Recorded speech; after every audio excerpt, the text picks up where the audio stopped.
It's but all right. it is after quarter past.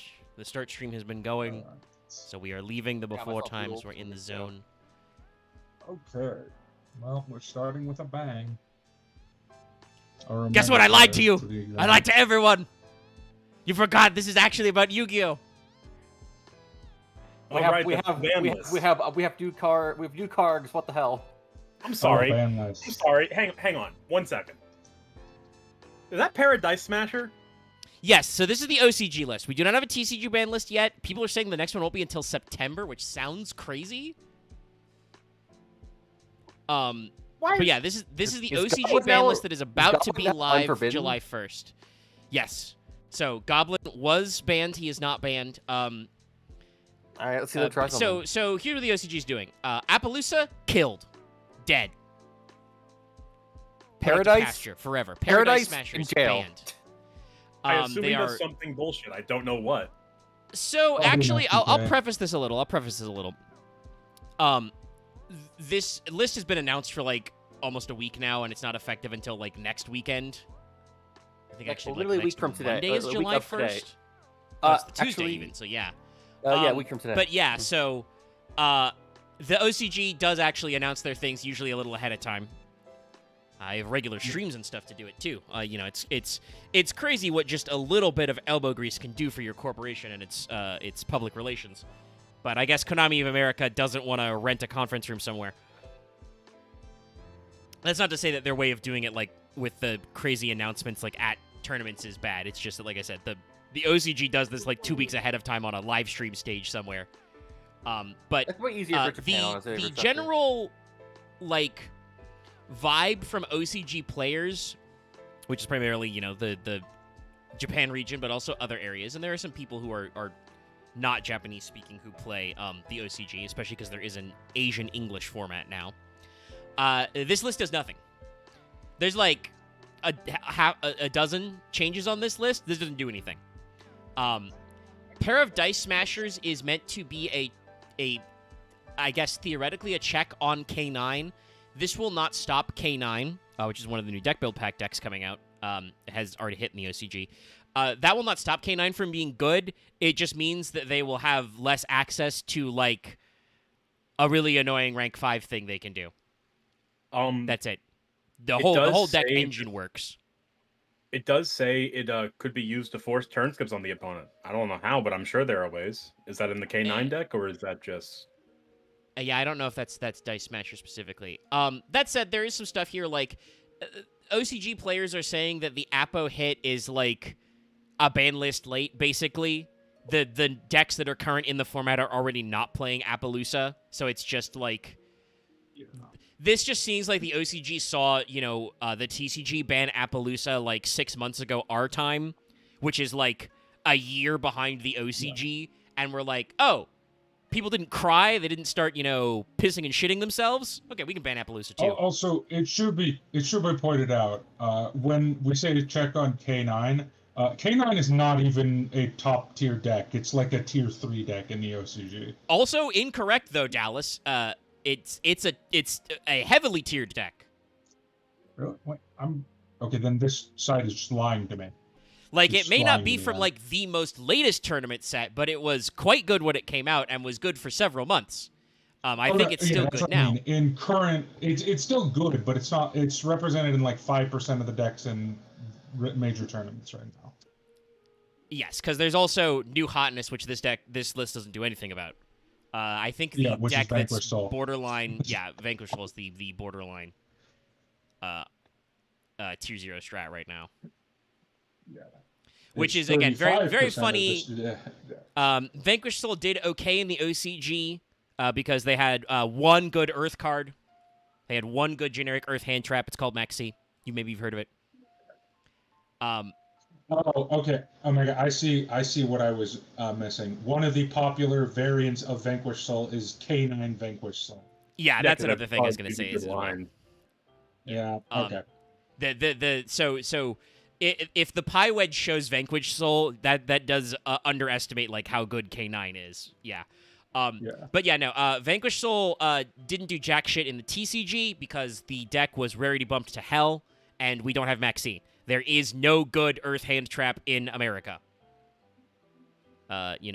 Whichever the Earth Ghost Girl on, on watch, I guess. Winter on Farm cherries or Watch. something, I think is what it is. Yeah. Isn't Ghost Ogre Earth? Winter cherries is Is it Ghost Ogre that's the Earth one? I don't remember. Anyway, Ghost like I said, Ogre it's is light. Yeah, but Lighting it. light, I wind, can't fire.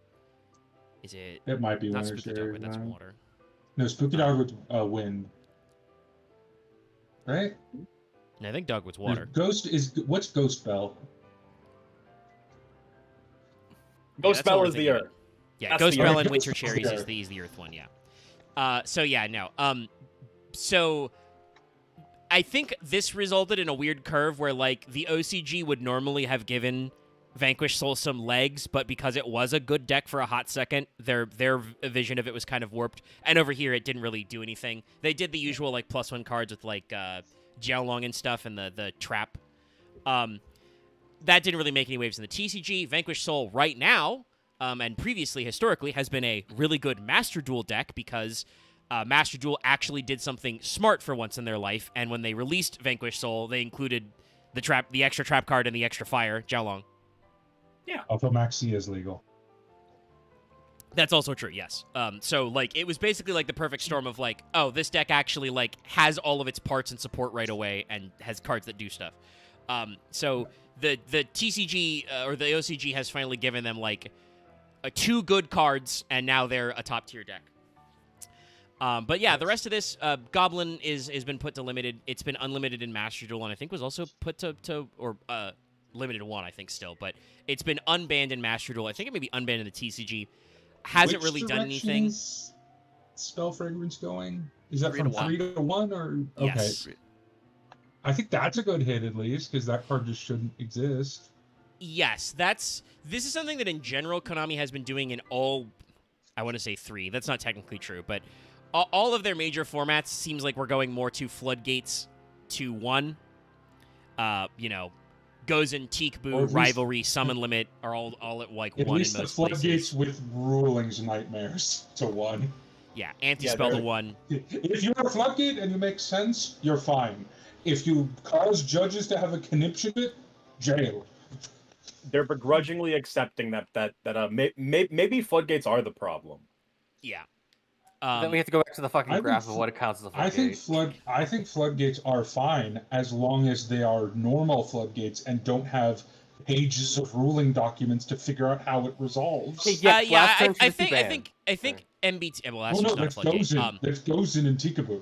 Yeah, I was going to say Those this. are the ones that have MBT, I pages think, of has the best ruling way to documents. phrase this, which is like the continuous trap floodgates, like Teakboo, like Gozen Match, like Rivalry, which see into the future. They prevent you from doing things because somehow the card magically knows you're going to do something that would violate its rules ahead of time. Are just a pain in the ass, and like they should either be ruled so they don't do that, or they should be Ruled so like they always limited do out of that. boxed out of the game.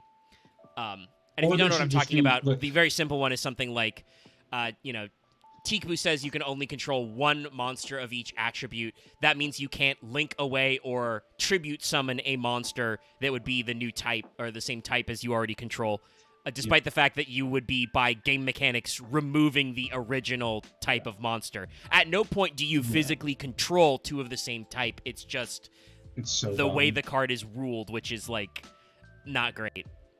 Yeah, the game state just Okay. prevents you from doing it because it would create an illegal game state, so you're not allowed to do it. Or would then Yeah. just cease to exist from reality and then move on. But then another thing that's like, honestly, a lot of this reads as like super overdue. Griffin Rider to 1.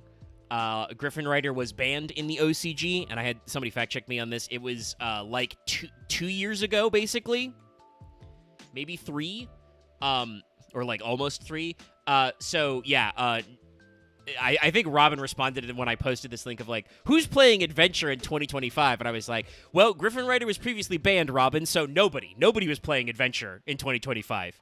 Maybe they will now because the engine is not that strong. I think that's Gablino to 1 that- is really funny. Gablino 1. It's funny. It doesn't do anything. Ma- we're in such a weird state where Mask like change 2 to Please tell me that's from it was It limited was at or one. something. Master Second, I believe, Okay, was at one thank because God. the Why would- OCG despises Master Change the Second. It's been on the limited list like since it like was released almost. Wait, why was it Because the limited? OCG. It's because the Mask OCG Change is the one that lets you. It's the one that makes you make anything into a Dark Law as long as it's the same level, I believe. Yeah. Or I forget now, but it's the one that That's allows you to attribute. cheat out Dark Law Attribute. in non-hero decks. Yeah, It's it's attribute. the Huh. mask Attribute. change. It's the mask change that is not locked to sacrificing a hero, basically. Yeah, you have to discard a card as cost, target a face-up monster, summon a mask hero that's same attribute and higher level. Yeah. And again, this is So the thing just- about like the OCG philosophy. The OCG would rather like limit mask change 2 to like a searchable or Saki 1 of, rather than just be like, hey, this Dark Law guy, this like Macrocosmos hand rip guy, he's the problem. No, it's Mask Change the Second facilitating it, just like End of the World is facilitating deep draw decks. I don't know which direction this sprite is going. I don't even know which sprite that is. Jet, maybe? I think that looks like Jet, I Also believe. Jet.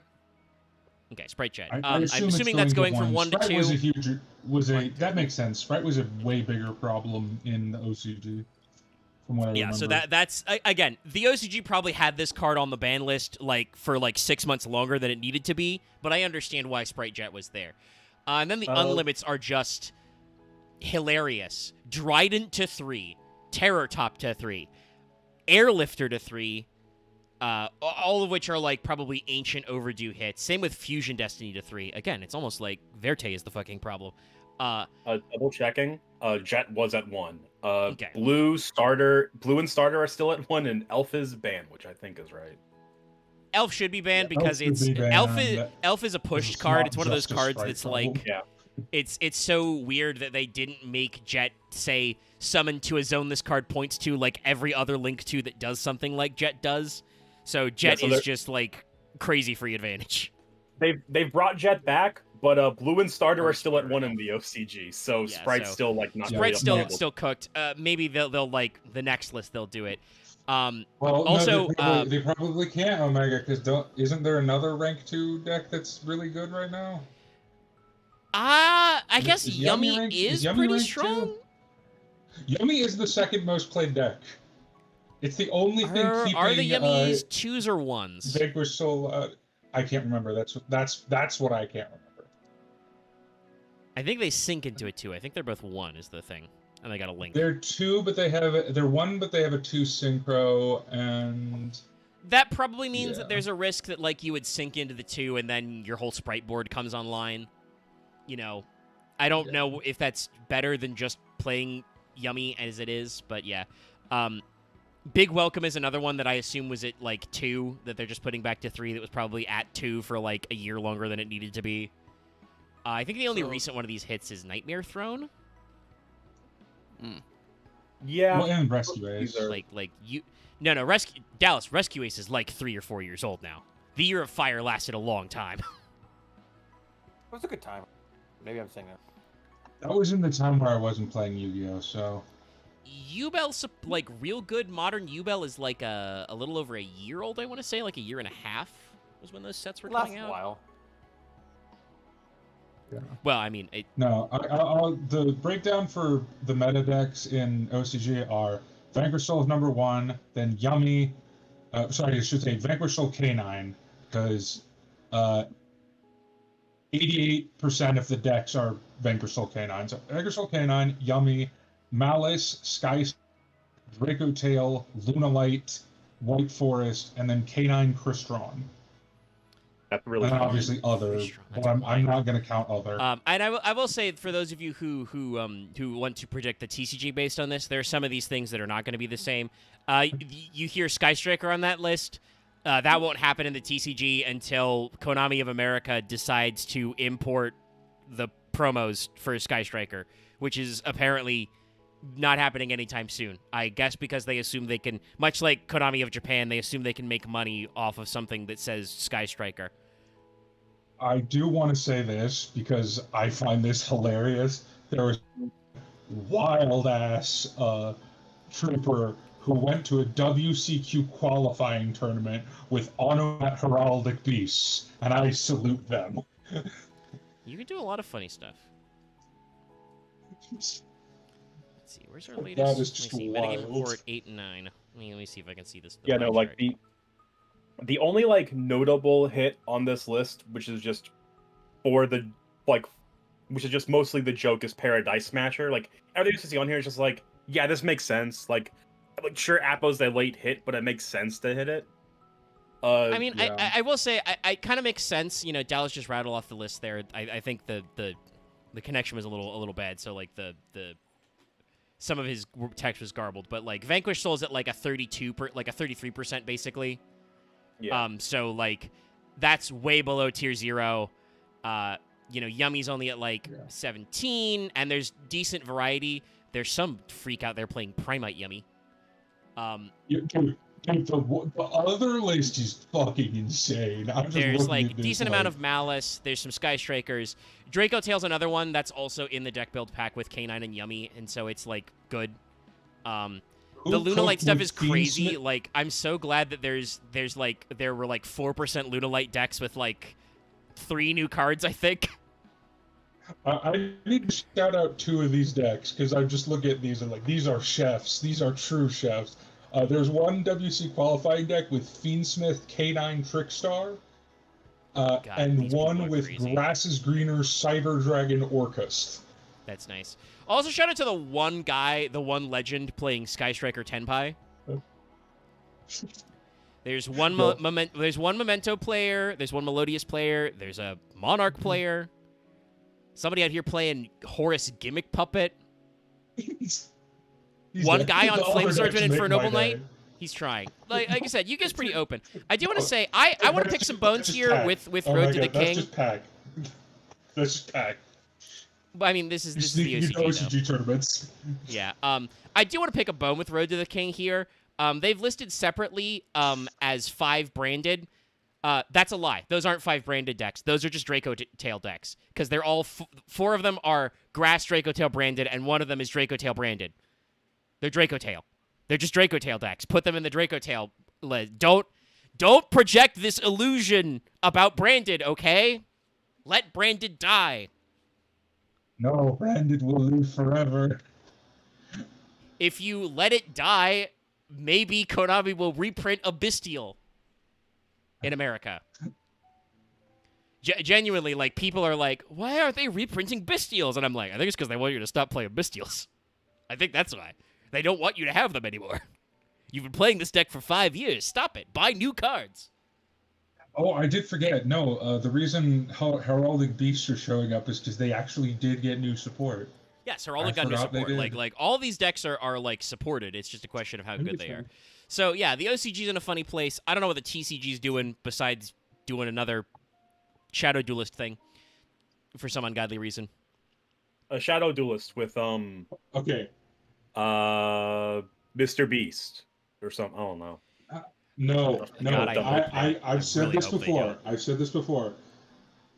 Because I watched the 2 Shadow Duelist tournaments, and my main observation is, Konami, just partner with WWE and exclusively get wrestlers to do it. Because Xavier Woods was they at least cut awesome. good promos. They at least cut good promos. At least they'll be wacky with it. I want Big E. I want Kofi Kingston as a heel to do this. It would be Kino. Anyway. He'll just threaten to break tournament players' necks. It's fine. So it wasn't him that did it. It was Rowan who broke Biggie's neck. Let us begin the advertised structure. 20 minutes after the live, though we were idling for a little bit. So we're gonna at the very least, part of this text will be true. We will attempt to begin reviewing every FFX MTG card. Yes. There are 420 of them. So we probably won't do all of them tonight, but we'll see how far we get. So there's 250 in the normal set, and then there's about like 50 alts art ones that we could look at because those arts are fucking gorgeous and amazing. I guess we could do that as like So what order are we lightning going round of it. But first, we're just yes. going in set list order. So, yeah, so this is something Dallas that- and I went over this so a couple of times, yeah, but usually, sorry, can I? Or do you yeah, want? go for it. Explain. So usually, set list order starts with white. It always starts monocolored, but if there are colorless non-artifact creatures, those go before white. This is usually only a thing in Eldrazi sets. But there are 2 colorless non-artifacts in Final Fantasy. Oh, no, I meant to get So paint. those are the 2 first cards. And I will circle for chat for a second there, but yes, Mr. Bahamut doing a Gynax pose right now is indeed card number 0001. So 01? Yeah. Yep. no, there's 3 zeros. Yeah. So we will Yeah, be this is starting at Bahamut. we're starting at 0, and we're gonna go that way, and that seems to be as decent a way to kind of like go through the themes Yeah. and vibes. So we're gonna start with, technically with, as Dallas said, colorless non-artifact creatures, and then we're going to move through white and see how far we Alright. get. So this is Big Bahamut. This is the FF10 Art of Bahamut specifically, they're claiming. He requires 9 mana Yes. to cast. He's a 9/9 enchantment creature Saga Dragon. His first 2 effects are destroy up to 1 target non-land permanent. First 2 proxy, then draw, and then His 3rd tier is draw 2 cards. His 4th tier is Mega Flare. This creature deals damage equal to the total mana value of other permanents you control to each. I think you Opponent. let that happen because technically, that's minimum 9. No, other permanents. Oh, okay. I'm Yes. sorry. Other. Bahamut does not Yeah, count himself, okay. but if you have any other permanents in play, Mega Flare can be a pretty decent nuke because it is to every Yeah. other player. It's very slow though to get to 9. But, So, Bahamut's Well, an here's the thing, interesting you can one. move the Saga. It's I a 9 predicted- coster. Yeah, but this way to cheat out artifacts easier than most people think. Well, he's not an artifact. he's not keep an in mind. artifact. Or If enchantments. he was an artifact, he'd be better, but he's not an artifact. But I will say this: I predicted Bahamut to be a bust card because he is the pretty typical Magic bust card of like it looks really fancy and has a potentially game-winning effect, but it's kind of slow, kind of and it's not very great. But something, and I cannot. This is one of the few cards where my analysis is I don't know where this is coming from. Something is keeping this card at a high price because it was going down, and then it shot back up. So I'm assuming there's something in Modern or some weird ass Commander combo deck or something that is keeping this card from cratering in price as I expected it would. Because Somebody on the internet is saying that Bahamut has a Someone greater found value something. than as just a cool guy. Because Yeah, you can and- imagine well, there's a little bit of a cool guy factor. He's very iconic and he seems cool. But I'll put it this way: he is at a price that is not explainable by this is a cool card. He is one of the most expensive cards in the set. is it because he's he's not a- mythic rare? How hard is he to get? No, that because there are mythic rares that are going for like $1. Hmm. Like, no. One good thing about Magic is there's only 4 rarities, and they all have equal chance of every card in that rarity. Now, alt arts and everything is where all the weird shit comes in, but it's That's a how little you bit play the game, nicer that's for than collection. Yu-Gi-Oh! That's for And generally, mythics are not as important as other rarity cards. Generally, most cards that make up standard decks tend to be rare rares. Generally. There's usually like 2 mythics a deck, generally. Like I'm building an Emmett Selk-Demir control deck on standard recently. It's only playing 2 mythics. Yeah, so there's no, as far as you know, and as you said, you're It's not decently standard plugged deck. in. Let's say that I'll rate Bahamut in the formats I know in order. I think Bahamut's kind of not a great card in limited because once again he's 9 mana. He's not an awful card in limited, and obviously because of the price, I would never pass him physically because like it's a $35 card. I'm not leaving that on the table. And that's not even a good card, which is $100.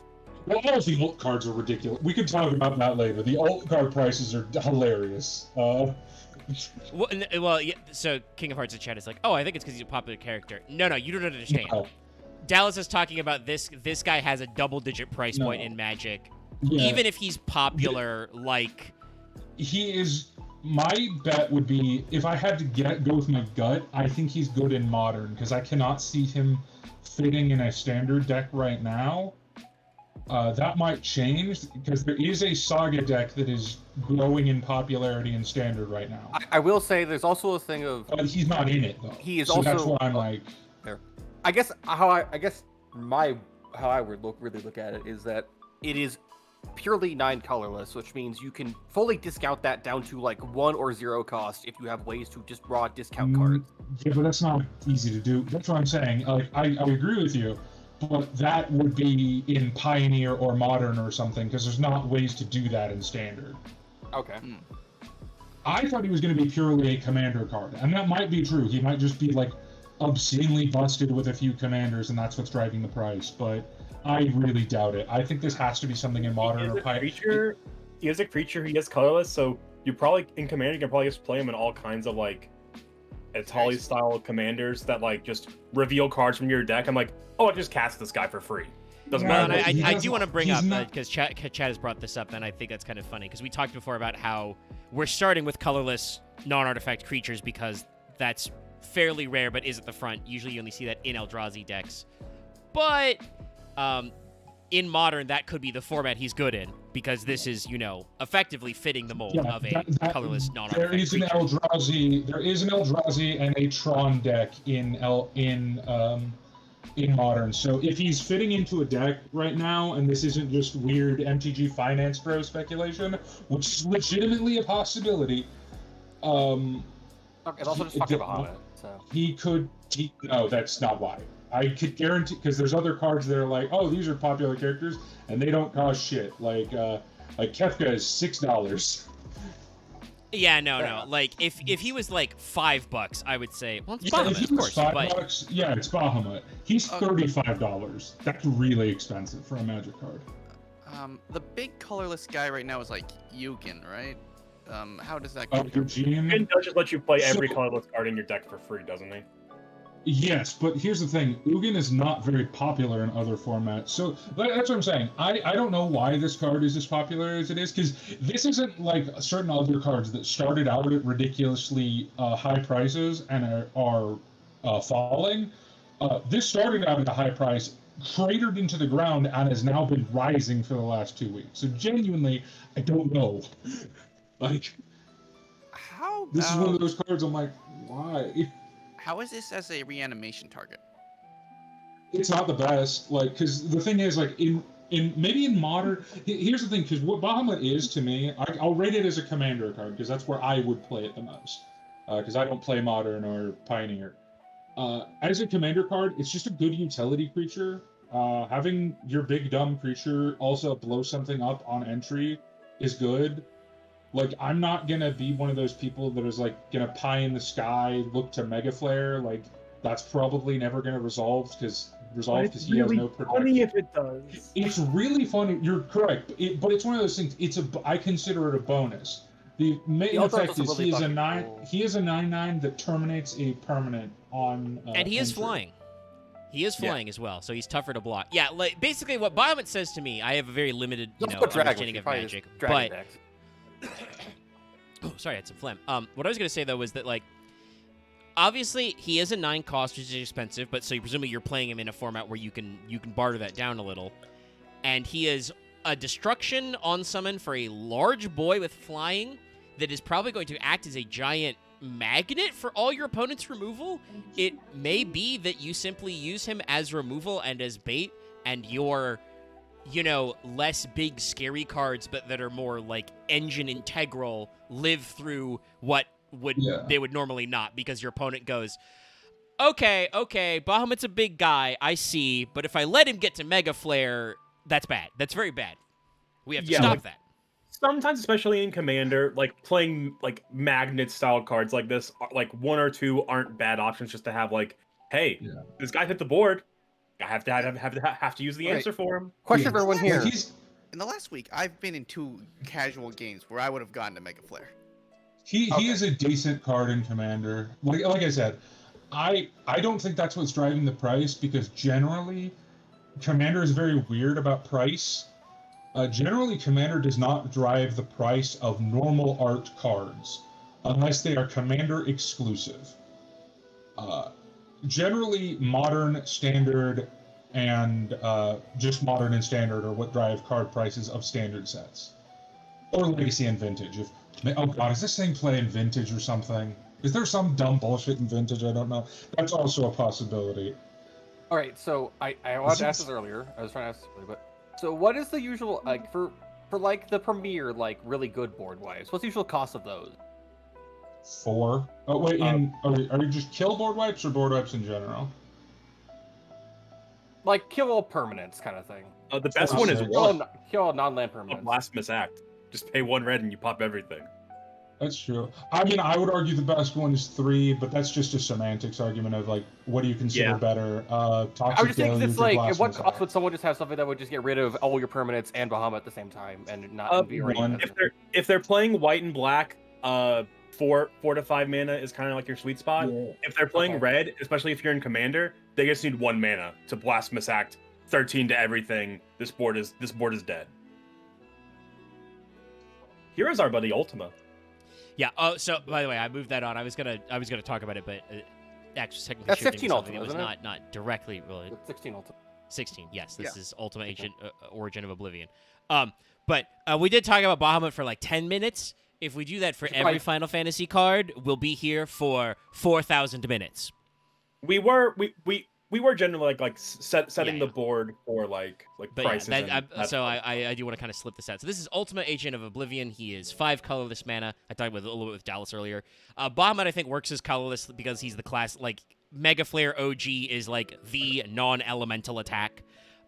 Ultima is the big bad of 16. I won't go any further for those who haven't played the game, but he is your big scary bad guy, which is why he has Legendary Creature God. Him being colorless works as well because he is also kind of like the culmination of all elements type guy. It makes for a very funny commander doing that if you read his abilities. Also, yes, him being colorless works very well with what they've done with his ability, which I do believe is another correct one. So this guy's normally a 4/4. What he does, yeah. But he is a flying creature, and when he attacks, you put a blight counter on a target land. For as long as that land has a blight counter on it, it loses all land types and abilities, and is just tap at a colorless. Every time you tap a land for colorless, you add an additional colorless. So on the one hand, very good control ability for your opponents. If they have a very fancy land, you can just be like, no, it's just a colorless now. No special ability for you. But for you, this lets you change up your lands to be, hey, I'm actually generating mana 2 for 1 now? It turns all of your lands into Temple of the False God, which is crazy. You just play a lot of colorless now. Okay, quick question about that second ability, the tap part. Is that you only get to add 1 additional for if you tap for any colorless, or if say you did Soul Ring, you get an additional 2? It has to be a land, but it just adds an additional colorless. So if you have Temple of the False God, which taps for 2 colorless, it would tap for 3. Okay. Yeah. I think this card is, like, it's fun. I would say his second ability is much more relevant, as like weirdly as he's more of a ramp piece than anything to me. Yeah. I mean, I would use him to wrap into a Void Minimer and then probably an Eldrazi. But... Yeah, like, because like for a colorless creature, he's kind of a weenie.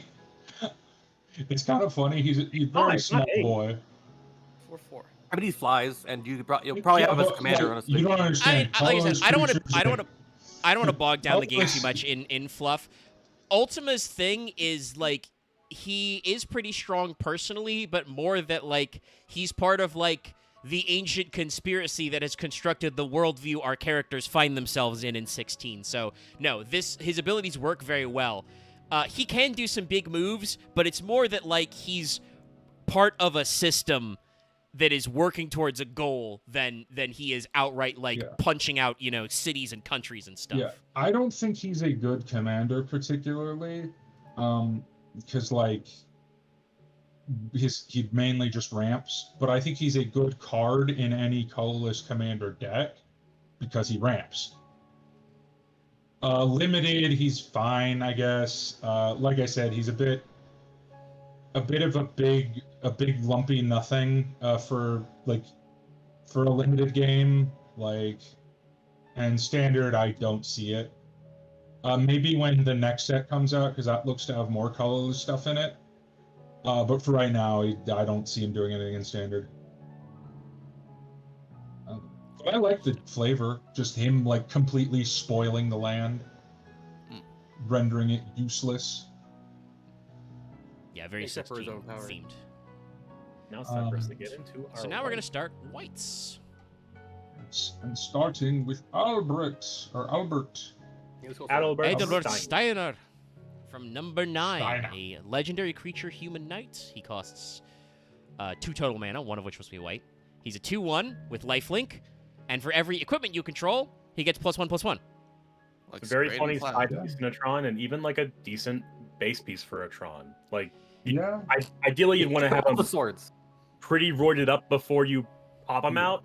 But you just need one good sword to pump them up to not explode Right. to a lightning bolt. Give him Or- Honestly, or he's single- he's a little bit of a nothing, in my opinion, to be a centerpiece.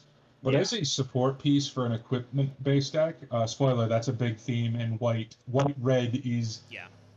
There are themes for every 2-color combination in this set. It's a 2-color set. White-red's theme is equipment. Yeah, and there's we've some already pretty seen damn like good the equipments. cards that go that way. So for both And when we get commander to red, and the other way. there are a lot of red cards in this set that hardcore facilitate equipment shenanigans. He's a So, pretty decent card in limited. He's got a good stat line, and a lot of the best equipment in this set are really cheap. We'll talk about one of the best cards in this set for limited is an uncommon equipment, which we'll talk about. And it seems like from my soon, understanding, actually. he's pretty aggressively costed. He's 2 mana for a Yeah. 2/1, but he's got lifelink built in and has an inherent way to ramp his own Yeah. power. White is also pretty good in limited itself. I don't think he's found a home in standard yet because there hasn't been an equipment deck. Mainly the biggest deck that is hit from this, and this might explain Bahamut because I saw it in a lot of side decks for this deck. The biggest smash hit new deck from this is the Saga deck. That has been the biggest new successful deck, based almost entirely around Yuna. We'll get to her a lot later, but Yeah. that has been the new standard deck that has seen success. There's another one that's been there's others that have added cards and revived, but the one that's just come into existence entirely is Saga. So it's not really an equipment deck, but if there was, he'd probably be decent in it. I love the art. The art is hilarious to me. I love the just cartoon style it has. Well, Yeah. that's FF9, isn't it? I was gonna say we are moving on to Yeah. the next card, but 9 itself has a very stylized game. It was their last one on the PS1, so that was their kind of peak of their technology for that level. So obviously it has to be a little stylized because the rendering wasn't that good. But they specifically went with kind of the storybook or theatrical style. So yeah, a lot of characters in 9 Yeah. are that way. I And here's love the art, so. regular ass core set Here's Aerith, Aerith. human cleric. Aerith She costs being 3 Mara- mana. She's a 2/2 with Counter lifelink. pieces. Life stacker. Whenever you gain life, put a 1/1, and when she dies, put X 1/1 counters on each legendary creature you control, where X is the number of 1/1 counters on Aerith. Which also, yeah, So this Accurate. card is really good in life gain decks. That isn't really a thing in standard. Good in commander for a very specific type of life gain deck. You want her in a Soul Sister deck. Honestly, she might see meme tryout play in modern because of that. Because I think Soul Sisters is still a meme deck. Last I checked, I hope it is. I love Soul Sisters. Your full art is pretty great. And none of us are gonna ever have it. probably not, but Oh, the secret lair art? Yeah, no, fuck that. No, I'm no, not that's a paying for pro that. tour or promo. Yeah, no, I'm not paying for that. I mean, That I I'm think they knew what was up by picking Cherith for that. That I might, the other art I might Yes, pull. if 'cause you're not spoiler, familiar I have, with remake, the I have a couple. usually we call that old generic. arts. That's the meme. Okay. But yeah, I didn't know. No, she's okay. I don't think she's particularly good as a commander, because like she's But, I literally mean- a support piece. I was gonna say, support I piece? understand there are values in having low-costed commanders. If you're doing a monocolor commander, I'm pretty sure they have to be like significant enough to be a centerpiece because you are. There's a couple limiting of some of really your good options. monocolor commanders. The problem with monocolor commanders is they're often unpopular, even if they're powerful.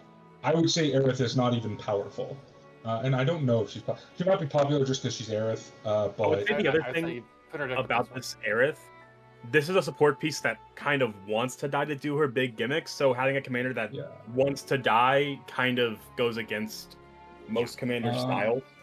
Ironically enough, she's great in Bilbo Baggins, because Is that a Aerith- life gain strat? Well, no, it's a life gain deck strat, but specifically, like I said, it's a Soul Sister strat. And to explain what Soul Sisters are, Soul Sisters is a series of 3 cards that all read the exact same, which is it's a 1-mana 1/1 that is whenever a creature enters, you gain 1 life.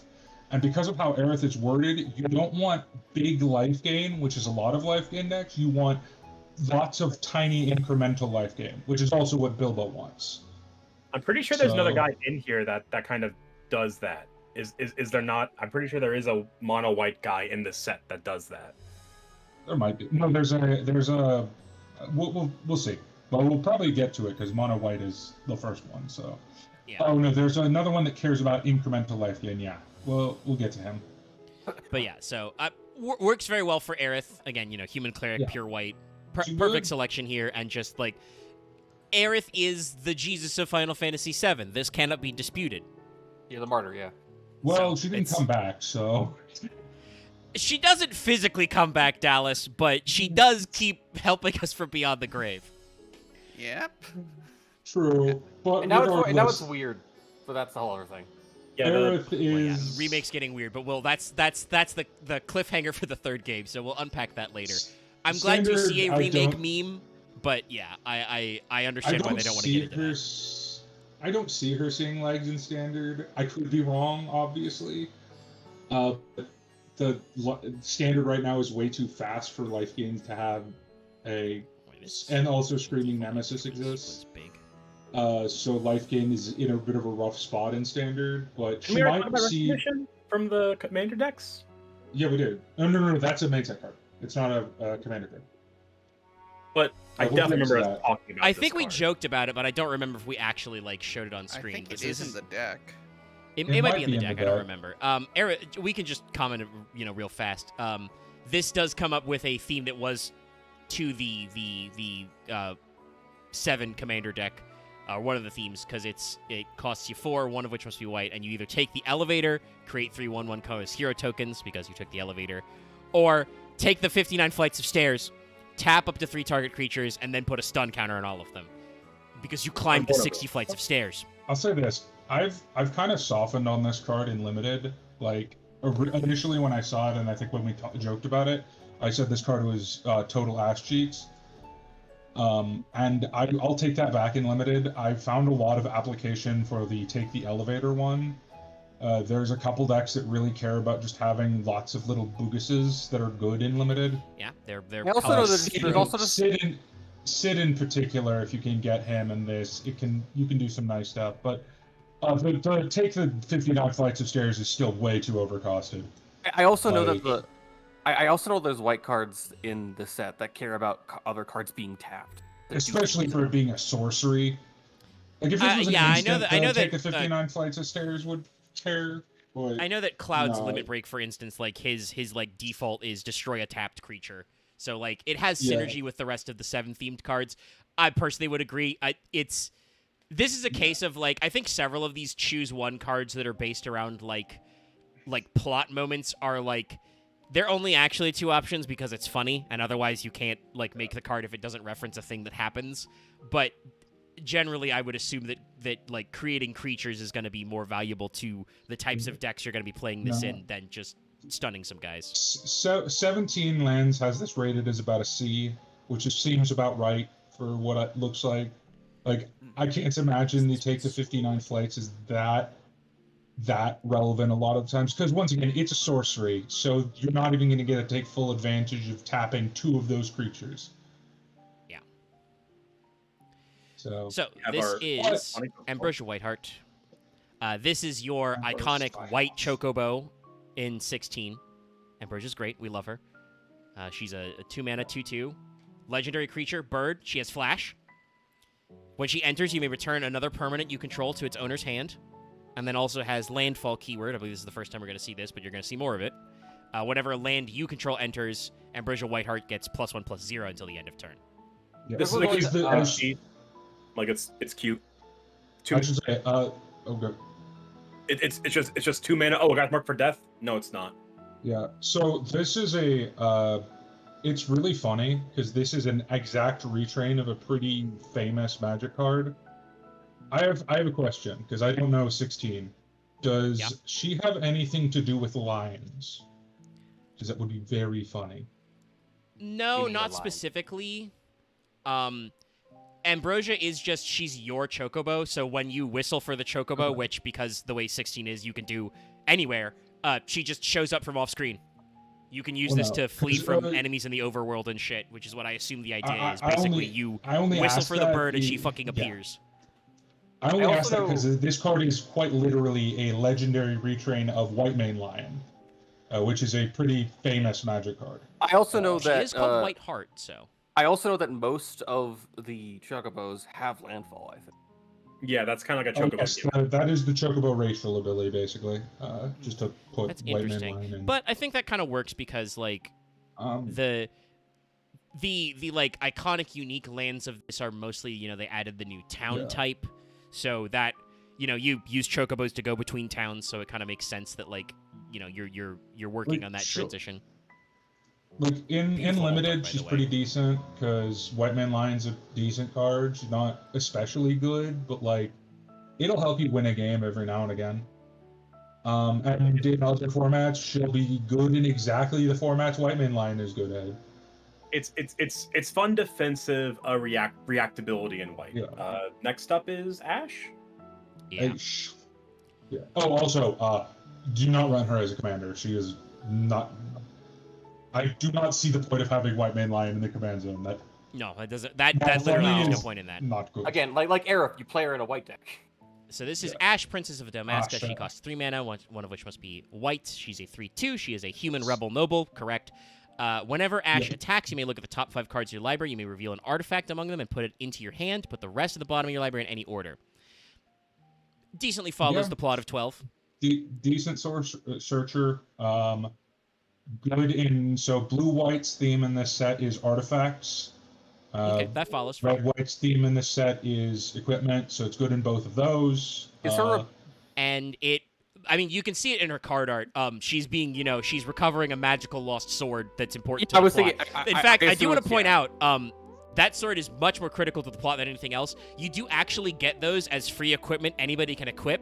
You get a couple throughout the story in 12. They suck. They're terrible for the level you're at when you get them. They are literal, like, plot tokens, but they go in your armory, like your weapons chest, which is very Like- funny. Can you She's upgrade obviously a little harmed in limited because she doesn't work in half the white decks as well. Like green white is explicitly enchantments, so not artifacts, and white black is like there's a little bit of artifact room in there, but it's mostly about sacrificing your own stuff. So she doesn't really belong in there. But she's not bad. She's just kind of average in limited, I would say. Great in blue white, decent in red white, not really good in the other two. And hey, I'm glad to see Yeah, Joe she's Rip. kind of okay. Once again, not a commander. Just don't like. No. Especially compared to a specific mono white card, if you ever picture as your commander, you're just making your deck worse on purpose for funny. Which, I mean, power to you, I do it all the time, but still. Yeah. She's not a Have Oron's inspiration. Yes. I can't imagine her. Which shows us having an anime flashback about Oron. Thank you. That's good. Good work. Yes. It's another 3-coster. Instant, so you can cast it anytime. Attacking creatures get +2/+0 until the end of your turn, and then until the end of this turn, sorry. And then flashback for 1 extra white. You can cast this card from your graveyard for its flashback cost, then exile it. It's cute, but it's kind of a battle trick, I feel like. Yeah, this card's kind of bad. I guess the like- question would be if is there a either as a deck that exists, among these cards, or as one of the 2-color sub-themes, is there a deck about putting shit in your graveyard to flashback them? I mean, yeah, yes, but it's that's not kind of a in, gimmick. it's I not wouldn't in say it's either like- of these colors. That's the problem. It's a Yeah. I would argue it's the red-black deck. Yeah, Or so the that, blue-white, or the blue-red deck. The flashback part is irrelevant, and the actual modification isn't even that good. Like, it specifies attacking, so there's ways you can fuck with that. It's only 2/0. Like, it's just Yeah, but- kind of It's a- bad. +2/0 is not really much of anything. Like, sure, it can kill a few guys in blocking, but it's not gonna, like, swing a game in your favor unless you're playing stupid creature deck that summons a bajillion creatures that can all attack. Like, that's... Yeah, like looking at I can see the idea would be to like put this in one of your white decks that involves the kind of like token creation thing, because we've seen a couple Yeah, of like no, different it's- angles for that. there are So decks with you this take kind your of- little like 1/1 weenies and your like for instance, you take your little your 3 1/1 heroes from Aerith's rescue mission and you go, okay, they're now they're attacking. You didn't want to block because they're just Yeah. 1/1s. Well, they're now 3/1s. Fuck you. Yeah, this is an effect that has places. The problem is this is just costed badly Yeah, for like. I agree with what we've been saying. This is like, it's all right in sealed and draft, but I feel like this is still one of the first I would cards say I this. cut. No, I mean, I would say my- this is. I would looking at the stats. This card is the 3rd worst mono white card in draft.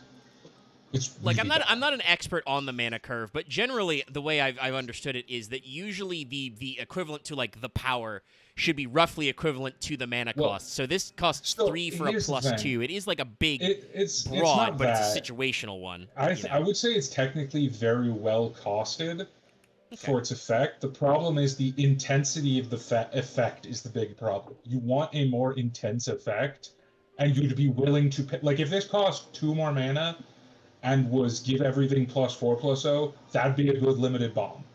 But because it's such a minor effect, even though it's well costed, it just doesn't make a dent. Yeah. Now for our So next there's battle trick. so many things in this set have giant asses. Yeah, That's that's a big issue. A battle menu Yes. is kind of in the reverse, where I really like it. I really like this card. So this is technically a 6 card, but works for all of them basically. Like it's referencing 6 obviously with the characters, but it's meant to imitate all the battle menus. It is an instant, and you choose one of 4 commands. You attack, you create a 2/2 White Knight creature token. If you're using ability, the target creature gets +0/+4 until the end of turn. Which obviously this is also an instant, and it's only 2 mana. Magic, destroy target creature with power 4 or greater. Or item, gain 4 life. This is all of This is those a are card good. with 1 really good ability and 3 solid abilities. So you just play it because you have the Very cheap. full I flexibility. would say 1 good ability, 2 pretty good abilities, and 1 bad ability. But that's still fine. Which The one do you gain think 4 is life. bad? I think it was bad. Yeah. 2 mana gain 4 life has been power crept like 30 years ago. But once again, this card is very flexible. So sometimes that instant speed gain 4 life will save your life. Yeah, And that's the- sometimes you're that's like- the if name of this card. card Life was like split. high potion, pay 2, gain 4 life, it would be bad. But in this case, it's like it's an option on an instant you can cast to be like, well, I really need 4 life right now, so Yes, I'm being attacked for lethal. Now I'm not dead. Yeah. Like, it feels bad doing this ability, but this ability does keep me in the game, so I will do it. Or I can use it to be But- like, I actually yeah. want one of my permanents to survive the board wipe. Yeah, no, I would say ability. Like I said, I think attack is the one that's very well costed. 2 for And I 2, guess yeah. I guess Magic is very good depending on format. Like in Commander, I would say Magic's probably the best mode. But if you're talking about like standard or limited, it's probably attack. Just because 2 mana for a 2/2 at instant speed is potentially really good. And 'Cause you obviously, can like, use it to ability make is going to be blocks and situational, stuff. but we did just talk about how Yeah. Oren's Inspiration, A bit, the +2 yeah. is not as impactful. I would say Obviously, the ability toughness isn't as important as power, but a ability +4 toughness is a matters. pretty good swing. Yeah, ability matters to what matchup you're doing. Like against a red deck, I think ability is very good. And against a black deck, it won't do much because dead is dead. And generally, Yeah. black's cards don't read take damage; they read die. Yeah, like the thing But is, obviously, cease to that's exist. the beauty of giving you a card themed Yeah. after the battle No, menu that- and giving you like, 4 like I options said, is. I think this card is actually very good in Commander because I really value flexibility in Commander. I think it's very good in. It's pretty good in Limited. Well, I mean, we've talked about the this with problem with it Commander. in To remind everybody, Limited- Commander is yeah. effectively 99, but 100 card Highlander Yeah. format singleton. So having And one if you're card that not- does several things yeah. works. And if you're not a pansy, you don't run tutors, so it's only one of each card. Yeah. I will never not So- mock Commander players who run tutors. Deal with it. I mean, honestly, thinking about it, I think my preferred strategy would be, you want to make sure you get cards, so you want draw power, you want search power, my right? most played commander card, or sorry, there's a group of commander cards called Game Changers, which are a very powerful commander card. My most played Game Changer is what's her name? I call her the tutor fuck you, but she actually has a name. Oh, So there is a card that says, this card has flash, and you control your opponent's libraries when yeah, they search. Yeah, when your opponent tutors, you get the tutor and the result, so you get to look at their deck and take the card out of it. And it has flash, so you can cast it at instant speed. I love it. Just don't tutor. Yeah, it would probably be, tutoring. I think can like, because that's you're literally playing one of your limited slots of cards to search another card. You could just play another good card there, and if you need more cards, you play draw power just so you draw your good cards. Well, I guess our Doesn't next work card, with the searching lands, too? Dallas is required to hate. No. I'll get into it. But Dallas is tutors. You can't play it. You Yeah, can't okay. play the tutor. Well, It's Cloud. Human Soldier Mercenary. Cloud. Let this me is 2 white. shamelessly Soldier pull out my own cloud. I did get this card on Oh, so pre-release. you're hypocrite. Cool. No, I'm not playing it yet, but here's the thing with So you will play it? tutor. Potentially, probably not as my commander, but the thing about Cloud is, I'm fine with tutors if there's. I'm more fine. I shouldn't say I'm fine with. I am more fine with tutors if they get the more specific they are. Like, I am more okay with Stoneforge Mystic because that's what this card is, than I am, except better, than I am with Demonic Tutor. Like, if you play Demonic Tutor, you'll bitch. So Big Our Mercenary Cloud here, who is a human soldier mercenary. I don't remember if he had the mercenary subtype in White? his commander mode. Yeah, he's 2 white. When Cloud enters, search your library for an equipment card, reveal it, put it into your hand, shuffle. And as long as Cloud is equipped, if an ability of Cloud or of an equipment attached to it triggers, which I like this wording because it means that if that equipment says something like the card this is equipped to gains an ability, that ability triggers an additional time. And he is a 2/1 for 2. Yeah, command. What? Come on. Yeah, didn't this try card's any of very good as a commander. I mean, 2 mana. Just or you get anything you want. Triggers twice. Yeah. I mean, obviously, I'm biased. I much prefer his second ability in terms of like what it lets you deck build, because it lets you do more interest. It lets you prioritize certain equipments and make them more interesting. But it's a house of an ability too, so like I said, this is technically a power crept, arguable power creep. I'm not going to get into the actual debate of Stoneforge Mystic, which is one of the most played Magic cards ever. Maybe it's up there. I mean, he Their grabs an entire equipment deck's and he's got a built guy, and just then he does better around, there. It's one of those things that I think makes sense of like just the idea of guaranteeing that you get an equip card to make it work, so that you know, because again, if you're not playing Cloud as your commander, if he's just in your hand, then there's no guarantee you've drawn the equipment when you draw Cloud to make it work. I would say my only issue with Cloud as a commander is his ability is a bit selfish. So I think there are more interesting equipment commanders in the set. I feel like this version, because there is a version of Cloud in the deck, the structured deck, which is a equipment-based commander, is designed to be a commander. The vanilla one is less designed to be a commander. No, this is definitely, we wanted to print Stoneforge again, and we made it different to make it Cloud. And we've talked about this before with color, but like, not only is white associated with like heroes, but you've also told me it's associated with like generic soldier types. So yes, the human soldier mercenary Cloud, knights, perfect for humans mono in white. general are more white than other colors. Wow, that sounds bad when I say it like that. Well, No, welcome to the history of Magic the Gathering. Okay, but early Magic, actually, what that weird feeling you get there was intentional. True. But yeah, so no, I think mono white works great for a Cloud, and I didn't mention it before, but mono white works great for an Aerith, especially with the way they contextually talked about her ability. If an equipment deck ever becomes good in Standard, Cloud will be in it.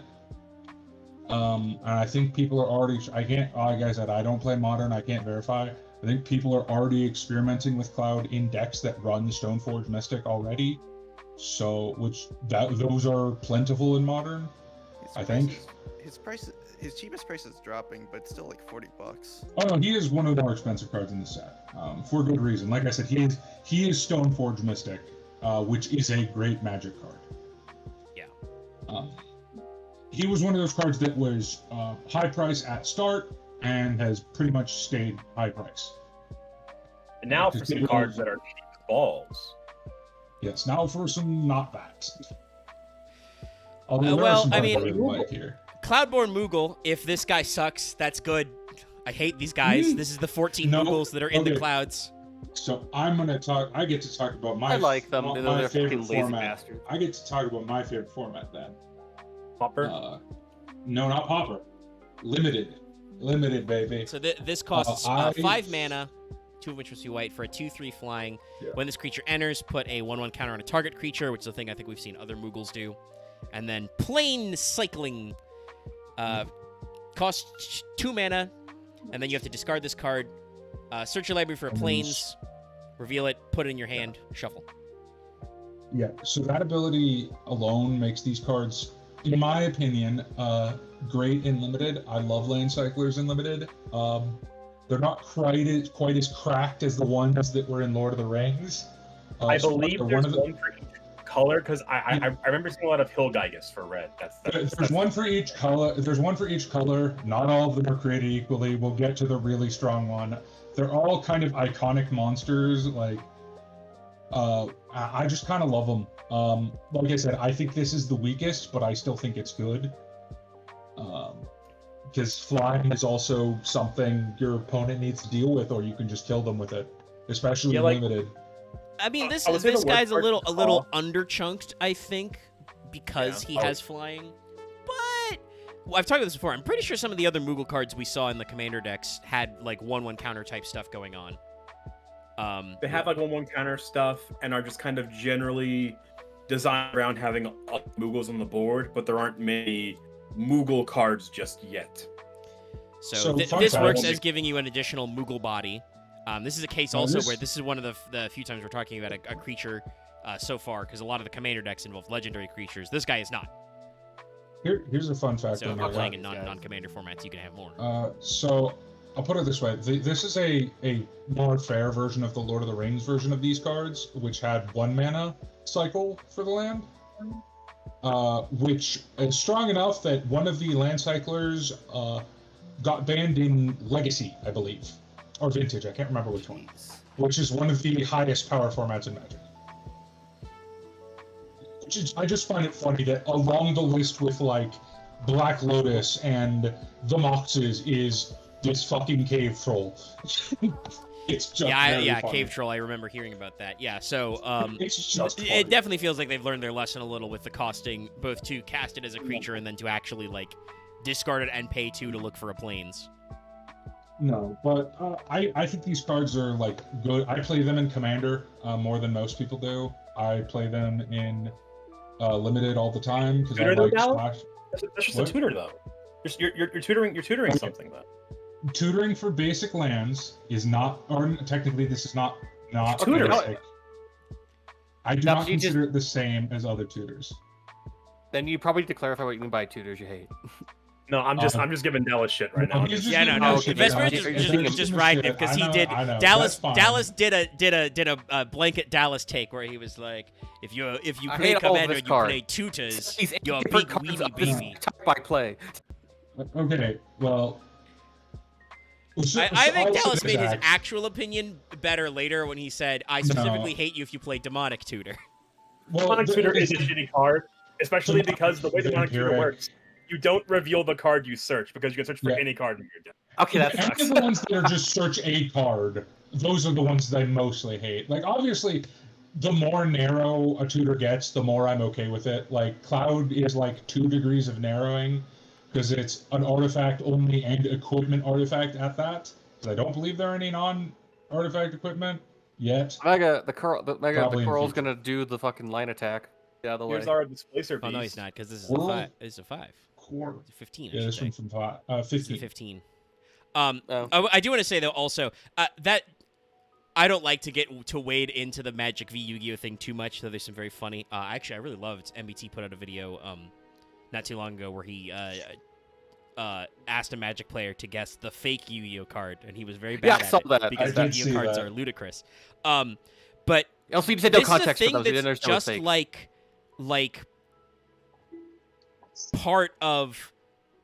Sorry, I was bamboozled by Axe leaping to the defense of some content creator I don't even know if he watches to like make him It- sound it was less dumb, Pleasant but Kenobi, it's not wasn't it? even. It doesn't even matter. It's Okay, it's a for fun video. regardless. Um, Regardless. sorry. But no, what I was saying was this is just as far as I know, this is just the way like Yu-Gi-Oh's like rulings work. Period. If you search a card, you have to show it was a valid search target and put it in Yeah. your hand, and you can't be automatically cheating. shuffle after. Like that's just So, it wasn't how Numbers don't Yu-Gi-Oh show. always was, I'll but it's say how this. like the Yu-Gi-Oh format has like coalesced. anytime there is a specificity on the search, like that card has to fit a category, it must be revealed. The only reason Demonic Tutor gets away with it is because it is any card. Yeah, it's Because it's any card, you could just take it. But anything that's like instant land, you have to reveal. yeah, because like Alan Bershin is like our example of that, where it adds any card you want, but I believe the card deck still says to reveal the card and add it to your hand, right? Yeah. On Alan Bershin. Yes, yeah, and there are some other cards that would allow you to search any card in your deck, and add them to your hand, but almost all of them is like as a function, you're revealing it. yeah, You it's put it in your hand, and that's why if you ever see like Master Duel, it automatically shuffles the deck and also automatically shuffles your hand because you reveal it. It's and one then of those things where it's not mentioned to reveal the card on the non-specific on the specific tutors, but it's just sort of implied by game mechanics Yeah. because you have to Because validate the game yeah. that you've added a proper card. Yeah. And Anyway. most tutors released modernly have fixing text, but Magic is Some weird. It's been around a long released in time. beta. Coral is a 2-mana white creature, 2/2 cat beast. Are cats and beasts usually associated with white? Yeah. cats are. Beast is fair more enough. green than anything, There is but a- cat is I think I definitely do. white. I do appreciate that they did cat beast just because there are going to be characters in this who are cat people and don't have beast. So that's fair game, Magic designers. And this says also pay basically its same creature cost and tap it. Tap a target non-enchantment creature. Because Coral's stun. Yep. In case you don't get it, they paralyze you. This is good. What was that, Dallas? This is a pretty standard Magic card. Like, there's a lot of these in a lot of sets that are just like pay 2, tap, tap. It's pretty okay in limited. It's not going to all make. effect. Yeah, like it. It's not. Good. Not that I just I'm just saying like it's a good card. Like the best you can do is like Yeah. twiddle it to get some Yeah. multiple effects, but it still requires mana, so it's Yeah. It's not gonna make waves in like constructed formats. This is like kind of just a decent limited removal option. Like if your opponent has big stupid threat, you can just keep that tap down while you figure out how to deal with it. I do gotta Um, say this is I- funny that it's non enchantment creatures, so like you can't stun bosses, aka summons, which of course everybody who's played a Final Fantasy knows. You know that fucker. He's not gonna get paralyzed. He's not gonna get stunned. Yeah. It's not gonna work. Well, it's also because they imagine they're doing this for Saga creatures specifically, and not for the enchantment creatures from Theros that this wouldn't really matter with. But because of how Sagas work, and because you have to sacrifice them, it's way more devastating to stun or to tap down a Saga than a normal creature. So they just didn't want that functionality.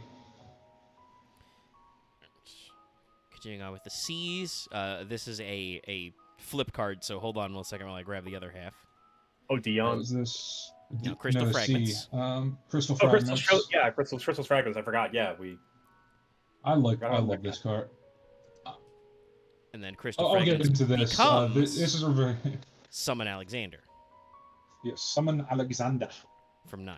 I love this card. I This am is a lot like of fun. I'm the biggest defender, like, because this card has an objectively bad win rate in limited. But I play this card way more than it would be recommended to, because I really like equipments that are cheap and that can be reused to do something in late game. So this is a 1 mana white equipment that says the equipped creature Yeah. gets +1/+1, and then for 7 mana, 2 of which must be white, you can exile this equipment and then return it to the battlefield transformed under its under control. You can activate it as a sorcery, so a slow effect. And it costs 1 colorless to equip, but as we discussed in the Cloud Commander deck, there's also a decent way to cheat that stuff. Yeah. Then it becomes Summon Alexander, who is a Saga Construct flying 4/3 creature. Its first 2 Saga effects are prevent all damage that will be dealt to creatures you control this turn. And then its 3 effect is tap all creatures your opponents control. Yes. Which also makes sense because I do believe that traditionally Alexander is as a summon, inflicts stop. Yes. Which is also probably why I the 14 think Alexander deals with a lot of time shit. I think this card is good in certain commander decks. It's any commander that once again, it's a subcategory of equipment commanders, because equipment is a very large category in commander. Any equipment commander that really cares about being equipped, or your creatures being equipped, loves 1 mana, 1/1 equip for 1s. your Swiftfoot boots, your Yeah. card like crystal fragments, your Not Lightning Greaves. Don't Yeah. put Lightning Greaves in your equipment deck, please. It doesn't work. What Lightning Grooves do what again? else? What else? I was trying to think of a really funny red card that I thought of that I found. It's a goblin that shits out equipments that are rocks. Oh, I know who you're talking about. The partner dude. Yeah, it's, every time you play a land, he makes a rock. He makes a rock that's Yeah. equipped 1. Yeah, but like there's any deck where the commander cares if your creatures are equipped, this would be decent in. Because once again, it's a good card, or it's an okay statted card that can sometimes be very good in late games. Yeah, but it gives you the basic functionality you want for an equipment, and then has the possibility to be also, hey, I'm a big guy. Hey, I have a 4/3 I'm a flyer castle that flies. that taps that potentially is a killing blow, because tapping your opponent's creatures down means they have no blockers. Especially in commander style, all creatures your opponent controls, no one gets to defend me. Yes, this is I think this card is much better in Commander than it is in Limited and Standard. Yeah. But I still try and make it work in Limited because I like it, and I have cognitive biases when it comes to limited cards. I would say the worst Like, part of I- the limited is that it's just the time it takes to get to that 7 mana. But if you get to it, it's good. Yeah. It's. I mean, I would say this set is fairly slow and limited. Generally, I don't. Maybe I'm biased because I played Gruul in my. Maybe I'm biased because I played Gruul in my limited, but I don't think any of my games lasted longer than 5 minutes. Most of mine. Well, time is What I not lost. turns, but yeah, no. I've been in a lot of 20-minute matches. You can be in. not that It bad. can vary. There are certain decks that go very fast. But regardless, I like this card. Yeah. Now, It's- I think it- it's Dion. it's fun. Yeah, this seems super cool. This seems super cool. We like it. Now Is it for a Dion now? pretty shit card, I think. I feel. Ugh. Yeah, this card's interesting. So I don't we dislike have- this card, but it's you will see the problem once you read it. You will see the biggest problem of it. Did I copy correctly? Well, so the next card in the set list is Crystal's Chosen. Yeah, Oh, I think the effect this is actually card. pretty From pretty 3. good. It costs 7 mana. It is a Yeah. sorcery, so it is slow, as we said, slow speed. And it says create 4 1/1 colorless hero creature tokens. Hey, it's FF3. Your 3 generic guys. Put a 1/1 counter on each creature you control. This is so expensive. Yeah, it costing 7 just makes this card unplayable. Like, I don't know. I wouldn't say It's probably not unplayable. literally unplayable, but this is the kind of card I imagine I would play, that I would be playing the, like, counter token deck, and I would, like, this would be sitting in my hand for a while before I'd be able to actually, like, use it. Like, I think it's important to break down deck stats in limited, because I do think this card is decent in limited. Like, for instance, I think this card is so much better than what the fuck Maybe is it's that from the called? Beyond. Orion's Inspiration. Oh, okay. Yeah, that's fair. Because in limited, the most popular monocolored deck is mono white. I'm gonna it run is and be the right most back. Feel free to successful keep monocolored yapping to the deck. people at home. Yeah, I'll just break this down a little bit. So this set is primarily a 2-color set, but mono white is also doing very well in limited. To put an example, the win rate for monocolor, or for most monocolor decks, is around. You have black with 58%, green with 57%, blue with 59%, and then white has 64%. Which is pretty high for a monocolored deck. Poor red is down at 50%. Mono red is not good.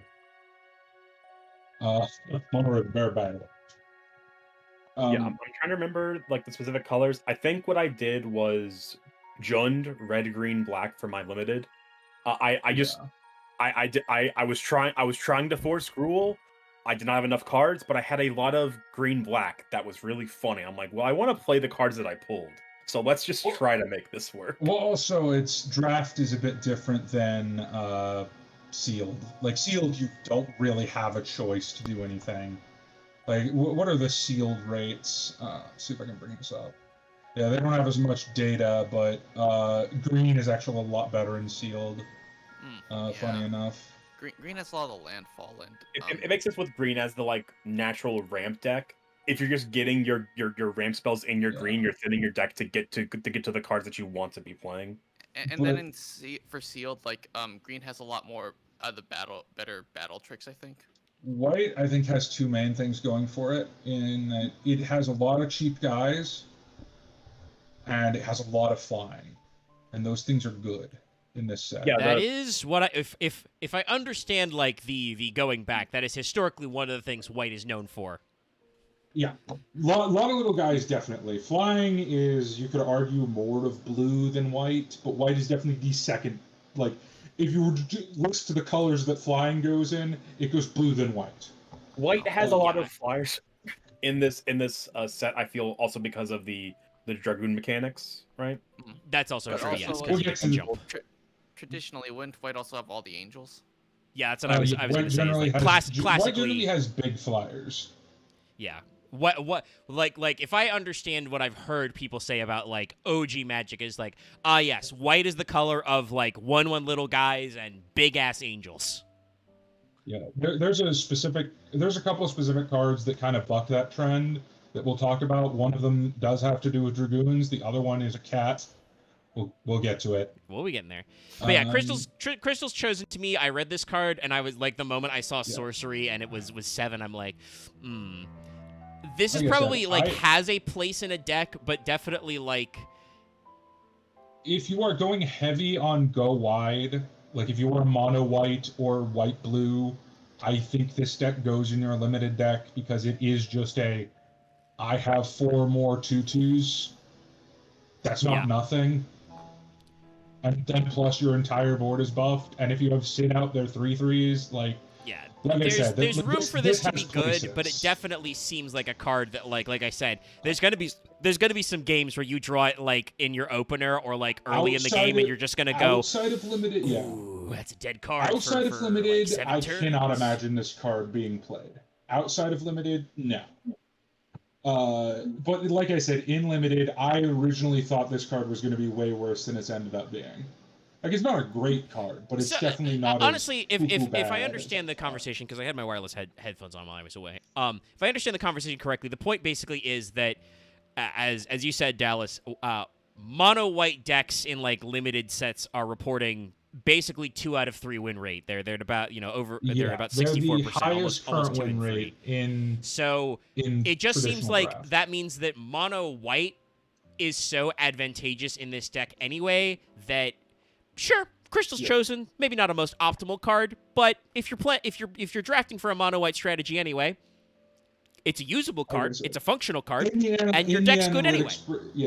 In the analytics breakdown, it has a solid C on 17 lands, which is about what I'd rate it to. It is a very that's C average. card. That's a passing grade. I knew Talk it about as a ride delivery for Moogle. you. Yes, the delivery Moogle. Great guys. Love these little guys. As opposed to the Cloudborne Moogles, who I want to punt. But yeah, the delivery. I do like the delivery Moogle as a card. Are the Moogles all 3/2s or like 2/3s? I think that's what they kind of do. They're all power toughness greater. They're 1/2s, 2/3s, or 3/4s. I mean, the Cloudborne Moogle was in fact a 3/2. Or no, No, it it's was a 2/3. 2/3. This is It's a the this is the 3/2. Yeah, this is the 3/2. This is the he's only 4. The exception is choke the summon. I Yeah. think. Oh yeah. No, if that guy's King if Moogle you're thinking yeah. of Chalkmog, that's 2 guys at least. So That is makes not sense. actually a Moogle. That is a Chocobo with a Moogle riding it. They come as a pair, Dallas. Anyway, this is another big ass Moogle. He's a 3/2. He's flying. When this creature enters, search your library or graveyard for an artifact with mana of 2 or less. Reveal it. Put it in your hand. If you search your library, shuffle. That gets you a Soul Ring. No, this seems good. I mean, I get. This Hey, is in Chad, if you don't get it, Commander, once again, this is. if you don't get it, very good in Chad, Commander. this is a 14. This is the delivery Moogle. This is literally how like, your veteran rewards like glamour sets for being subscribed for so many days and other things like you purchase from the cash shop arrive to you. Yeah. So, him being like, hey, when you summon the delivery Moogle, you get a piece of gear. And then in limited, another artifact. this is while this is overcosted for limited because tutoring is not nearly as good in limited as it is in constructed because you can't. I was going to do it. There's enough artifacts in this. It is both tutor and recursion, which I think gives it some nice flexibility. Yeah, and it is a 3/2 flyer, which is good. Yeah. Yeah. Like I said, this card is pretty decent in limited. It's probably like 1 cost too many, but honestly, I would pay that 1 extra cost just for a flyer that also just gets me that extra effect. It's fine. Here's the thing. I think this, because it does search, in my opinion, the best non-rare card in the set for limited. So if you get those 2 cards together, they're fucking amazing. But if you don't, it's still a 3/2 flyer. It can search like something like a Crystal Fragments will probably make the rounds. There's enough artifacts in the set that you won't get nothing with it. Yeah. I'm trying to see if I can sort this by just artifacts, but I guess not through this site. Let me go to a different site while we see what. You look that up, but Is now that- it's time to talk about Dion, Bahamut's dominant. Dion. This is another like hey, chat, guess what? The 16 cards are going to be this a lot because 16 is the one where people become the summons. Yes. So you're going to get a lot of these flip Our cards. summons is people. And also, if you're curious, and people are like, "Oh, regular Bahamut was colorless. Why is this one white?" Bahamut is explicitly light element in 16 as well. And that's why he's called Warden of Light. Dion is literally like a chivalric knight. Even if Bahamut was still colorless, Dion would be white. Yeah, but it works perfectly both ways because they are explicitly white. But yes, Dion, Bahamut's dominant, is he costs 4 mana, one of which was white. He is a human noble knight. All of these are correct. Oh my god. Dragonfire Delivery Dive. dog- Instant ramen. That's funny. We'll get to there. Dragonfire Dive, during your turn, Dion and other knights you control have flying, so this is jump for your whole squad. Again, that's Pretty correct. handy if you're playing with like a knight tribal. I'm sure you can make it work. Especially if you build when around Dion it. enters, you create a 2/2 white knight creature token, so you immediately have a guy. And then also, for 6 mana, and being able to tap Dion, so he has to be untapped to do it, as a sorcery, you can exile him to create Bahamut, the Warden of Light, which is another, legendary enchantment creature, Saga Dragon. He is a 5/5 flying, and his first ability, his first section is Wings of Light. Put a 1/1 counter on each other creature you control. Those creatures gain flying until the end of the turn. And then his final is he does Giga Flare, destroy target permanent, exile Bahamut, return it to the battlefield, face up. So he turns back into regular Dion after. Yes. After he does which then Giga Flare. causes him to enter again. The counter stays, so he keeps creating some knights that will give him Dragonfire Dive. So Counters on them. It's pretty Beautiful full art, by the way. So commander-wise, he's kind of aight. Like, I guess if you're running a knight tribal deck, he's good. But I don't see him being good enough to be his own commander, personally. I would assume there's like- probably a better commander out there if you were running Knight Tribal, and that Oh, for Dion knights? is, Hell is- yes. No. Yeah, Dion is better as a guy inside your Knight Tribal deck Yeah. because he is a piece that ideally, if your opponent doesn't get rid of him, he recurs himself. You Standard, transform him to he's- Bahamut, Yeah. and then assuming they don't get rid of him, he's like, okay, cast Giga Flare, blow up a guy, turn back into another guy. In other formats, he doesn't really do much. In limited, he's fucking dumb. God, is this card broken in limited? Yeah, in limited, he's just a guy that just sticks on the board. He is a 4-mana 5/5 flyer. Essentially. 4-mana 5/5 flyer that if you miss time your removal on him, he can just say, I'm Bahamut now. No, Dion is Oh, it's only very... sorcery, so you can't. Never mind. I don't No, read that you back. cannot dodge removal with it, sadly, but no. Probably a good thing. Also, again, not to spoil anything, but the Bahamut theme and the Bahamut fight in Final Fantasy 16 is probably some of the sickest shit I've ever seen, even from CBU 3. So, pretty cool. Thumbs up. Good work, Dion. No, Dion is, like I said, commander. He's okay. And Oh, like a also, knight we deck. got like a week left. Happy Pride, everybody. Hey, Brad. Dion, Oh. canonical boy kisser. Isn't he like extremely gay in the game? I mean, Or is there's he more- probably or something is to he be more said about. or is he more symbolically gay? I think He he's does more- explicitly kiss a guy, but no, I think it's more just like vibes. Okay. Yeah. Oh, yeah. No, that's Opposition Agent was the card I was thinking of. This card is a Chat brought that up. limited bomb, but sadly in other formats he doesn't seem to be doing anything. But once again, in limited, if you open this card, congrats on your draft win. What a beautiful big boy Up he is. next is our Dragoon's Lance, which Yes, so if you've seen the this Dragoons from card earlier, is so Nope. fucking pretty good. self-explanatory what this guy's gonna do. Hey, remember yeah, when I was so this is talking about another my one of favorite- this is another one of the 14 equipment cards. If you saw last week's stream, this is the job gear for Dragoon. He's doing the fucking pose. He's wearing the armor. So this this costs you 2. Job select when this equipment enters. Create a 1/1 colorless hero creature token, then attach it. The equipped creature gets +1/+0 and is a knight. Works for Dragoon. And then during your turn, the equipped creature has flying, which is the effect they have titled Jump elsewhere. And then also, referencing a iconic, Dragoon Lance from 14, Gaybulg, you can pay for and equip. Yeah, it's Other a 2/1 flyer on your turn, pretty solid, I would say. Like it's just, Who for two? becomes a knight and a hero. Remember when I said my favorite uncommon card in the set? This is it. This card is ridiculous and limited. The it 2 seems mana strong. 2/1 flyer is very strong. Especially because Very there's a aggressive lot of stuff that cost, cares looks about pretty cool. artifacts and equipment in this set, specifically in red, white, and blue, white, and just white. Mhm. Nah, this card's sick. And like just in general, good design. It has the jump thing we've got going on, where that is a sub theme of dragoons who, because they are knights, usually go in white, and also it creates a Well, creature token. ironically, the dragoons are in 3 colors, which are actually the 3 colors that traditionally have the most knights: Okay. white, red, and black. Honestly, all of those work for dragoons. Yes. Is most of the dragoons, I believe. There might be Yeah. one in like multicolored, but I can't remember. I think one of the Estinians is like something. Well, the main Is he set. white I don't know if there's any others in the main Yeah, set. in the But core it's set, I still don't know. the dragoon I've played the most is in red.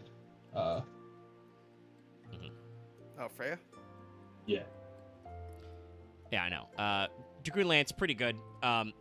It's funny because Loth just posted, because he's, I guess, on break or he's having a quiet day. But Loth is not here with us because he's at work. He's working the shift right now. But it's terrible he can't be here for this part because it's Dwarven Castle Guard. Lally ho! Lolly ho, everybody. Dallas will get that eventually. I mean, Dallas gets this part right now. I'm still sad. We have not gotten. What was the name of the tanks? I'm trying to remember the name of the fucking. Was it Keg? It was a Keg something. Oh, that's like her surname. I don't remember. No. Anyway. The name of the actual name. The name that the actual tanks have for the dwarves. But because like I want that to be an actual vehicle you could get. It's That would not make me sad. It's a 2/1 that makes it's a Yeah. 2/1 for 2 that makes a 1/1. Like okay, Yeah. like it's fine. Like it's When he dies, It's- make a color's hero token. one of your infinite like cards is that it's in the set because it has to be. It's fine. It's like pretty solid for 2 mana, but nothing to really. It's a dwarf write home soldier. about. It's a white. It like has a little bit of like return on investment. It feels kind of like what was that phrase somebody used earlier? Vegetable or Draft chaff. What do you- Filler? draft chaff. Yeah, like it's just like yeah. it's a guy. Maybe you draft him because he's not like Yeah. actively hurting you, but Ironically, he's way better in white black than the rest of them. Yeah, because you why? can 'Cause you reanimate. kill him Oh my yourself? god, you can reanimate him and You like can sacrifice him twice. yeah. you sack him, you Black reanimate White's him. main theme is sacking your own creatures in this set, and you can do it twice. Mm. This is that. You would not waste a reanimation on this man. I'm just thinking like your really dumb shenanigans of like I don't think there's any small reanimation in the set. I guess Squall, but even then, they're better targets. Maybe Terra? Like I said, I would never reanimate him. But you can do, like I said, for cards that require you to sack a creature, he is 2 sack fodder, which is great. So Yeah. essentially, his best job is to die. I mean, I Up don't know next is exactly one what of they're our saying funny about cards. 4, but that seems to be the idea. He is just a guard. he's just a guy. Yeah. Yes. Next, Next is Defeat of the Fate of the Sun. Oh no, Suncrest. Fate of Sunkissed. Which I think is like fine. It's cute. It's supposed to be a pretty big moment from 12. You know, Ash is talking about some stuff there about destroying the Empire. Also, by the way, that's Ash's full name, Ashelia Benargan Dalmasca. They couldn't fit all of that and also give her an epithet on her other white card. I honestly forgot her middle name is Benargan. The Probably for a names in Ivalice are crazy. I Like- remembered Ashelia Dalmasca. I remembered that. But I always forget her middle name is But Benargan. yeah, no. So this costs you 5, one which has to be white. If you're targeting a tapped creature, it costs 2 less, and then it's just destroy target on land permanent. Yeah, it's again kind of draft chaff card where like I'd say for it's kind. It's 5 kind of better. 5 to pop a What- permanent. is It meh, seems we've but talked about a this. 3 to White pop a tap in creature this is set good. has some like play with like tapping creatures, and it is an instant, so you can also do it on your opponent's turn when they are Removal is tapping their always creatures. nice, is my main Yeah. thing. Removal So is like nice. it has some utility. I would assume that in general the idea is you're never gonna cast this for 5 if you can help it. Oh no, I've cast it for 5 quite frequently. Okay. Because there's some non-creature cards that you just have to get rid of. That's fair. That's fair. So or it gives you an lose. option. There's some stuff that you can just get it. Like there are some cards in this set that are you must answer them immediately. So and like I said, games I've played because I like playing grindy decks. I tend to get into grind fests. So by the time you have like 9 mana, I don't care if I'm spending 5 of it to just kill your fucking Y'shtola you played. Y'shtola has to die.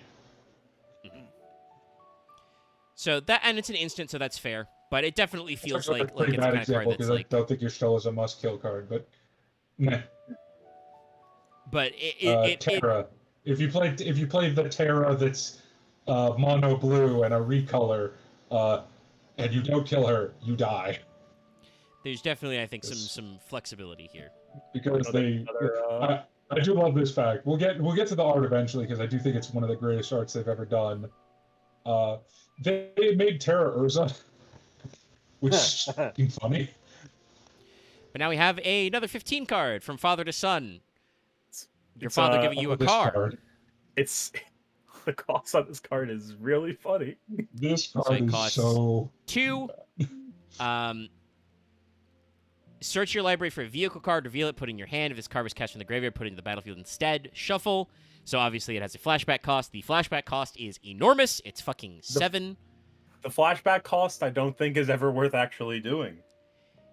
So the fact that it's 7 is doubly annoying, because I would make the argument if the flashback cost was 8, it would actually be better in limited, because there are multiple effects that trigger off of casting 8-cost spells.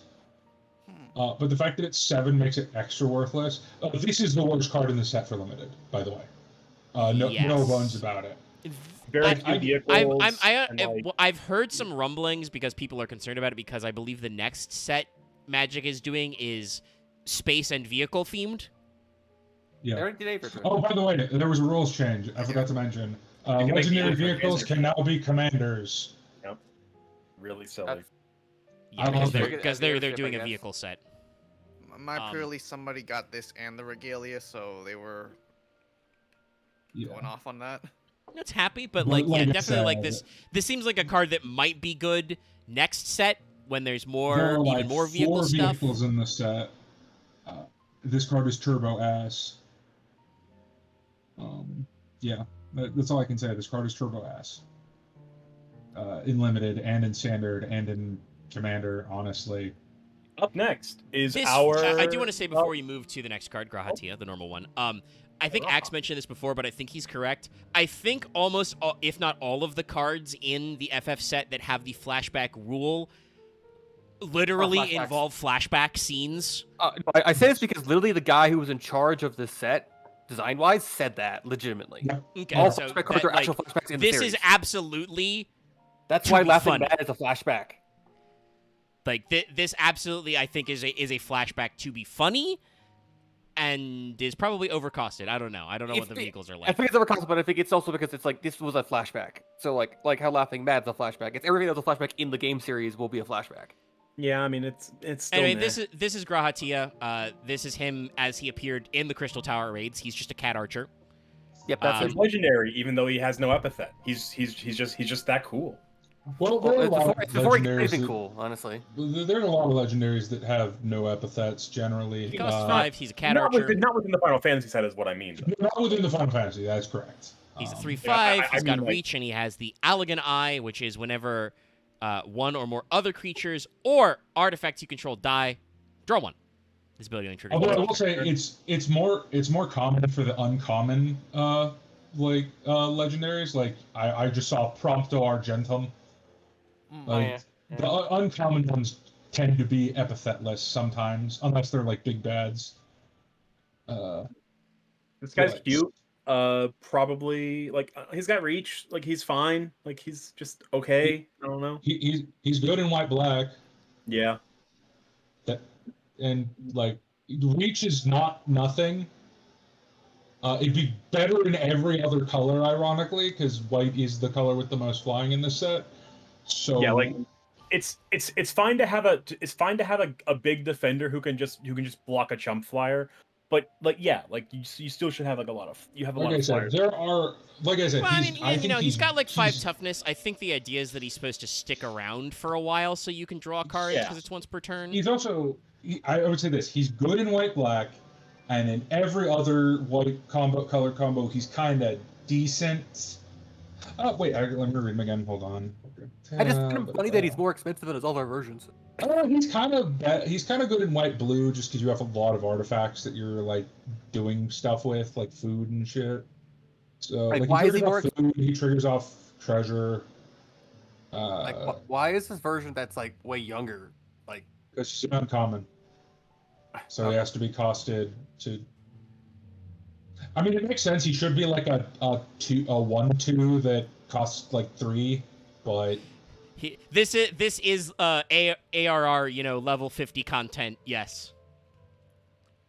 yeah, he's alright. Like I said, like Vesper's also said, it's not quite draft chaff level. He's like above that barely, because there are certain decks he is obviously better in. Especially in draft, if you get him, sure, I guess I'll play this guy, and I might get a few Yeah. draws off of him, but I'm not playing him to build. He's not a build around.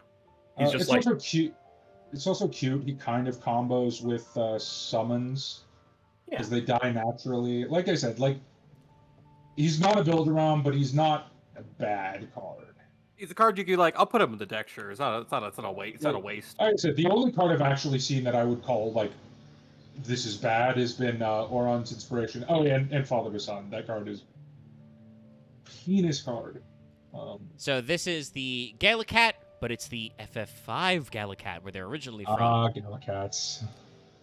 It is a 3-cost cat, 1/3, but it has flying and vigilance. And if you control 2 or more artifacts, it's +2, He's a 3/3. +0. So he's a 3/3 with flying and vigilance. No, this card is good. Yeah, no, like I mean, it's a flying this vigilance being cat. in, Galoof Baldasian. Gallif's originally from 5. yeah, this Oh, this, Baldasian. That's that's where Baldasian. well, that's the end. But yeah, this is like just like a 1/3 that can just keep swinging in as long as there's open space for it. And eventually, because you're playing white, the artifact color, you probably will end up with it being hitting 3/3. Yeah, especially if you're in like white blue or white red. Yeah. Like this card's great. Even white Swords- black enough has swords enough on the field. incidental artifacts. I think believe- the only archetype it's not great in is white green, because that's more enchantment based. I believe up next is our highest cost of the job select gear. Machinist Arsenal, which costs 5, yes. Though obviously it's because you can see from the card art, the artist obviously had a fun time. He's got the queen. We've got the auto crossbow and the queen, and like we're blowing shit up. You can see the sentry turret in the back too. Like The book turret. Yeah. so, it's not like just machinist's gun. It's everything. everything. What's So- really funny, I would say they made, again, I don't mean to shit on machinist. They made one of the worst jobs, probably one of the better equipments in this. Yeah. Oh my god. So job select, you create a 1/1 colorless hero token as usual. It gets +2/+2 for each artifact you control. So for every piece of gear you have, which by the way, this itself is an or artifact black equipment, so person. it's at least a 3/3. Also, I keep feeling sad every time it calls machinist the worst job. I keep feeling. It's wrong, unfortunately. It- In terms well, of, I mean, thought yeah, that was like a savage thing. I thought that was supposed to be like savage plus. I mean, But- yes, but like that it's doesn't. immediately a 3/3, and you're probably Yeah. playing equipment deck if you're playing this. So this is going to be a very annoying. It's going to be a very problematic hero that comes out on the board. Yeah, okay. Looking at it in a pure statistics point, Machinist is the lowest DPS of the DPS jobs, although it is extraordinarily close to another one. It's Who isn't it both is- machinist and bard? No, Dancer is almost the worst. Well, Dancer- By, like, But Well, damage it's is really- someone That's else. DPS, so it's like actual DPS numbers don't I'm just saying for usually DPS numbers. really matter. It's Machinist, Dancer, Red Mage, Bard are the bottom. Yeah.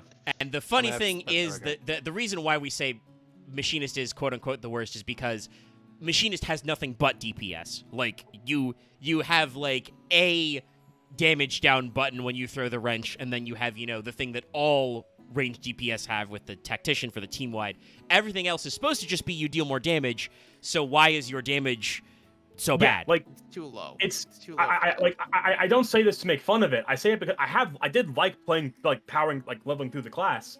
It's pure damage, but it never feels like you're actually doing damage as a pure DPS, like kind of. You really should Machinist do a is lot my more. highest level. Machinist is in fact the only ranged DPS I have at max level, but it is a case where, like, the thing is, Dancer has other utility in addition to its deeps. You know, you get to do dance partners, so somebody else does deeps. You get to do things like curing waltz and other shit. And same with Bard. Like, Bard has a lot of team-wide buffs. They have an Asuna, Also for think- instance. I also think they could probably do more damage, but also I feel like there's utilities the Machinist could just have because I think that's the thematically, at thing. least, Like I know that Yoshi P said they're not focusing on job identity this X pack, but when they do that, they need to pick a lane with Machinist. Either Machinist needs to probably deal damage similar at least to a non-ranged DPS job, or they need to figure out a way to give it utility to match its low DPS. It's kind 'cause, of like, funny. Red Mage it's Red kinda Mage is low funny. DPS because they're an off-reser and healer. Like, you can do damage and then also do Verraise or Vercure. and From shit what I like can that. tell, 14 seems to have the opposite problem WoW does. In that melee DPS seem to be generally the better DPS. Well, yeah, the reason why is, I don't know if WoW does positionals, but the reason why melee DPS is usually better is because you have to be close to the boss, and you usually want to be facing the correct direction. That means that, despite people thinking it, melee DPS usually requires you to use your brain a little bit. You, like, if you want to be optimal, you have to actually be, like, picking whether or not you're being greedy. You have to move Or between, you you know, just flanks ignore and it. rears. Or you just get Ignore greedy should not and you last get your long ass enough. clapped. No, but generally in WoW, melee DPS have lower numbers than ranged DPS. Generally. Whereas looking at 14, it's Black Mage is an exception, and then all the top DPS are melee. But yeah, no, Machinist is also a great card. We're guess going to I talk have about another nothing- vehicle, Magic Armor. Which is another artifact Magic vehicle. Armor is really funny. Costs 4, it's a Or 4/4. infantry. When this vehicle enters, create a colorless 1/1 hero, and then it's crew 1. So basically, you play this artifact, it creates the guy which can pilot it. Yeah. very open. I think this is literally referencing the opening of 6. Yeah, I think so. yeah, Yeah, I'm pretty I sure. think it's those exact Magitech armors with your two. I can't fucking remember their names. And I do Your Goober. believe that The it two books Yeah. show up with. and I do believe that is also during the Biggs and snow Wedge. during the opening scene. So yeah, are they Biggs and Wedge? They probably are. I think they are. Okay. Probably. Actually, this is a very they good question. die. They die before the tutorial ends. Are there cards that are named I after hope Biggs and they're Wedge not. in the Here's Magic the thing. set? No. I hope there are. Yes, I hope see. they aren't. I hope they aren't See, Biggs see. and Wedge. Solely because that means that Biggs and Wedge and 6 are fascist dickheads. Big I hope they're not Wedge Biggs and and two Wedge. juicy I'm playable pretty sure they characters with Sarah, Honor, Raiden, Narsh. So yeah, they Oh, are. God damn okay. it. Biggs and Wedge are fascists. Technically, technically, They could be coerced against their will, Dallas. We don't know shit. They also could have No, just raised no. the Empire, dude. Well, no, specifically they're not because spoiler. Well, that's not a spoiler. It's a 10-year-old. The opening, fucking- yeah. It's the It's opening It's of the 20 game. 20 years old. You are actually being mind controlled. Yeah, most people in the Empire are mind control, aren't they?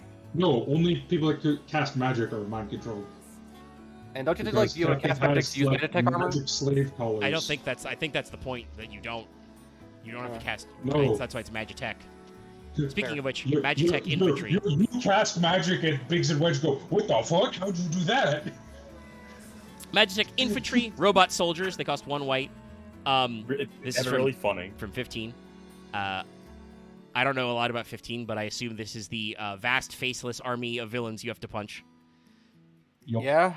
They are a 1/1 creature that if you control another artifact, because they are an artifact creature themselves, you get +1, and then you can pay 3 mana to search your library for a card that is named Magitech Infantry, put it into the battlefield, tap, then shuffle. And what they should have done is allowed you to play a deck only with Magitech Infantry. That would have been very Sort of, but I funny, think but they that actually already would have been technically did that too gimmick with Sid. They also do that with a lot of Magic cards now, and I think that Like, might have actually Grad. made these. I think this might actually have made this too strong in drafts. If they did, well, I mean, you can already play as many as you want anyway, so I don't know. Maybe they're afraid of it breaking standard or something. I don't know. Because in draft, you can technically play more than 4 because you can play however many you draft. Yeah, But if your this team will isn't- let this you draft isn't- more than 4 of these, it's their own fault. This Arena, seems I got a this seems like a for good card. tapping 5 of a card. This seems like a Nice. good card. It's a 1 cost. Yeah. It has the ability to search more. It is an artifact creature that is a robot soldier. So if you're playing some kind of soldier-based deck based around little guys, Or robot it's a cheap little guy. Oh, Are there also robot supports as well? Okay. Well, not only is there robot support in the Doctor Who set, robots was the thing. In the new set, one of the themes is robots.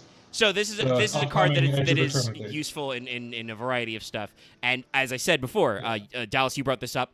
Several of the white themes are based around artifacts. This is an artifact creature. This card was like I played a draft last Friday. I'll play one this Friday too. I play every Friday. Friday Night Magic. Generally, my turns were, or I tried to because I picked up 3 Magitech armor, 2 Dragoon's Lance. My goal was to turn 1 Magitech armor, turn 2 Dragoon's Lance, start swinging sideways.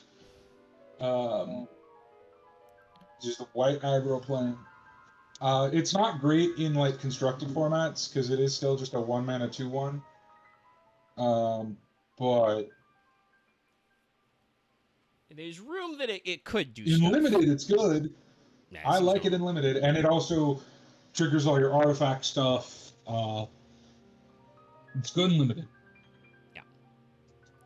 Probably not That's good pretty in much it. Commander where you cannot play extra Magitech inventories. Yeah, no, it's not good in Commander. Not even as a body. There's probably some other stuff. No, Let's talk about other there's guy. better bodies. Min Woo, the white mage. For Final Fantasy II rep. He is a I love human him. cleric. He costs 5 mana to cast. He is a 3/3 human cleric, as I said. He has Vigilant, he has Lifelink, and whenever you gain life, put a 1/1 counter on each cleric you control. So again, this is seeming like it is going for a white life gain based deck with clerics, which are what the subclass for white mages are. Let me check something. Aerith is the cleric. Yep, Aerith's a cleric. I believe the white mage job gear gives cleric. I believe the Soul Sisters are clerics. I do need to check that though. If they are, that would mean this has some play for that as well. No one's been building Minwu, sadly, or not a lot of people have been. Kind of There's a feels a decent bit number. expensive. Yeah, for Soul's Vigilante and Attendant, Lifelink. Soul's Attendants and Soul Warden are both clerics. So this is hilarious. You can make Soul's Attendants on steroids. I mean, that effect is very strong if you're playing a cleric deck. Because that's every instance of life gain, not just And he has lifelink, and obviously a lot of guys in this set have lifelink. Like I said, Soul's Attendant and Soul's Warden are both creatures that are human clerics and read whenever another creature enters, gain 1 life. Yeah, so So that triggers every time. So no, I understand why he's costed like that.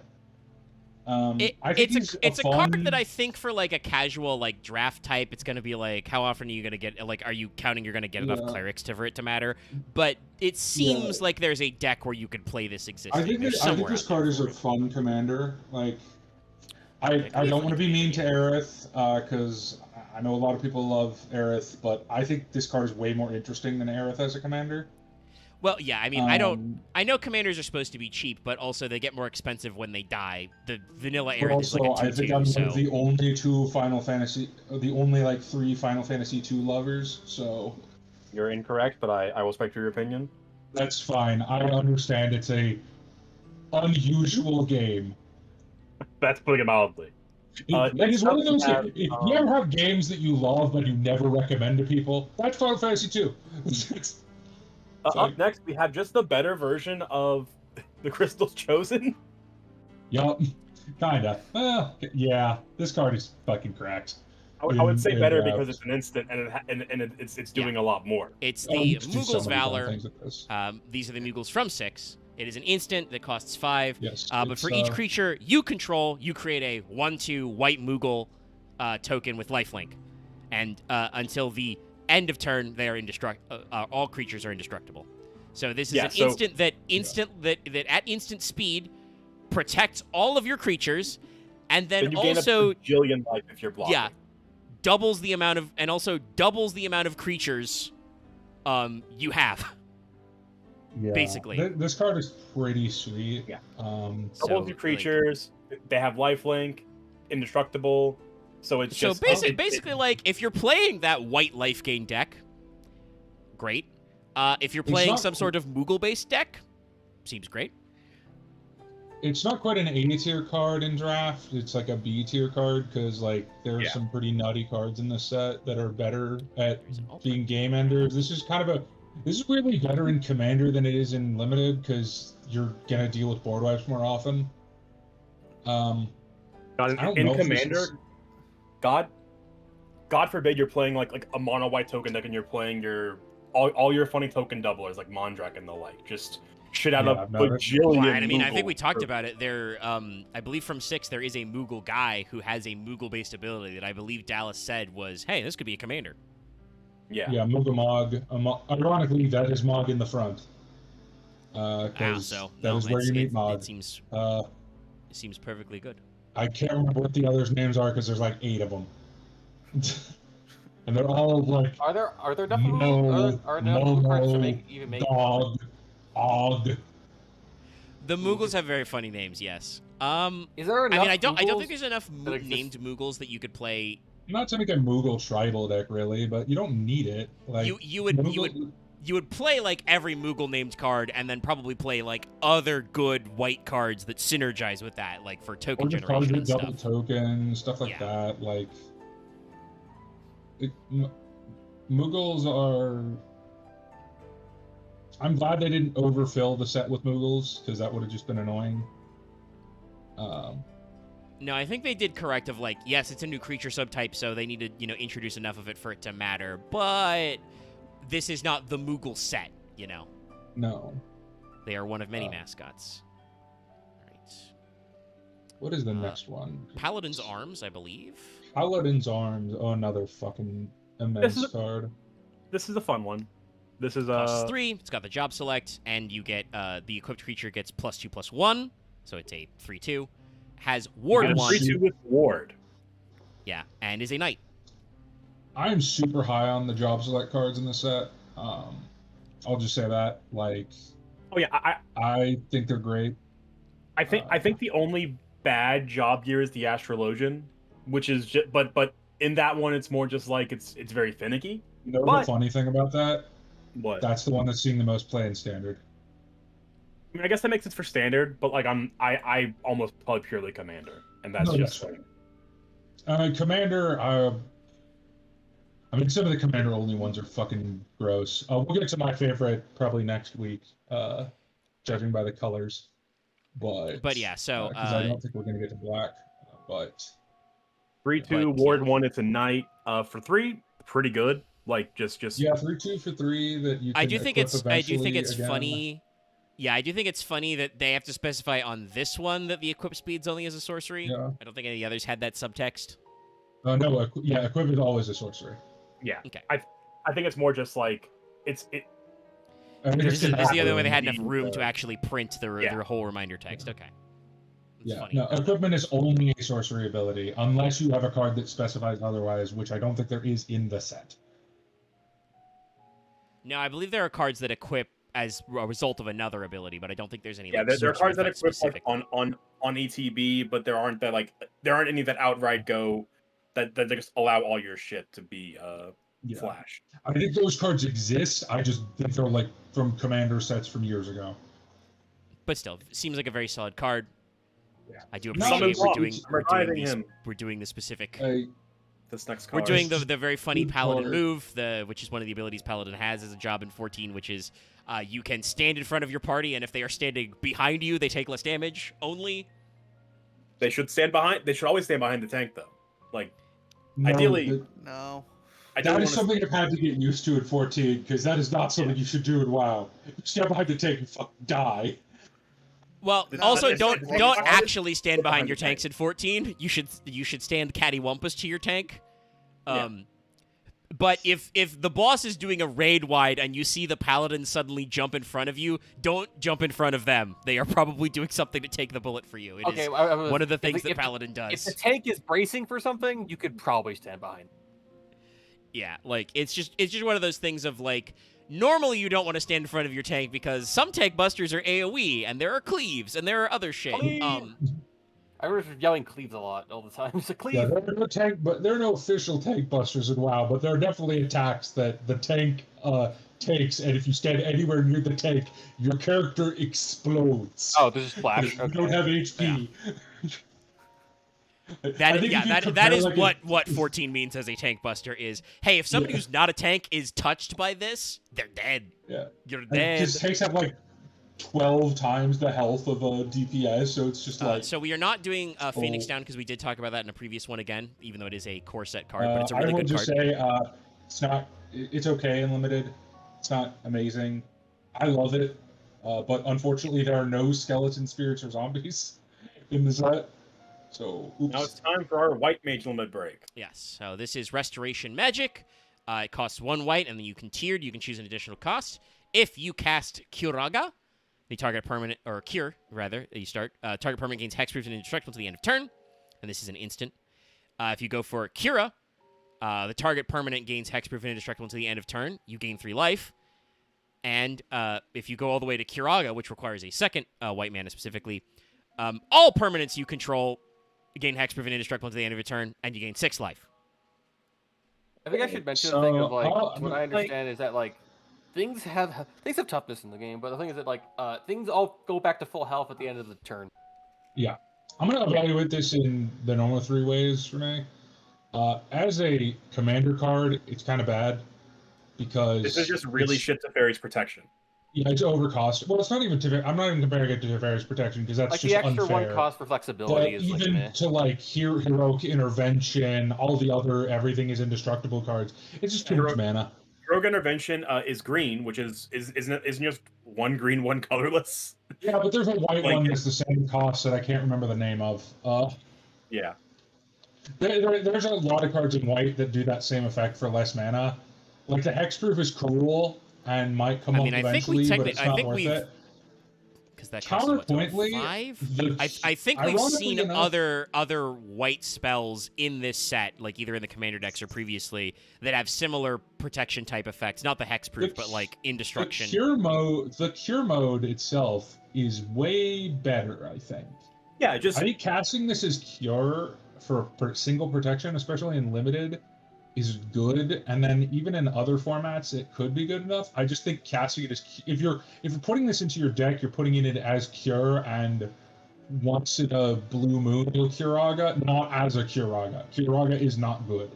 yeah, like I can even see like, oh, I have the 1 mana open, I'll Cura for the 3 life. Like, sure, Yeah, sure. why not? Especially in limited, that's much more relevant. Like, Yeah. Commander, not really, but you could do it. It's funny. And we did talk about this. We talked about like there is a sub theme with on. other white cards about life gain. But Dallas explicitly mentioned it. Usually, you don't want to do 1 big drop of life gain. You want to do for the lots ones of that you little get set drops of white gain. specifically. Like there are other cards that care about how much life you gain, but in this set, for whatever reason, they have a lot of cards that care about single instance life gain. Yeah. Which is different. But like I said, the cure mode is kind of good. It's like a snakeskin veil kind of effect, which is a good card in limited and in standard sometimes. I mean, yeah, I believe we talked about it. Hexproof itself is pretty good. That's what you can't be. You cannot be targeted. Targeted? Yeah. So basically, this is just at instant speed, a quick effect speed. You can make a permanent card just be like untargetable, indestructible. No. Oh, And it's maybe, permanent. like Vesper said, okay, that might actually be better than Snakeskin Veil then. yeah, it's 'Cause target the fact that permanent, it's not target creature. The fact that it's permanent is even more interesting in Commander. Okay, So- yeah, this card's evaluation goes up a little more because it doesn't just target creatures. And then as Vesper said, occasionally you'll have the free mana. You'll throw in the Kira just because you're not going to say no to 3 Yeah. life. And Even though it's not good, I did run this last week in a Absolute Virtue deck, and it was very annoying for my opponents. I mean, Like that's it's- like Absolute Virtue is just a fucker. It's not a good fucker, but it is a fucker. I mean, he's annoying at least. That's what you want him for. Well, and I think what Time for Dallas is our saying is that, quest. like, Kira is not, or Kira Restoration Magic, we should say, is not a bad card overall. It's just that specifically no, going all the way to Kiraga is probably too expensive. honestly, yeah, no, and the fact that it's I love permanent this fucking line. changed the evaluation in my mind because I don't believe. Let me check Snakeskin Veil because I believe Snakeskin Veil is only creatures. I appreciate they literally converted the idea of getting a reward for catching a fish besides the fish into a card. Like they actually like fucking turned that effect into a card. And I Yeah, appreciate No, Any this is creature, so. This so is brilliant. this So this is side quest catch a fish, and then later the its reverse side is the cooking campsite. So it's catch a fish is an enchantment that costs 3, one of which will be white.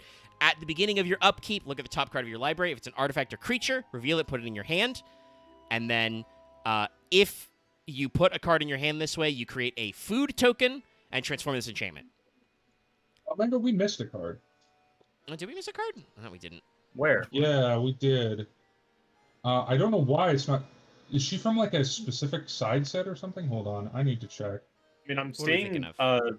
I'm not seeing a number we missed, unless. Where is you from? Because I'm seeing a card that's mono white that we haven't talked about. That's from a main set. Where Is it this card perhaps alphabetically lower than? from? No, it's alphabetically Yes. higher. What is it, Dallas? Where Use is your this words. From? Beatrix, loyal general. She's later. Why? Hold on. She's just not in the set. probably only in a specific thing. No, wait. She must be in like some like weird supplemental thing. Maybe She's from the starter kit. Okay. Okay, well. Yeah, she's FIN 426. It says. When I guess Oh, we'll get to that one like 2 weeks from now. Not 2 Sure. weeks, but Sorry. we'll figure I it out. saw yes. that. I saw that, and I'm like, okay. So no, my bad. I just saw a mono white card with the normal because it has the identical set symbol. So, oops. Well, Dallas, look at your numby, the big numby. Catching a fish. But yes, catch a fish. So I wish this card was. also, I believe food tokens are standard, like treasure tokens. tokens are standard. What do they Yeah, do? they're a normal token. Yeah. Yeah, they tap for. Is it 2 generic tap second gain of life? Is that what it is? Second or game just- 3. It's second game Oh. 3. Oh, okay. I'm thinking of clues. I guess. Got it. Yeah. And then the Clues cooking to- campsite is a land, which lets you tap to add 1 white, or you can spend 3 and tap it to sacrifice an artifact to put a 1/1 counter on each creature you control. Activate only a sorcery. I think this card's okay in certain decks. I think it's better in Commander than it is in Limited. I like all the side quests and flavor. None of them seem like incredible, but they're all cute. They're all fun. Oh, I think one of Yeah, I them mean, is this- really good. This is Is this, it a We'll this, get Smart. to it. I'm looking at them. this seems like a funny card. Like it's got a big delay before it comes into activation because you got Get you another to free. It gets you a free land as well. you got to go eventually, there. right? But if it Yeah. works, it transforms. It adds a card to your hand at the end of your turn, so you can effectively you're drawing a card most of the time if you don't see a non-standard Also, card. food token counts. I forget. Food token's an artifact, right? Food No, token it's is an artifact. artifact. It's heal 3 life. No, but food token is an artifact. It counts as an artifact. So so cooking campsite means that you could use it to gain life, or you could use or it buff. with the cooking campsite to give a food Yeah. buff because you're cooking with the 15 boys. It's way too slow to do that in a. I feel like it's not great in a limited deck, but there might be commander decks that really like this. I don't know. I'm kind of mid on it. I actually think it's one of the weaker of the side quests. It's, It's not still the super worst cool. one because we'll get to that, but It's still pretty cool to have the concept of like, if you, and I haven't actually played the 15, so I don't know, but I'm gonna guess that the fishing minigame you can catch, dumb shit like boots or broken umbrellas or something. Maybe occasionally fish an actual piece of equipment, but that's very common in fishing minigames that you fish items, so it's artifact or creature. And it turns into a bonus land. Could be useful, but does not seem, crazy. Like I said, it's not going to proc at least until your upkeep, which is at the end, I believe. Or is upkeep upkeep is beginning the of next beginning. It's So, before your Not until it's beginning of your next turn. Yeah. Yeah. It is untap, then takes a while. upkeep step, then draw step. So, I mean, it is before you draw, so there's some cute interaction there. But yeah, it's going to be a little slow no matter what. Like I said, it's an okay card. It's bad and limited, I think, just because it's doing too many things and it's too much to do. It's a 3-mana do nothing initially, which is not Yeah, it takes a great. while to proc.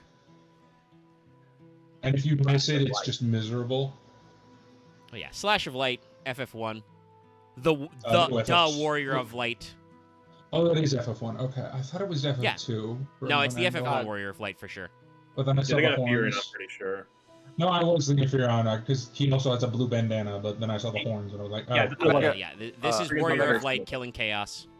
I have to instant. apologize, but I have to apologize every time I see this card. I just hear "To the Edge" are playing in my head. Slash of Light is an instant. It costs you 2. It deals damage equal to the number of creatures you control plus the number of equipment you control to the target creature.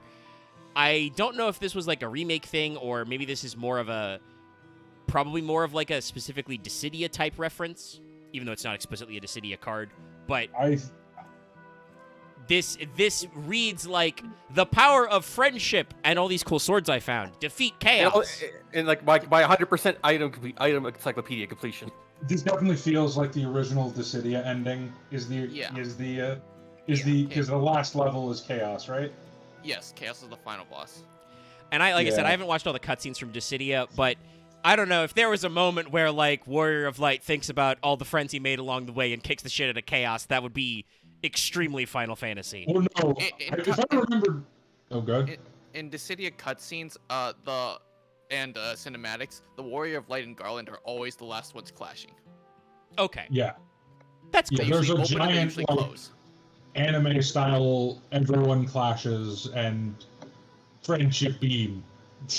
That's fair. So yeah, this. Look, Dissidia is an anime. Like I know it's a video game, but it is just an anime. Yeah, I know. So this seems yeah. okay. It's not the optimal form of removal because it's dealing damage, but if you're playing these white decks which involve creatures and equipment, you can probably get some It's pretty big good damage to kill some pretty big like guys. I said, like obviously in like Commander or standard formats, it's suboptimal. But in limited, it's pretty good for what it is. I mean, it's a pretty cheap form of removal for sure. Yeah, it's like cheap removal. I would put It's it an better instant. than I would put it better than what was it? Fate of the Suncrist. I mean, it's Probably. instant, so like if you have a decent board presence and your opponent summons something that's like not indestructible, that's not like got a shitload of toughness, you can be like, oh no, get that guy out of here. I don't like that And guy. getting it up to like 3 or 4 will probably kill most things that are important to kill. There's not And a lot even of then, like, things that are huge. We have seen a lot of like just generic white stuff in this set alone that's already designed to shit out a bunch of creatures. So Yeah, white sub themes are, hey, we have equipment, and hey, we have lots of dudes. This is decent enough. Like it's not going to set the world on fire, but I'd pick it pretty early because it's removal. Yeah.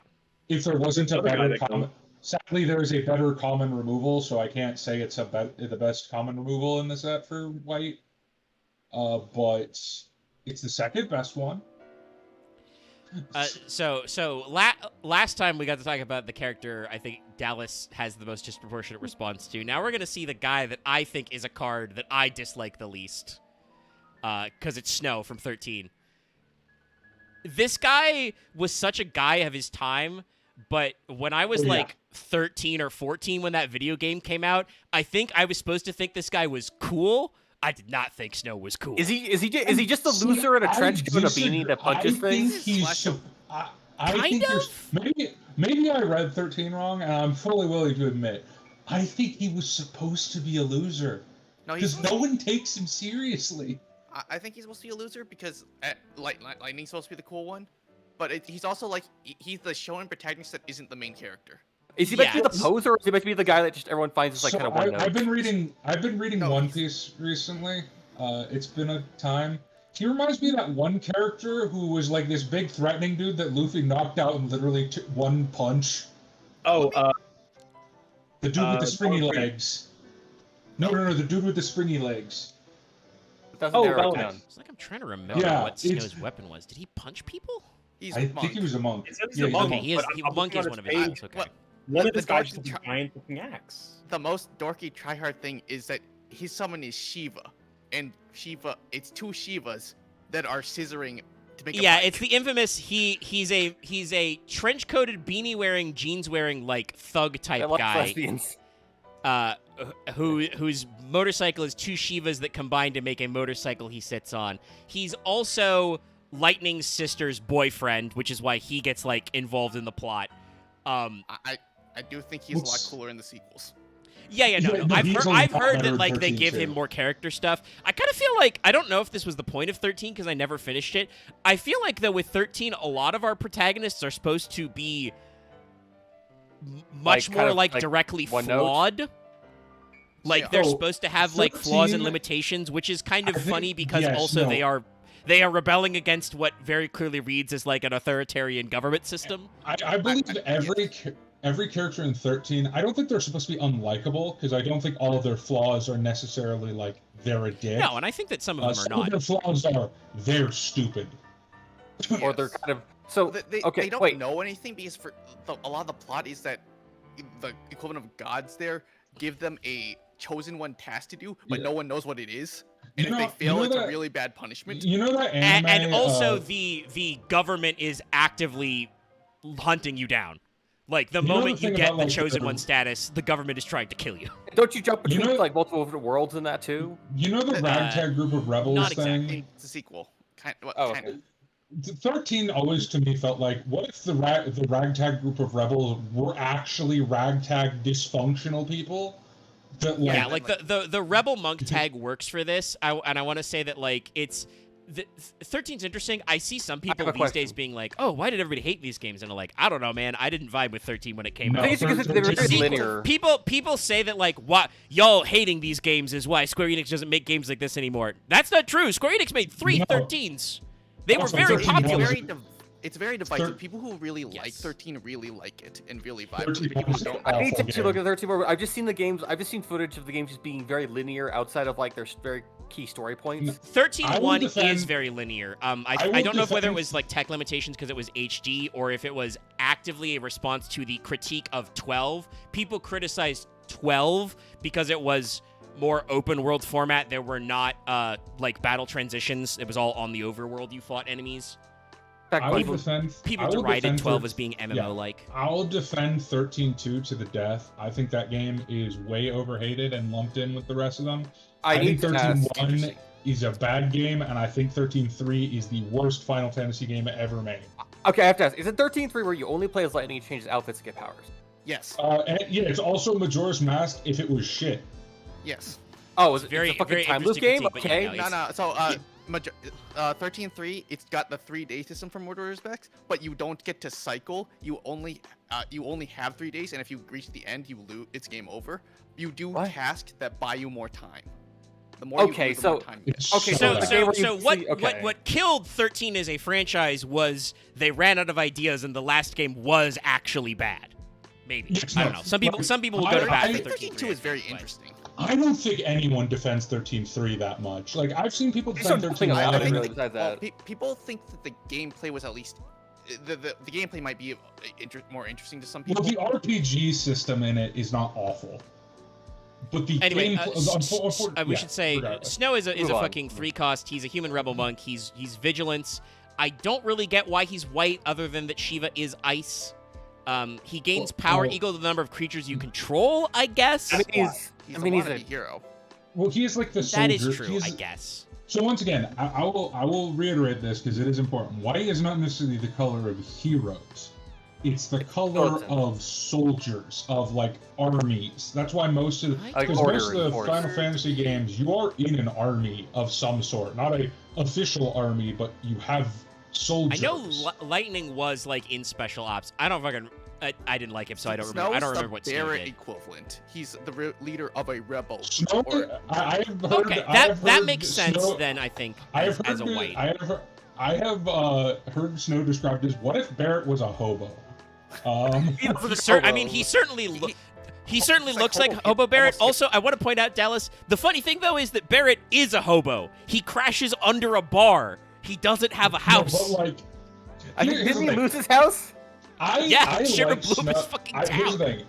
I like Snow as a character specifically because I feel like the game treats him as a joke.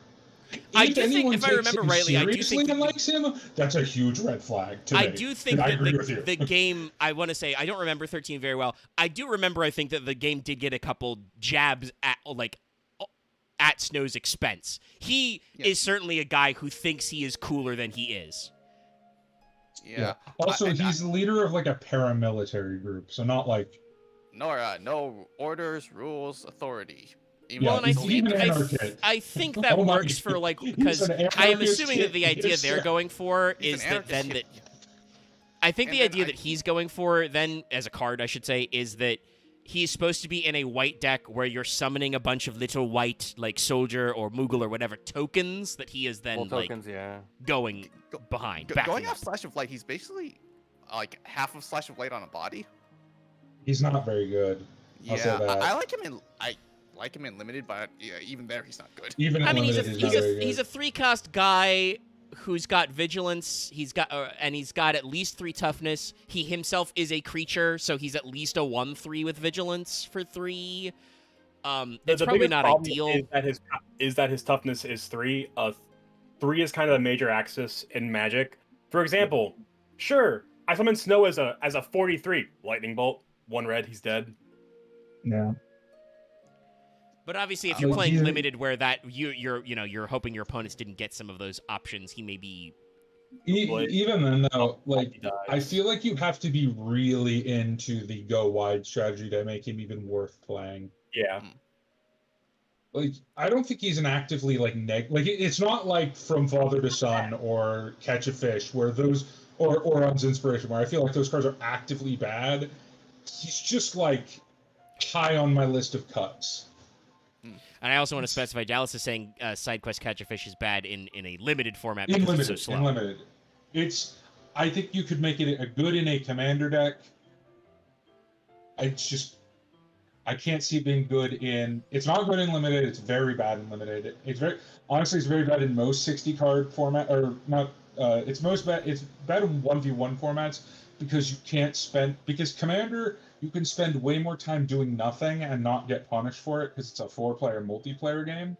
You can't do that. You can't get away with that as much. Yeah, in Yeah, and I said 1v1. before, I realized that I think the card was like probably too slow for some uses when like it is before draw, which again is funny because the way it works, but like that means you are waiting a whole full turn, a I do full think that opponent's turn land before it can ability come is back. potentially really good. The sacrifice and artifact, but no, What- Snow what- is. But Meh. Snow, yeah, like he What's probably up? has There's- uses. Good, yeah. One more small lore thing about Snow, or like story characterization. He's got a relationship with Hope, the same kind of relationship Shinjiro and Ken have in Persona 3, except with all this different characterization, and so it's not exactly great. Hope was another character who usually bothered me. Hope again really feels like he was very of the time because he's he's young, he's not literally emo, but he's what we called emo back in the day. Like he's like emotionally overwrought, complains a lot, he's like what, like 14, he's like looking for vengeance. 13. But I think Yeah. his weapon is a he's blade, so like it's a little Yeah, it's a little weird to take him seriously talking about like, doing these things when his weapon is I fold out a boomerang. So it's just one of those things that, like, I feel like a Beyond lot of the damage, 13 crew is, like I said, surgically designed to be of that moment in time. Like, you've got maybe this is big dumb maybe doofus this is man. my own, You've got, you know, maybe this emotional teenager. You've got maybe too cool this for is my school. own fault, but I think maybe the reason I didn't find a lot of the 13 cast as acrobatic as a lot of people did is because I never felt like the game was telling me to take any of the characters other than Lightning seriously. Oh, and the villains, of course. Well, some of the villains. Very few of the villains. I just didn't feel like the Honestly, game and was they like, might "You need not to have take been, this but seriously." Dallas, you got to remember, I bought 13 because I was like, I've got my shiny new PS3. Oh, they're releasing a new Final Fantasy. I had so much fun with Final Fantasy 12. Oh, okay. Yeah, no, it's very Like, different tonally than 12 to me. Yeah, exactly. And I think that was intentional because, like, 12 weirdly got a lot of flack when it came out. Like a lot of people complained about, like, oh, they're changing the battles. By the way, if you're curious, people who about Final Fantasy, yes, every single quote unquote change to a Final Fantasy has always been bitched about. Final Fantasy is like, they call it the Zelda cycle. I feel like Final Fantasy was the original version of that. That's way worse. Where, like, every single time a new Final Fantasy is introduced, people will loudly complain about how it's not like like a previous Final Fantasy, despite the fact that generally most Final Fantasies are very different from each other. Yeah.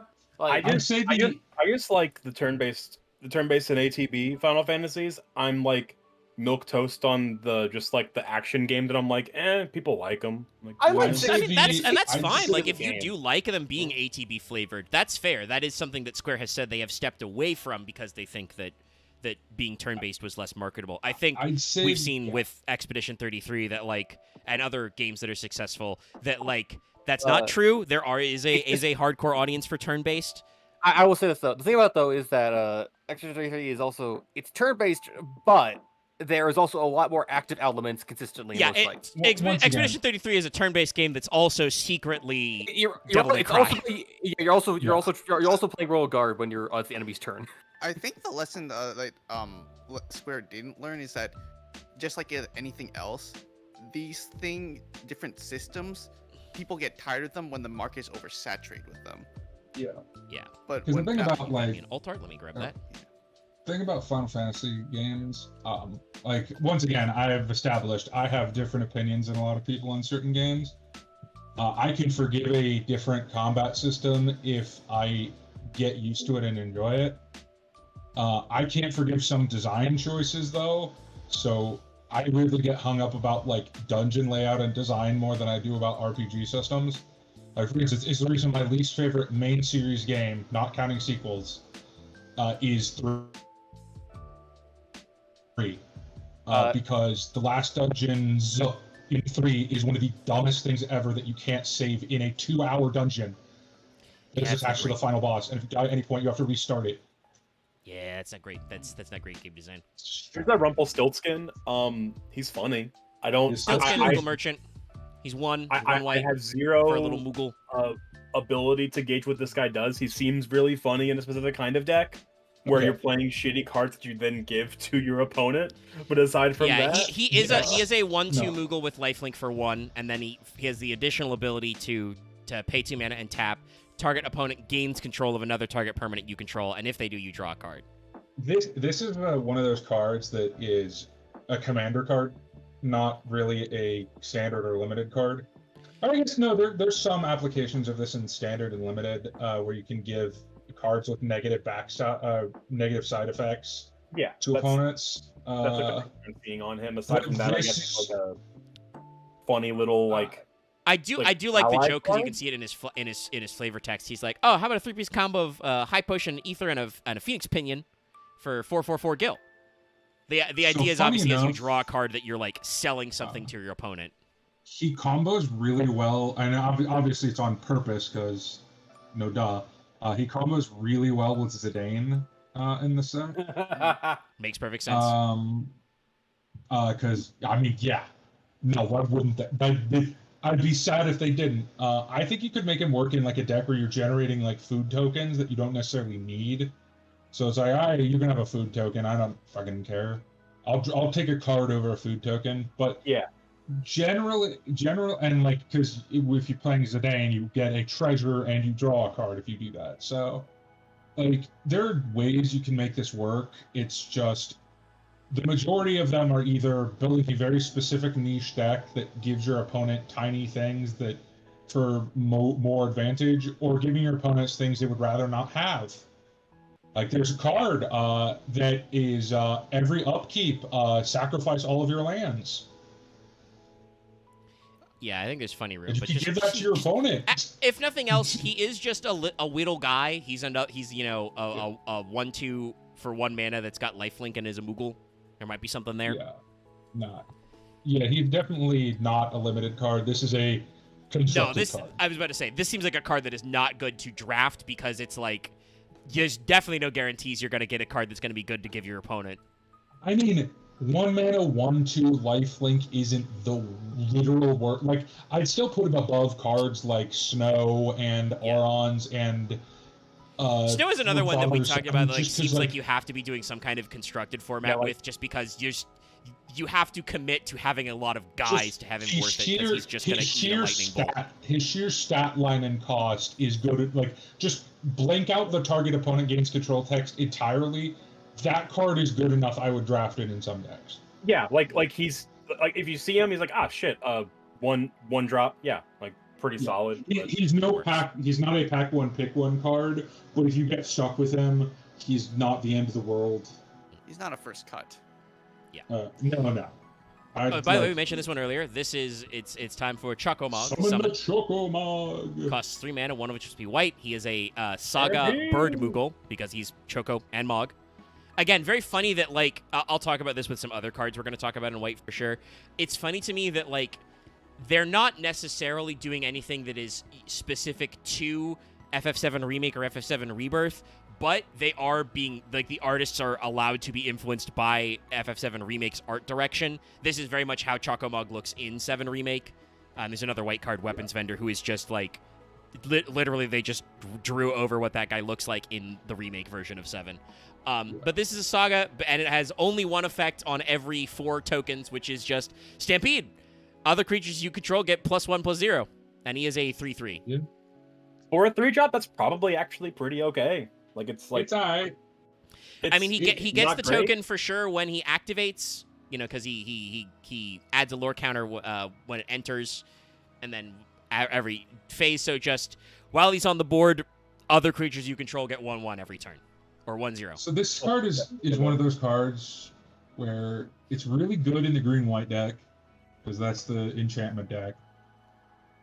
And it's really okay to not good in the rest of them. it's up it's next kind of, is our our really funny summon. But Yeah, it's Chocomog the is big boy. solid. yeah. It does what it says on the tin. Like no more, no less.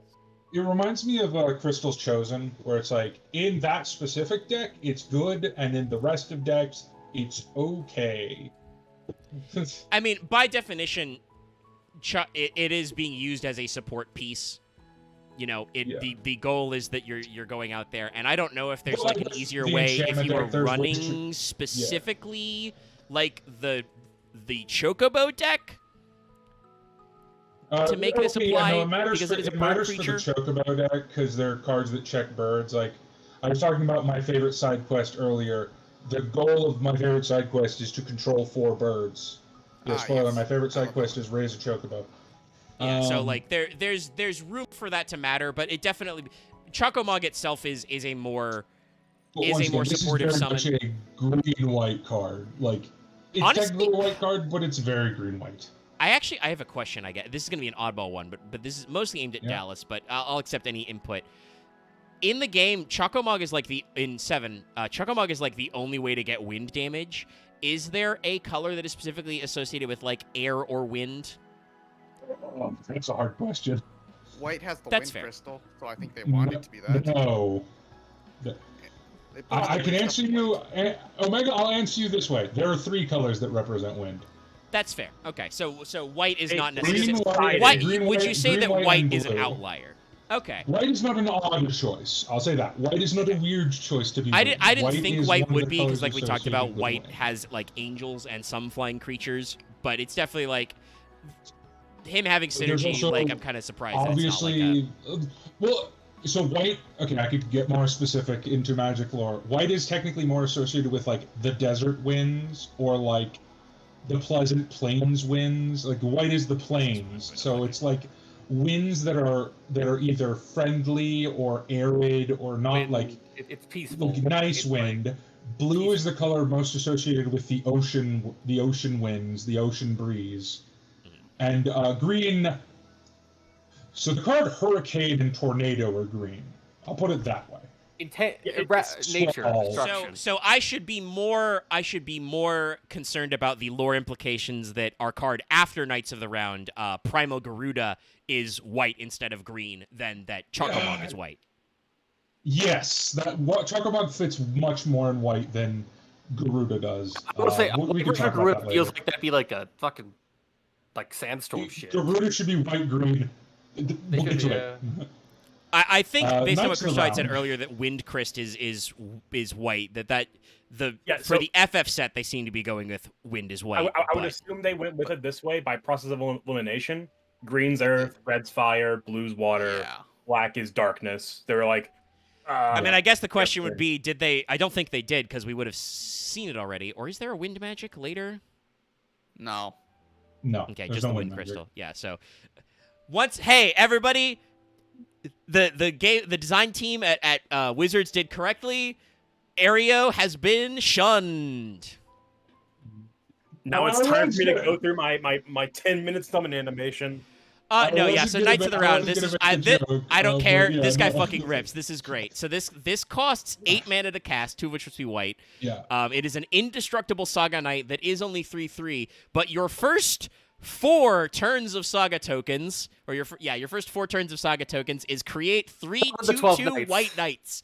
So To be The my Knights of Knights! the Round very gradually perform their attack animation 3 by 3. It's At least literally it will to- take. you know, It to will at least be will my take Knights. more time. It will take more time than it will the limit break in Thoradin's reign. Like, And then okay, the so this- final one is ultimate end. Other creatures you control get +2/+2 and are get an indestructible counter. So this card's interesting. I assume that if you do actually get to proc ultimate end, that is probably a decent chance that the game is over. That is kind of the game, unless All of your creatures being unless you- indestructible is kind of like, it's not an auto win, but it's like, well, I can't do anything to your board. And they're +2/+2, so like Oh yeah, and you have at least 13 of them, if nothing not. Yeah, no. Ultimate End is supposedly an Ultimate End, but I will say this: this is one of those weird cards where I think this card is not actually. It looks at first glance, this card will look like a Commander card. I don't think this card is good in Commander. Like all of the It's faults gonna of be expensive. I mean, low for Commander, but there's something I'm funny seeing a you lot could of decks do. trying to play it. the thing about this card in Commander is all of the faults of this card that it doesn't do enough damage to be like a Commander end board because there are other cards for the same ish mana that do more big numbers. It's Yuna that can res him. I think this card is much more at home Well, I think in also like Terra can res him. Terra can also res. Isn't Terra's requirement 3 power? Terra can't. Oh, that Terra. Yes, Commander no, Terra. that is Commander very Terra. funny. The precon commander. Like I said, I think this card is good in a recursion deck. I just don't think this card is a commander like. This card does not immediately jump out as commander because unfortunately all the problems with it, like it's only indestructible, so exile removal still kills it.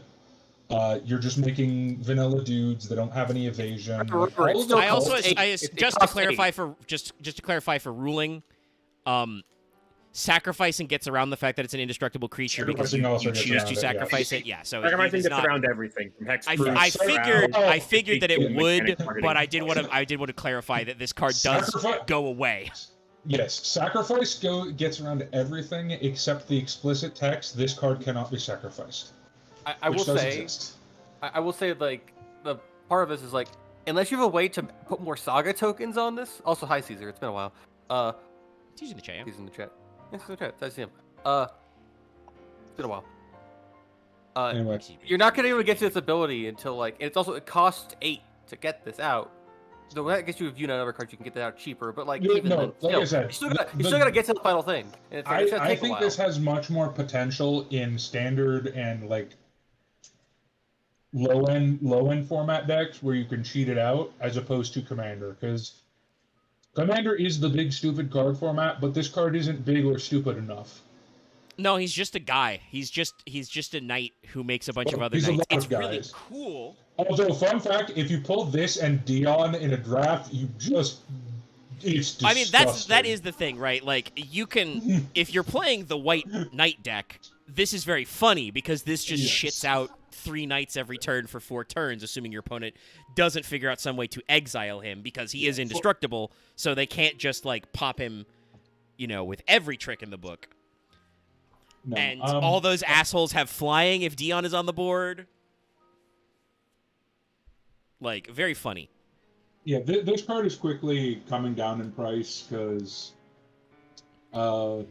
it's a card that, if I understand realizing Magic it's like, players correctly, I- they're gonna want to try and make this work, but it still costs 8, so like.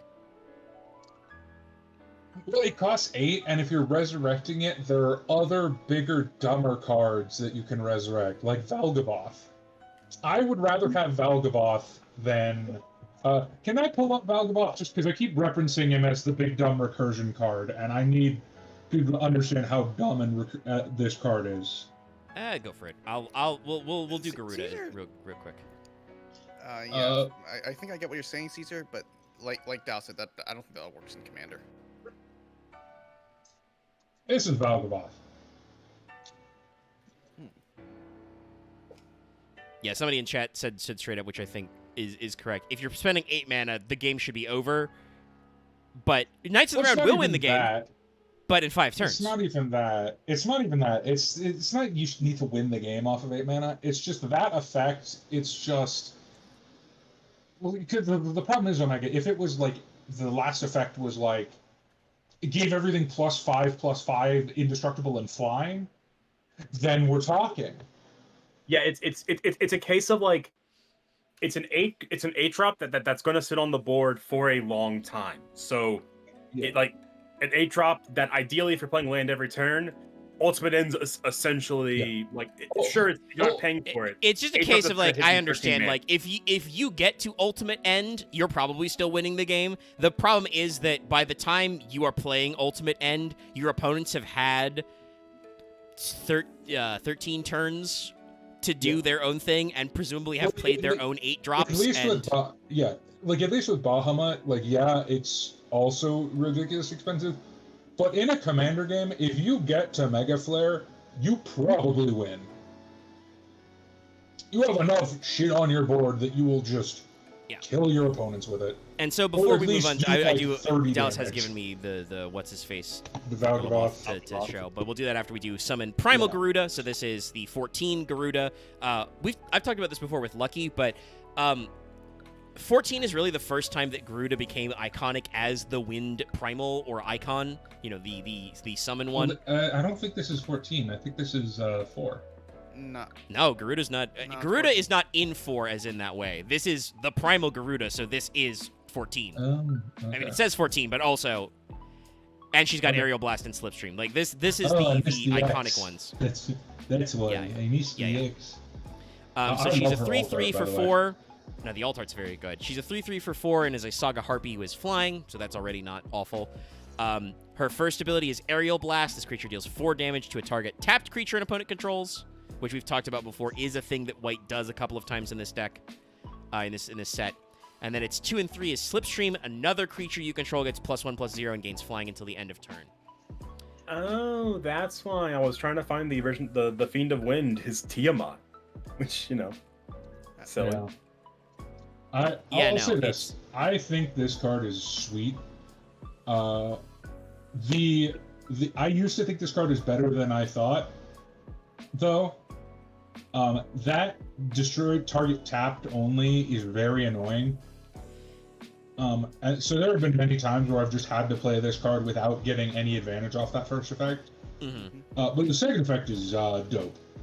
Yeah. Well, and I do want to say that, even if you can't actually fire Aerial Blast, she's a 3/3 flying for 4, That's not awful. Oh no, So no, it's if you like execute I aerial said, blast, as a that's body, fine. she's fine. But it's I also, just- I do want to say it is Slipstream is funny really to me that she is a primal, and yes, aerial blast and slipstream are her iconic abilities, but also I feel like these are the summoner abilities you get in wind mode more, Yeah. They are, I'm pretty sure, yeah. which is very that's very cute level to me. 90. So there's level 90 thing in the wind blast, and then aerial blast is. Yeah, like, aerial the blast big is just what unit Garuda when you Eggy summon does. Yeah, with the Eggy does, yeah. So you switch to like Garuda mode, and then you can slipstream to dash in. It's cute. I should also say, Omega, for on the wind note, it looks like Magic is running with white is wind for a little longer because if I remember correctly, white is the color of airbending in the Avatar set.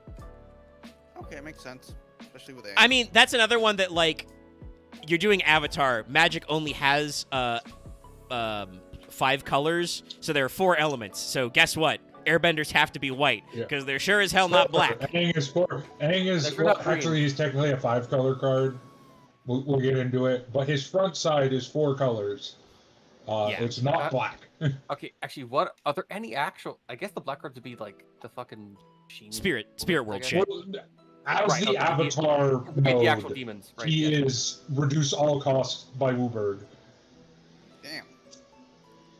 But yeah, no, I don't know about assume the that there are other shit. actual black cards that are black mana in the Magic set are like spirits, Fair. ghosts, spirit world, dark energy shit. The I would face-eating imagine demon, you could yeah. argue a lot, especially if they're doing primarily from the first series. Some of the red cards can also be red-black.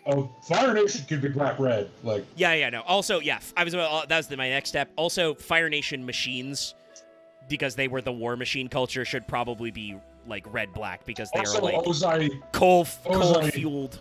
Ozai needs to be red-black. Oh yeah, Ozai Phoenix. I mean, Lord that's is- also Phoenix true, Lord, but that's yeah. like the Sozin's comment and like the burn the whole fucking world thing is absolutely red black. But inherently, firebending is just red. But Fire Nation could be red black for sure. And then also, the like guy that. Also, the guy with Code like, the the basically specifically Code the Face Stealer should be a big mono black Yes. creature. Also, that guy's fucking I think they could do like a colorless or like a guy that's like colorless black for the guy who could do the telekinetic head blast. No, that guy's that's firebending. That guy is a firebender. Eye explosion man. Yeah, he What's like next? generates fire like Oh yeah, Valkyrie. Fire- It's like high pressured heat or something. Yeah, He's it's- creating it- explosions that I don't think they ever bothered to explain it, which is very weird because they brought a character back in Korra who also had that like distinction, and we never explained what forehead explosion man does or where he comes from. But I assume the idea is that because he's got like the forehead tattoo as his focus, because that is a chakra point, he focuses all of his energy on his chakra point, so he creates super concentrated firebending that like travels like an explosion.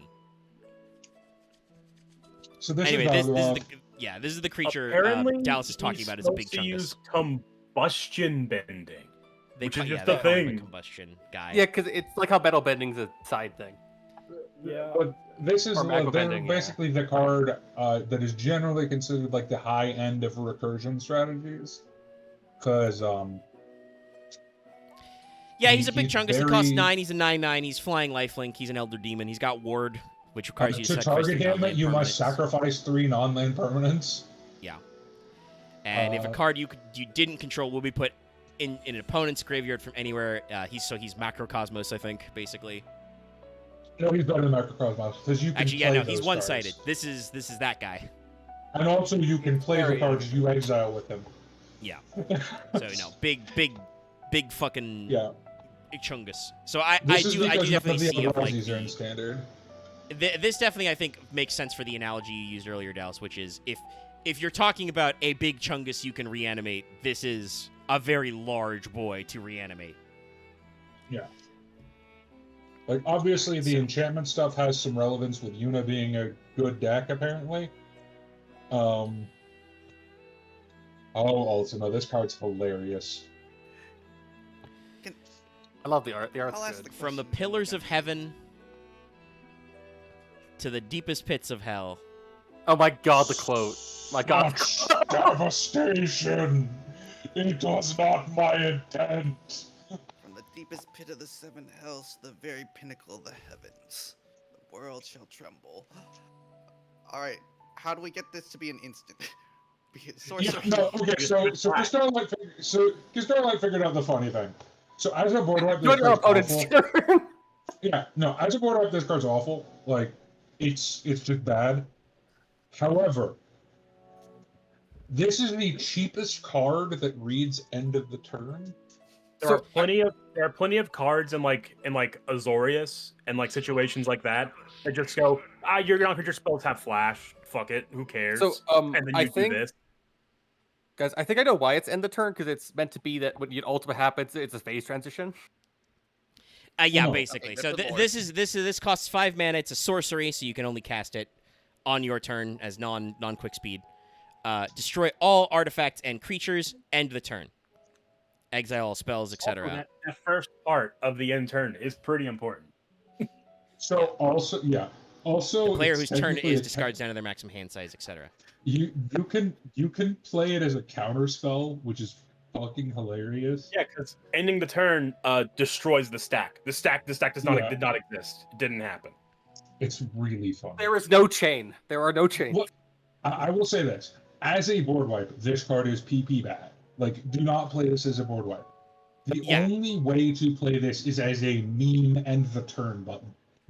Well, and Be Dallas, like, I want to "Fuck say you, this. goodbye." That totally makes sense. You won't have seen this yet, but No, he's it's not he's really a made past. spoiler. He's no. I'm gonna say that. Like, he's seen Ultima, but like the thing is that like this is a recurring future plot point. The Garlean Empire are really obsessed with the Ultima weapon, so they will try to recreate this. They'll try and recapture that lightning. So there are going to be future enemies who do like optimized or quickened Ultimas as like, you know, little raid wides. So it makes total sense that like as the player, you are chasing that goal. You are trying to find a better way to cast the spell Ultima. Yeah, no. Like I said, as a very sorcery board wipe, heinous bad card. And I mean, it Unplayable. makes sense. This is Gaius's quote, such devastation. Gaius owned gold himself when La Habrea casts Ultima. That did way more damage to the Garleans than it did to you. All it did was break Heidelin's protection on the Warrior of Light. It did not actually kill you. Ironically, even as a board wipe, it's not good because Destroy is so 2022. I will say though, like, yeah, because I think this Ultima did just kill like thousands of people. It blowed up the entire Praetorium and crashed at least 3 Garlean airships. I think in the cutscene. So yeah, it's really bad. A few hundreds of people. He like La Habrea absolutely own gold Gaius so hard because like he blows up the entire Praetorium. Only the Ultima weapon and you in the actual blast radius live. I mean, I've played a little bit of the post-ARR quest. From what I have heard, a lot of the other Asians don't necessarily have a good opinion on La Habrea. I think I called him a dumbass at some point, essentially. Depends on who says that, because who says that matters, actually. The emissary dude, whatever the hell his name is. Elidibus. La Habrea is kind of seen as the weirdo among the Asians because I think they describe it as he got a little too fucked by the Zodiark nonsense. He's a little too into the plan. Yeah. No, you mentioned Big Zam is mentioned in ARR. The god I the know Asian who's star. also- Big also Z. Zodiark. I'm trying to Yeah. remember if the thing involving the Emissary of Light was Elidibus or La Habrea. I forget. Zodiark is also not from just 14. Yeah, Zodiark's right. at 12. Yeah. Yep. And I mentioned this before. I've talked about it. Zodiark is the dark element summon Scion in that game, and Zodiark He was is so essentially- strong that the gods of 12 sealed him away before he ever got out. Unlike all the other Zodiark ones you picked, is, which are the betrayers. Zodiark next is card? essentially the Sith code. Because I will say this until the day I die, 12 is Star Wars. It's beautiful Star Wars, but it's Star Wars. I mean, we've talked about this before, but Final Fantasy as a series has Biggs and Wedge in it. Is The it designers 12? like I forgot. No, Is but it- 12 is it specifically. is it 12? I was asked earlier, but like we'll wait till the 12 cards were out. But like, isn't 12 mostly like fantasy Star Wars? Yes. Pure Yeah. I mean, fantasy yeah, Star Wars? basically. Yeah, it's very Uh, Star Wars coded. It's got There's a lot of hot, stuff it's going got on sexy Chewbacca in it. But you've Yes, got, I you call know, friggin' I mean, sexy Chewbacca. Deal with it. both that. Well, yeah, I mean yes, that is actually what Fran's job is. Only we can understand her when she speaks most of the time. Her Most of actress the does time. have an. I mean, to make the Vieira more alien, the dub crew got an Icelandic woman. That's why, if you're ever wondering why Vieiras have interesting accents, it's because Fran, as the first voiced Vieira, was an Icelandic actress, I believe. I really Or do Norwegian. appreciate that they carried that theming forward, even with like the Vieiras being weird snow people. I do Yeah. really like that. So she sometimes she's a little harder to understand than the other actors doing their British What English. if you just deafened and left for like 5 minutes? Yeah, I was gonna say, Dallas, I need you to look away for a second. I already got spoiled. It's fine. Well, and you probably like me, because I knew this character's name before I actually met her. I won't say where you meet her later, but this character's that, very like- interestingly named. Speaking about 12, It's just that unfortunately, her name's a spoiler. no, her name's not a spoiler. Her Her flip side epithet is is the a spoiler. yes. her epithet. And And But naming her Vana is as a character was very meaningful. But no, Like it's- also, it's- also because Dallas is a deck of this. Like also, epithet being Hades is also a spoiler. But whatever, Dallas knows that one. yeah, I do know that's those two. that ship has sailed. Unfortunately, I know nothing about those people. I know nothing about those people, but I do know what Emmett Sick turns into. But yeah, so this 'Cause I've is been running that deck in standard and pissing people the hell off. Vana. She turns into Hydaelyn Mother Crystal. Elder Wizard become God. We don't need to discuss the specifics for anybody who doesn't know, but I really like the alt Hydaelyn. art. Hydaelyn, yeah, I'll pull them really up in a don't second like because this they're screenshot of Heidelin. The screenshot feels very. It's not a The- screenshot. this art is. Let's just say this, Dallas. This art is very on model to 14. Okay, that's fair. It But it is art. looks very it's drawn, but it looks a lot like the format of taking screenshots. No, It I say that, Omega. These screenshots as a reference piece. for, I like, say that, Omega, because we will get into the altar cards and we will see some screenshots, and holy shit, they're bad. So Vana takes 3 to cast. She's a I'm 3/3. sorry. Whenever you cast a legendary spell, which is all cards are spells in Magic, so any card that is legendary, draw a card. You can only do it once per Land. turn. Not Oh, land. somebody with weapons. Oh, so lands are not spells. Yeah, Yeah, so not I mean lands. You don't cast land. non-land cards, I should say. I Yes, meant more than like land- as opposed to like Yu-Gi-Oh, where you've got clearly defined monsters, Yes. spells, traps. Yeah. Basically, So everything the- that's not a land in Magic is a The, spell. the important differentiating sentence is the difference, and it's the simplest way to say it, is the difference between play a card and cast a spell. Cast a spell is non-land, play a card is anything. So every time you do cast a legendary spell, you draw a card. Yes. For a card that's she's 3/3 for 3. It's fine. Which so and then far here's is Sundering. only technically there are no. I believe I can't remember. There might be one. I don't think there are any legendary instants. Probably Uh, not. They're like I know- sorceries and instants are like have like arcane Well, no, subtypes. there is one legendary sorcery, I know, which is Urza's Ruinous Blast. How does that I- work though? Because you But can't have the a- Hero you can't have, Sundering, like, pay 7, tapper, exile a target non-land permanent, and then transform Vana as a sorcery. Then she becomes Hydaelyn, who is a legendary creature god. She is indestructible. She's a 4/4, and she has the Blessing of Light, which at the beginning of combat on your turn, put a 1/1 creature, 1/1 counter on another creature you control. And also, until next turn, it gains indestructible. And also, if it's a legendary, draw a card. until your next turn, which Yes. does matter in Commander. Yes. Just Yep. this Uh, guy so, you cannot. um, This guy does not die. I'm glad Mom is so good, but this seems good to be a 3/3 for 3. It's solid. And then Ah, transform into a creature The worst that's a part is the 4/4 cost of the indestructible. Transform. Like Yeah, Yeah. it's 7, but it's 7 of it's- anything. It's funny. Vanat is barely good as a support piece. Hydaelyn is just kind of okay. yeah, like The Heidelin part is like just fine. Like making something indestructible for like making something indestructible for a full turn cycle is pretty okay. Drawing a card is fine. Like it still is doing good things. Well, the problem is like But- it's just a +1/+1 counter, which unless you're playing a counter-based deck, That's which fair. Heidelin doesn't But really do that's much what I in- was on gonna the other say. side. Yeah, Heidelin, the other or Venar herself, they don't really interact that much because it's about legendary spells. But we have talked about there are some interesting plays in this set with counters. Okay, I will take this back. There is one legendary instant. Is it Isildur's Faithful Strike? It is Isildur's Faithful Strike. Thank you, Thanatos, for mentioning that in the Yeah. chat, Thanatos. Thank you so Yeah. much. Yeah, You may cast a legendary sorcery instant only if you control a legendary creature or planeswalker. Huh.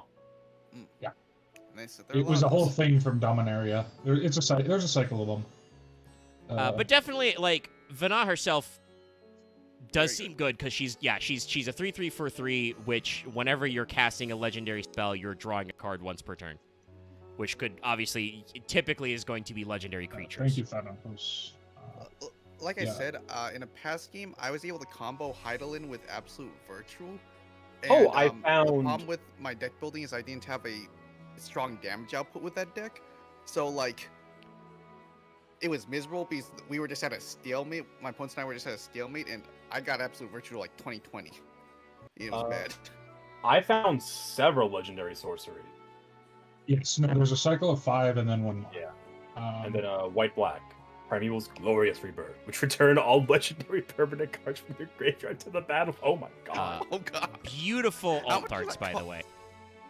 They're no, Right, absolutely. White-black 5 generic. Like I think Heidelin's is kind of okay to me. Venat's alt art might be one of my favorites in the set. It's up there. It is a very good just aesthetic. I think it's my favorite not drawn by Yoshitaka Amano. Fair. Love you, mom. Granted, there's a lot of those. So I will say that I find the Heidelin, the Heidelin like to be kind of ominous in like a cool way. it It's is very. it's Be Not referencing Afraid. other art stuff, but I love this. But also, Shout out to you, Mom. unfortunately, because of Magic, Here, feel she thing. just looks kind because like white is literally the color of giant flying ladies. That's kind of her thing. Fucking Garo bosses. Yeah. I mean, like, she that works for Heidelin though. She is I a would Laura. say- I'm kind of surprised that the flip over version of her also isn't flying because she does have fuck huge wings. Like this is arguably the most famous white magic legendary creature. For reference, she is 80 feet tall. Damn. Oh no, it's Big Shirt Soldier, lady. so yeah, it gives you the reference. Yes, that is Akroma. Okay, So it's something like Bayonetta would kill. probably. I don't know if Bayonetta could kill her. She could do it. I mean, it'll be Bayonetta throws two-headed dragons with the body of a cherub as it cherub headed through the Colosseum. True, but technically Akroma is the concept of will inside of a dimension. Dallas, Bayonetta I don't punched know how God much- into the sun. Okay, but magic power scaling is so weird because like She punched Jubileus the Creator, the analogy for the Abrahamic God, into the sun.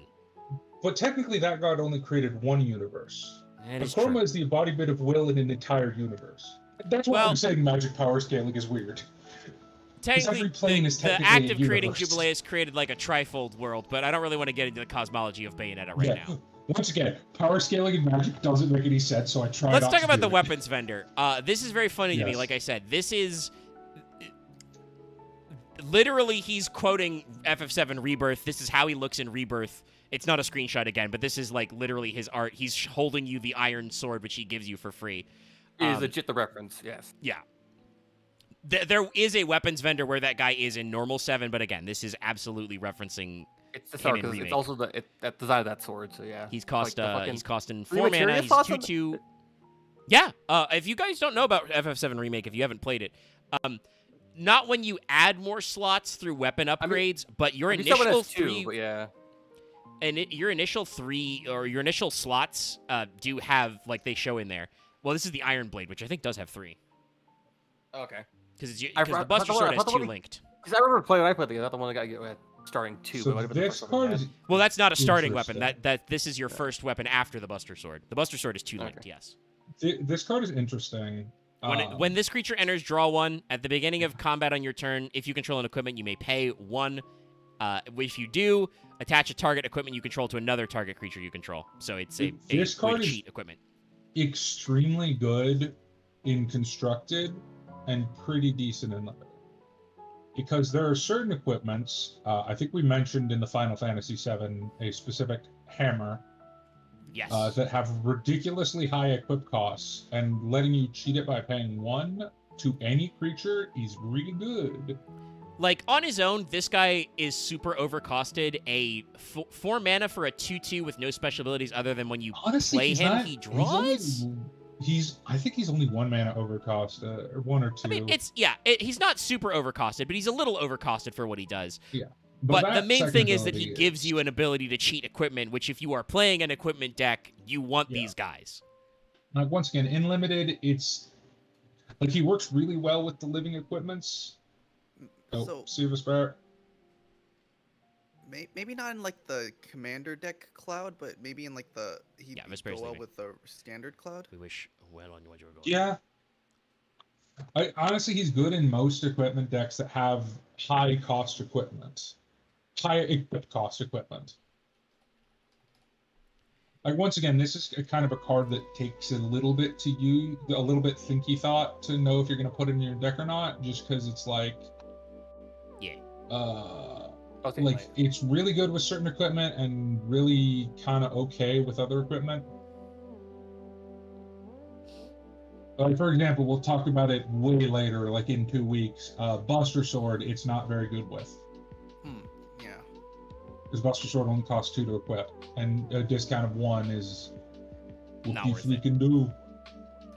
Well, speaking of the odds of moving a little faster, let's move on. We're almost through white We're almost through. because we're at W's. White Mage's Staff. This is the White Mage job select. Costs 2. Yep. You summon a token. It gains +1/+1, and then whenever this creature attacks, you gain 1 life and is a cleric. And its equip Yep. cost is 3. No, this card's good. Like, it's just good stats. Like, if you care about equipment decks, and It's a good unlike a equipment lot of 'cause it the creates a other 2/2. yeah, and unlike a lot of the other equipments, it's not that painful to reattach it. Like, it's not good. Its equip cost isn't good, but it's not like some But of it's those 3. are brutal. Yeah, We'll some talk of them about the poor are Bard like equip- super high. We'll talk about the poor Bard equipment Machinist another is- day, but Machinist and Bard both are really painful. well, at least for Mechanist, it makes sense because it's like it's the big one. Yeah, that's supposed to be The like a Bard big one bomb. is particularly Yeah.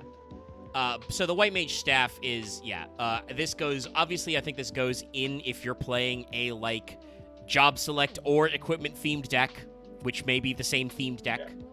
You know, Even in if a- you're even in a creating not little guys and you're equipping that- them with tokens. But also, even in if you're playing the, like, white cleric strategy or something that is meant to go with that, this goes with that. or just 2 mana 2/2 is not awful. And That you every could time it eventually attacks, get you gain 1 life. 1 mana as stats, like, yeah, it's not an awful card. Like, I'm pretty sure it's pretty highly rated for. Yeah, it's pretty high up there for a common No. in draft. Should be pretty good. It's like at the top end of commons, pretty much. All right. So yes, White Mage Staff, pretty good. We're gonna check out It's the Wind technically Crystal. better. It has a better win rate than Cloud, technically. Which I guess means it goes in, assumes that you're playing I it think in it's decks just that are not Cloud. just Cloud. Well, also because Cloud, for one, Cloud is a mythic, so it's harder to get than a common. But also, Cloud really doubles down on the equipment theme. Yeah. Whereas this is like, you Love could the use it alternative with Wind GG Crystal bottom. here. Yeah, Wind Wind Crystal from Crystal. FF2. Again, Oh, that's talking about fun. how I think they deliberately nice. decided to make Wind white in the FF set.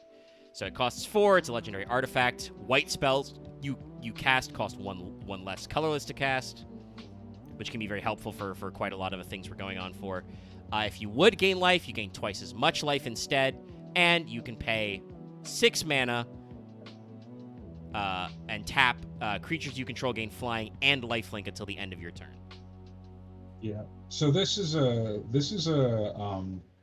that's interesting. This is a cycle of cards. There's one for every color. Makes sense. I think this one is pretty decent. It's definitely not my favorite. We'll get to that another time, but I think this one's like right in the middle. It might have the highest upside, highest ceiling of any of them for its final ability, because this final ability can just win you the game. The fact that it gives your board flying is not nothing. Yeah. But it's not. It requires you to have a board to do that. Yeah. So Which it's this does not inherently give you a board, but it does make it cheaper to cast white spells. Yeah. The other problem with that is it's only one generic less, and white is already the discount color, kind of. It's already the, like, we're cheap. So I would say white takes the least advantage of the discounting, especially in this set. Like, outside of this, in Constructed, it's probably better. But in Constructed, I think white takes the least advantage of the discounts, because, once again, white is the color of cheap stuff. Yeah. Like, generally, the cards that would have the big stupid cards are like blue, green, and black. White, I know, has some big chunguses, but yes, it is. Yeah, well, I'm just saying Final Fantasy white. Like, Yes. Final Fantasy does not have a lot of big. White's general sub theme, one of their general sub themes is lots of little boys together, little lads, and Yes, Final Age Fantasy Together keeps with Strong that with is their kind of their whites. deal. Like, I'm looking at it, and like we've talked a little about obviously about the different color themes, like what combos white has, but like looking at the white cards, there's stuff like a decent number of the Moogles, which are usually somehow based around being like decent flying guys who get some extra guys, and you've got a lot of like not super expensive but easy to cast creatures who usually have some kind of other advantage built in. Ash lets you hunt for an artifact. Cloud searches an equipment. Aerith is part of that life gain strat we talked about. Like, a lot of them are kind of like little guys who build up together.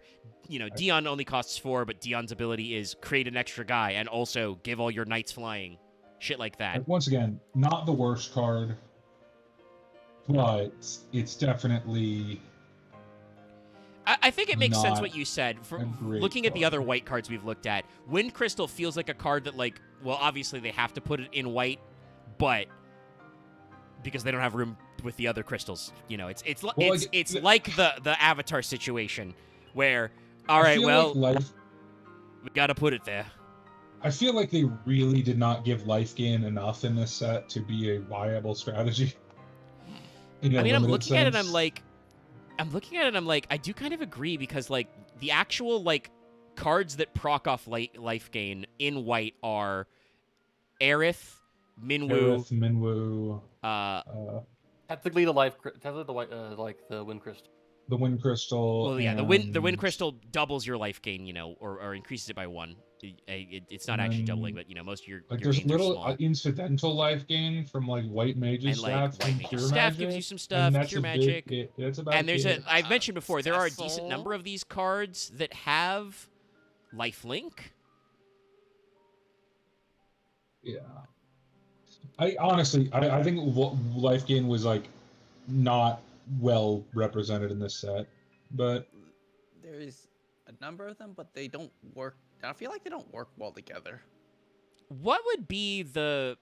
Because Dallas, you said this is generally like and none of them are 2-card combos, like two color combos. What would be the color combo with white to be life gain, or is that a pure white white thing? black. Just maybe No, okay, white white black. black. White black is the life gain color. Okay, so It's black, vampire. there's White black is also Vincent. vampire. So yeah. Well, I mean, like we said, creatures with life link when it does damage. Well, the problem is a heal. lot of the life gain carrying cards are rares, and in a limited Yeah. environment, that just doesn't work. Yeah, so you're not going to be able to build to it usually. So I will say, we're doing this mostly by set number. Do we want to jump to blue, or do I want to keep scrolling through white and grab a couple of the white cards that are in like different formats or multicolored? side sets? Oh, do you want to do the altered cards? Are those set number? I didn't think they were. No. I thought they were a separate set technically. Yeah, let's just do I'm- blue. We'll do all the altered cards as their own thing if we do them. Okay. Alrighty. Then. 'Cause Let's, at least let's- those all let's- have more of a solid understanding of how good they are, because I'm like, I know these cards are old. I know how good or bad they are. Then let me tab it this way, and we'll start on blues. Blue, abba-dee-abba-da. The color of no. I believe we already talked about the Planisphere in the 14 deck. I don't. Yeah, we Yeah, did. it's in the Commander deck. Yeah, Children's Planisphere. It's in the commander deck. We did. It's a good card. It's seeing some play in standard. That's about the only thing I can add. So blue sub-themes are... its advantage, we should say before we move on, because we're not showing it again, but the advantage of the Planisphere is it's a very cheap equipment, and it has a cheap re-equip cost. Yeah. But Blue sub-themes are blue-green is lands, blue-red is non-creature spells, blue-white is artifacts, as we said. What the hell was blue-black again? Control. It's like blue-black is kind of ill-defined in this set. yeah, well, I mean, I don't know what this set is, but isn't blue-black usually go fuck yourself?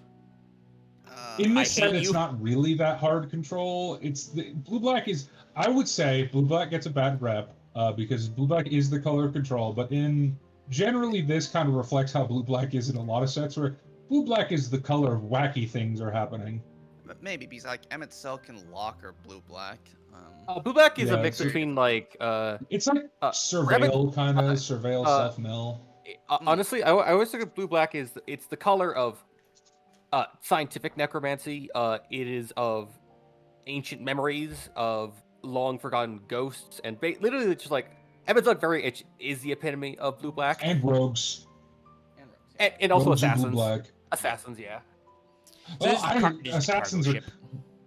the cargo ship. This is from 9. It is a cost. Who's also the color Cargo of ship. artifacts? Yeah, this is an Yeah. artifact vehicle. It's a flying vehicle with vigilance. It's a 2/3. You can tap it to just add a colorless mana, but you can only cast this mana to either cast an artifact spell or activate the ability of an artifact source, so artifact abilities or artifact spells. And it does cost crew 1, so you do have to have another creature to use it. But a 2/3 with flying vigilance for 2 seems pretty good. Like I said, you obviously have to have another creature in play to make it work, but Clarification, please. For the tap effect, do you still need to crew it before you set tap effect? No, you can tap effect when it is not a creature. Okay. yeah, because it doesn't say it's a tap decent while this is a card. creature. It is just an artifact. So yeah, this seems fine. This is like purely for the blue black or blue or blue white deck, because the other ones don't really care that much about artifacts. I But guess if you're it's playing one of the technically not a creature spell, so Yeah. it can work in that one. But if It you're doesn't work in blue green. you're trying to come up with a one of your artifact decks that involves blue, this goes there. Seems pretty straightforward. Yeah. All right. Hey, hope I know we're 3 hours in and we're talking about our second color, but I hope you're ready for the tutorial. Combat tutorial. It costs 3, one of which must be blue. It's a sorcery. Target player draws 2 cards. Put a 1/1 counter on up to 1 target creature you control. I appreciate how done she is with Titan. Yeah. So this card is an interesting card in terms of power level. In limited, it's a pretty good card. It's a combo in deal of a card. Standard and in Commander, this card will never see play. Or Yeah. shouldn't, I should say. It's a 3-cost, draw and 2, at least put a in 1/1 counter? at least in standard, there is a specific card that is the reason why. There's a card. It is an uncommon from 2 sets ago. It's currently $10, which for an uncommon is fucking ridiculous. Called Stock Up, which is look at the top 5, put 2 in your hand, put the rest on the bottom. There is no earthly way you would play Combat Tutorial over Stock. So it's not necessarily draft chaff because it is a functional card in draft, but it's a card that is outcompeted in structured formats and constructed formats. Draw specifically is very power crept in a lot of formats, especially in Commander. Like Commander, this card like Stock Up doesn't even see playing. That card, this card wouldn't sniff. Well, we talked about this in Commander. You're playing 100 cards, so like if you're playing draw spells, they need to be really good or like incidental. You don't play draw to draw because you're. It's like, you know, the it's not like Upstart Goblin, but it's the same math of like. That means you could be playing cards that does something when you draw it, not a card that maybe gets you 2 more cards out of your deck that are useful. And generally pure draw cards, like unless they're like as pushed as Stock Up are or other cards, aren't really good to play in constructed formats because you're just drawing cards. Like I think I can see the intended synergy with this because it is a 10 card. Tidus's thing in Commander is the counter stuff, and it does create a counter, but this doesn't seem like that's really worth it for that. Yeah, no. 2-mana draw 2 in 3-mana draw 2, get a counter in limited, great. Like, don't get me wrong, in limited this card is great. It's just power creep for card draw specifically is in a way that makes this. Also, yes, I should say thanks to Crusaders found the like promo splash they put out for this for like your draft archetypes. So blue-white is artifacts. Generate artifact creatures and token generating equipment, etc. It's also untrue. That's the problem. That's the problem. That's what they advertise. There's also the reality of. This is what they're marketing as their goals for draft. But obviously, I think it's what they were trying. Not every card is designed for the draft format. You know, even in a limited. Blue, black, and green, white specifically are wrong. Blue-black is listed as ideally control, scheme and act in secret, dominate the long game with strategies like removal spells, card draw, tricky creatures, cast flashback spells, etc. Playing removal and draft only in one okay. Sorry. That's well, their idea they're talking about is strategies like removal spells, card draw, tricky creatures. So yeah, but you play removal in every deck. Red-black is black mage aggro. They say, aggressive game with creatures that reward you for non-creature spells. Look for wizard tokens, spells, barrage, etc. Way to put it, I guess. Red-green is listed as landfall aggro. Play aggressive creatures with landfall abilities like chocobos and earn bonuses as you play lands. It is a common target strategy, but you need to draw the right cards. Yeah. Red-green is also the worst color combination in the set. Which is funny because I think in draft, I guess. I've heard things about in constructed the landfall cards are like possibly they're good. Okay. We'll talk about a specific girl when we get to green. Yes, I have said Tifa I know for sure is supposed to be good, and people are like trying the Chocobo strat. White green is specifically listed as it says go wide, call for the battalion for middle fighters and play cards that make tokens. Either reinforce your standing army or leverage high creature count to cast hard hitting spells. No. Green-white is sagas. Like, that's actually just wrong. I mean, the sagas are creatures, so kind of, but yeah. No. White-black is listed as artifact and creature. Sacrifice your artifacts and creatures, especially with death effects, to steadily gain the upper hand. Token generating equipment gives you 2 things to sacrifice. So, yeah, there's a reason for that. Dallas mentioned this earlier, but blue-red is listed as big non-creatures, casting spells that cost 4 or more mana. Find ways to generate tokens with special equipment, etc., so your non-creature spells can add to your forces. Green-black is listed as graveyard value, slow and steady, mill. Yep, that's about right. Flashback, etc. bring them back to achieve late game victory. White red is Green listed black as is the color of equipment. recycling. Yes. White red is listed as equipment aggro. So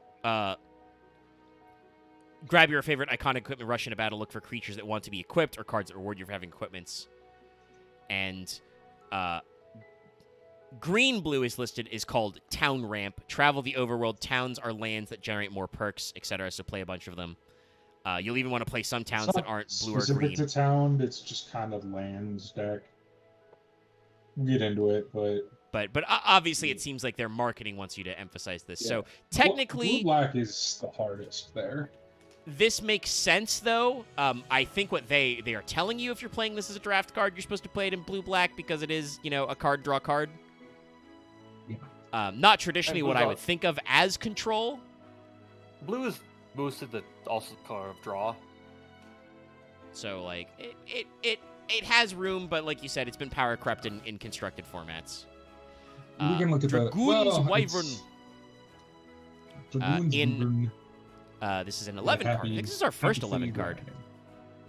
Happy to see that you're right. And I assume that I don't know for sure, but I assume that means that that Dragoon is like one of the pet jobs in 11. I wouldn't know. But yeah, so this costs 3. It's 2/1 flying. It's a creature. It's a Drake. So it is a Wyvern. It's not a dragon. It's a Drake. When this creature enters, create a 1/1 colorless hero creature token. Become a Dragoon. You have to make a pact with a Wyvern. And Sandoria, that's what's going to be the next Alliance raid in 14.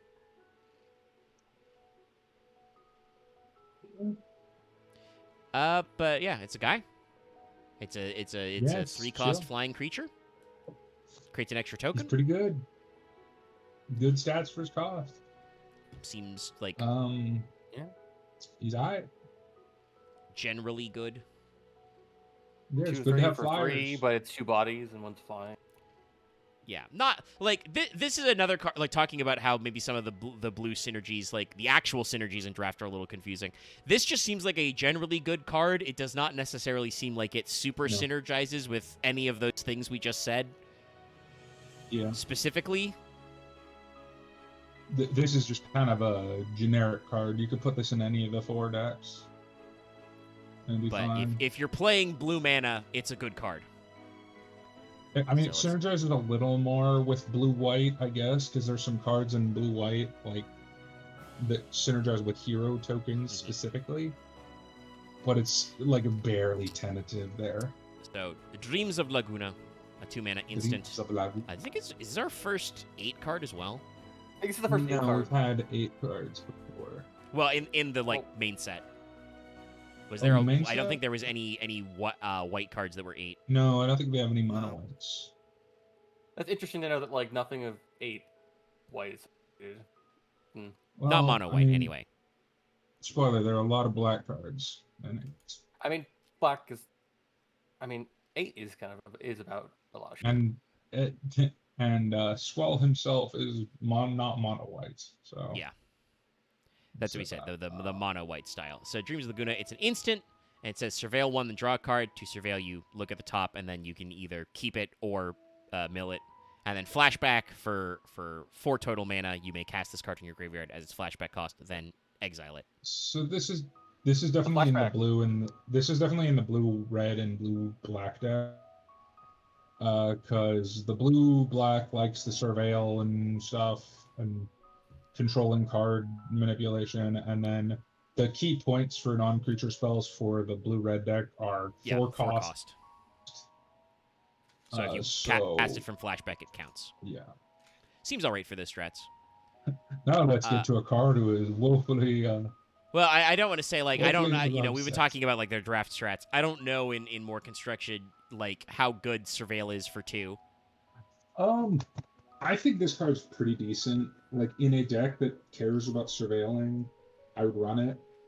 Especially because it has flashback. Flashback is kind of primo, even in constructed formats. I don't know about like 60 in 60 card formats, Yeah. like modern, pioneer, and all that. Probably not. If it But didn't- like commander, I'd run it in a deck that cares about surveil. in the without the flashback, it kind of feels like a more expensive opt. Yeah, no, without the flashback, I wouldn't run it. But with the flashback, just like my favorite Yeah. card in all of Magic, or the card I run in the most decks, is a card called Faithless Looting, which is draw 2, discard 2, for 1 red mana, and it has flashback 4 or 3. Yeah, so Dreams of Laguna as like you have a cheap, relatively cheap way to play it and get in your graveyard a flashback later that lets you surveil, and then you do it again. So Yeah, like there are some cards that care about leaving graveyard. There's a bunch of ways to make that. Mono blue, right. Edgar, King of Edgar. Figaro. Costs 6 for a King Human of Artificer Figaro. Noble. He's a 4/5. He says when he enters, draw a card for each artifact you control, and then also has a 2-headed coin. The first time you flip one or more coins this turn, those coin flips come up heads, and you win those coin flips. Also interesting, by the way, I think we talked about this when we talked about the coin flip cards This is in pre the him joining your 6th party. precon. So the way Magic works, I believe, is that all coin flips are heads you win, tails you lose.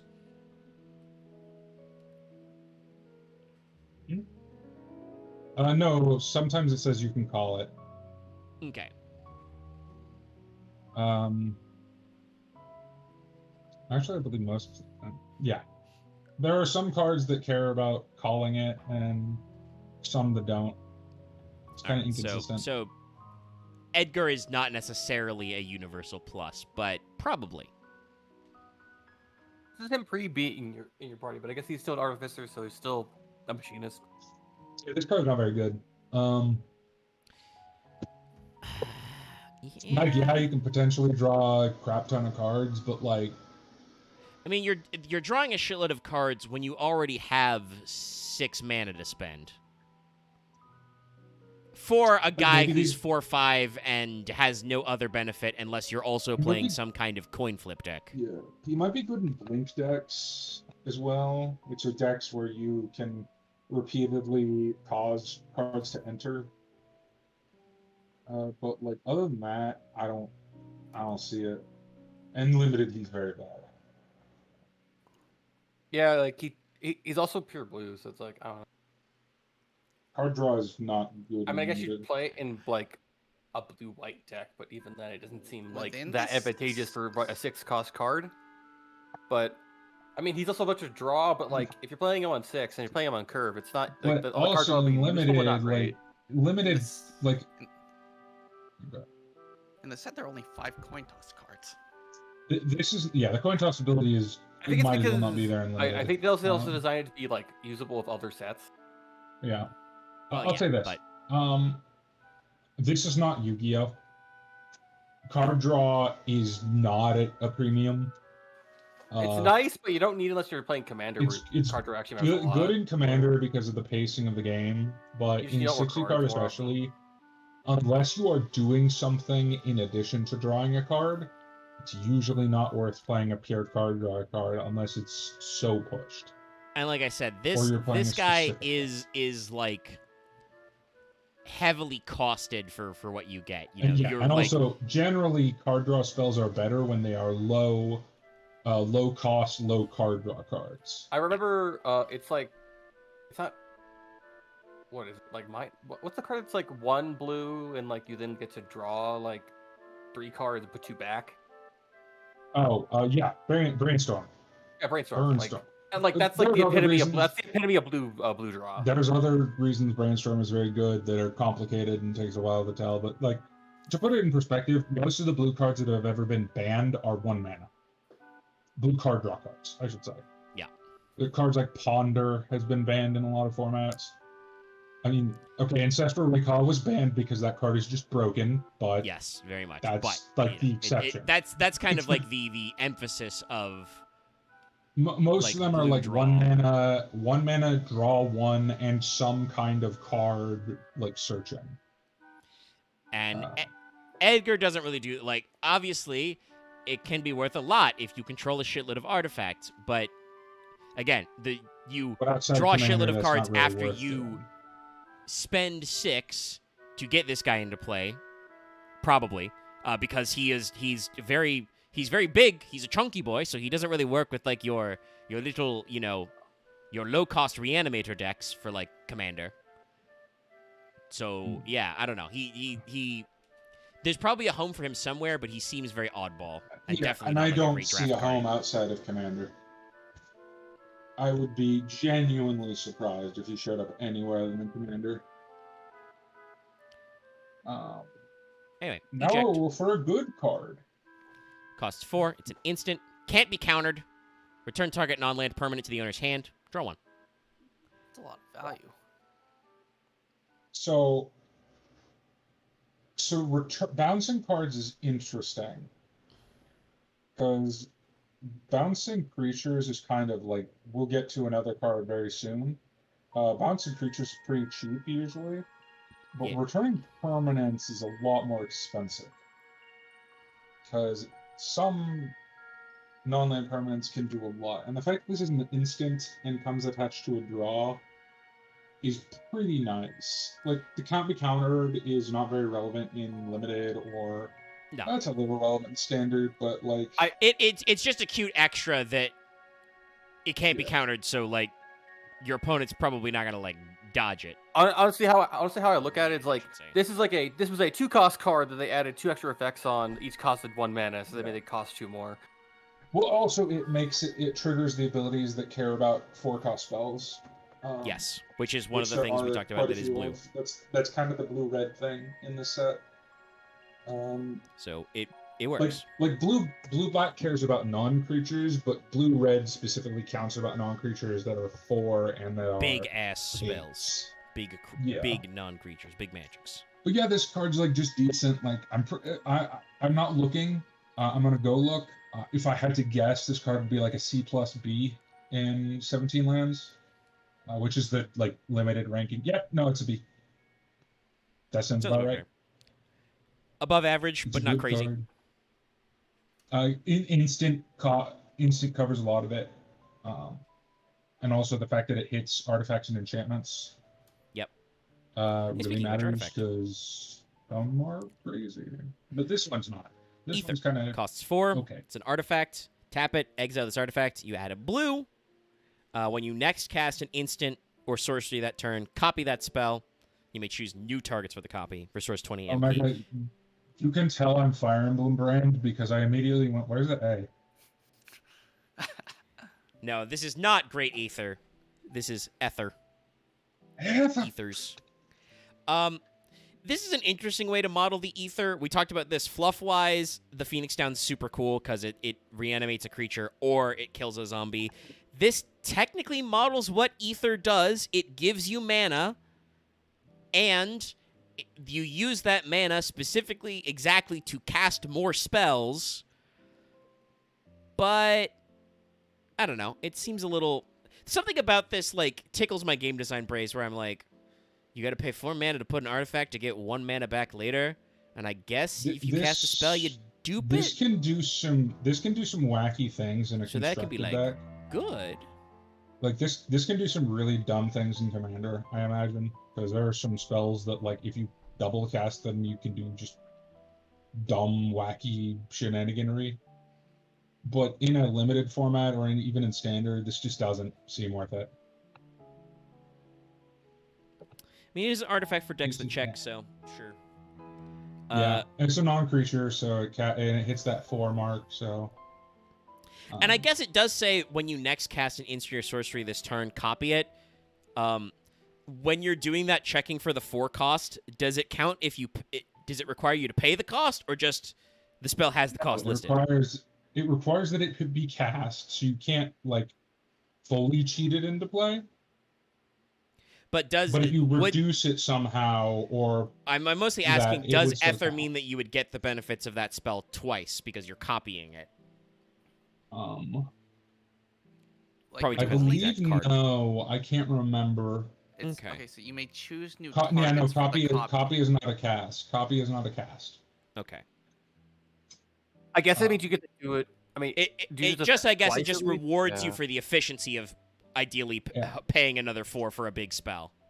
If you Yeah, can but once again, just cast another 4. like I said, this card is Can you- much better in Commander, where you're casting like 12 mana spells. I'm forgetting, but like, you can't tap the card you put it on the battlefield, right? What? Okay, that's only is that only creatures where you can't No, tap them? you can, because it is non-creature, you can tap it immediately upon Yeah, I was cast. gonna say this okay. ends. I was about to ask because I was pretty sure artifacts enter non-tapped. Yeah, they enter That's untapped the and you whole can power tap it of immediately. artifacts. So yeah, Uh, you could instantly Like, turn this into I'll an extra show mana. you. I'll show you. You don't have to put this on the screen, but I'll show you a card that I'm imagining casting with this, and I'm like, that would be good. Where is Mr. Multiverse? Oh, Well, I'll pull up Go-Go, blue Go-Go. Go-Go. Good old This is Go-Go. the core set Go-Go, Yeah, legendary no. creature, wizard. I do love. We No, talked about this with his commander deck version, but I do love that Go-Go has no creature subtype. He is just wizard. I mean, We don't fucking he's know, man. anything. He's a 2/4 for 3 mana, and he You guys lets know how spend. you get him in 6? It's kind of absurd. I don't actually. I do know that It's 6 has a shitload of hilarious. characters. You have to get it. If you have to go in the belly of a giant monster You to have get to him. be eaten by a specific sandworm, and then That's you very find him. silly. But it says XX tap copy target activated ability or triggered ability. You control X times. You may choose new targets for the copies. This ability can't be copied at the ability. Sorry, the ability. This ability can't be copied, and X can't be 0. Okay, there we go. Sorry, there were a Yeah, couple. no, of this card is that. complicated. We'll get there. So yeah, so you this card spend mana is- and tap him to copy an activated or triggered ability Yeah. equal to the X times. All right, so This you have to card is pay. potentially stupidly overpowered. Potentially. All right, so I do not have the brain function to try and break this. basically, if you pay him for 3 and the next turn you play 2 and 2, will that be valid? Yes. It's just that why is it 2x? Is it basically the 2 separate sources of mana, or is it? Just It's to increase the cost exponentially.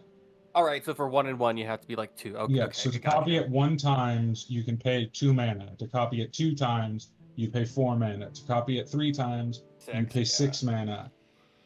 So yeah, this definitely etc. feels like something that is for bigger brain people than me. This This is isn't for like Ether Commander, where I looked and at this Ether is and went for kind of dumb like things. weird. This is for some big blue shit. This makes me go.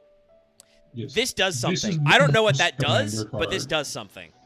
The point is like it's very fitting. It's very fitting to him because the thing is he just copies other party members, so he just does their shit. Yeah, he is the mime. No. So Like, this is to copy Planeswalker Ultimates or to copy, like, really stupid activated ability triggers. Like, there's some broken, like, you can copy Mega Flare a couple of times, which is hilarious. With Bahamut, but no, there's some broken shit with this that someone's gonna figure out. Also, I wait, just it don't have the has to be a patience control. for it. Never mind, needs to be a control. Can't copy your enemy. yes, has to be an activated or triggered No. ability you control, Fair. It's and you may it's choose fair. new It's targets not, for the it- combo. Honestly, it's not, that's what it's makes not it doppelganger. that card is what kind of make that text is what kind of makes this useless and limited. I feel That's like fair, if this was if you could copy opponent shit, it would be okay and limited. Well, it's fair, but I because feel like it's only a yours, different blue. I it's think a like- different. I think an actual like blue mage should be able to copy opponent shit. That's No, I agree, but like this card is. Go makes gonna sense. It be- have to be your things you control, but It's you can do it gonna be multiple broken. times. It's gonna Yeah. be broken some way. I just don't know. Dallas how. is just saying that like that limits it in limited because you're trying to Yeah. when you draft Go-Go in limited, you're Which gambling you or shouldn't do, by the way. you've already got a good card to copy, but like I said, I'm that's pretty sure he's like a rare. D tier card. Like he's very much not a limited card. Ice It Flame. feels like a This D- is D+. this is the It's blue equivalent of it's the blue Cloud land- Guides. Yeah, the cycle. Blue land land cycle. cycler. So this costs 6 to cast normally. It's an elemental ooze that is 5/4, so is a big chungus if you want to summon it. And it does say when this creature enters, tap a target artifact or creature an opponent controls and put a stun counter on it. Because that is, I think, seems to be one of the things they do with ice here is stunning. Lulu, Yep, for instance, that's in the pretty commander deck, standard. stunned. Yeah, And then ice Island is Cycle, kind you of can the pay stun to- color. You can pay 2 and discard this card to search for an island. I really like this card. It's my second favorite of the searchers. We'll get to my favorite next week. But I Well, think I want we're- to I think say we're probably this blue. seems like a sorry, I have to rub my eye. This seems like a a good card to cast on its own too. Like if you need an island, Yeah. you can pitch him. But if you don't need the island, if you can Well, like use a that's what creature you, effect. like, That's what uncasting's for. That's what you ideally want the cycling cards to be. Like they're decent cards that aren't maybe necessarily great, but they work. But they're great because they can. Like the Moogle is probably the worst of them in my opinion. Like if it's like how about this? Most cycling cards are situationally good, but if that situation doesn't apply, you have another use for it. And then one of them is really fucking good. We'll get to that. Yeah, because it's like, yeah, that's we'll like get you to stun. Let's just stun tap a creature, so it's like that's not bad, but it costs 6, so it's like unless if you don't 6 on, you only need, but you need if you need mana, just pay 2 to get another thing.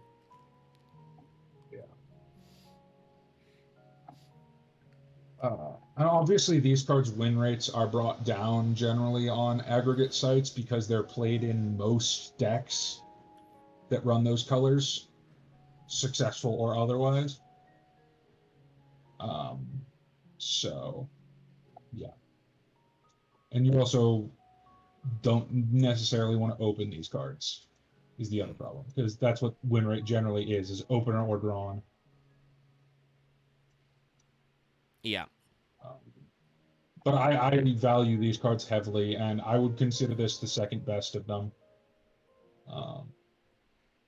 Well, and like mana fixing, I know is important, and while getting a land is not directly mana fixing, and obviously you can mulligan in Magic if you don't have a land in your opening hand, so you don't need to worry about that once part. again, mulliganing in limited is not the same as commander. Yes, and also mulligan only counts for the first turn. So like if future turns you somehow fuck up your lands, having a guy who can get a land is like good. And even if you don't need the land, he's just a good guy.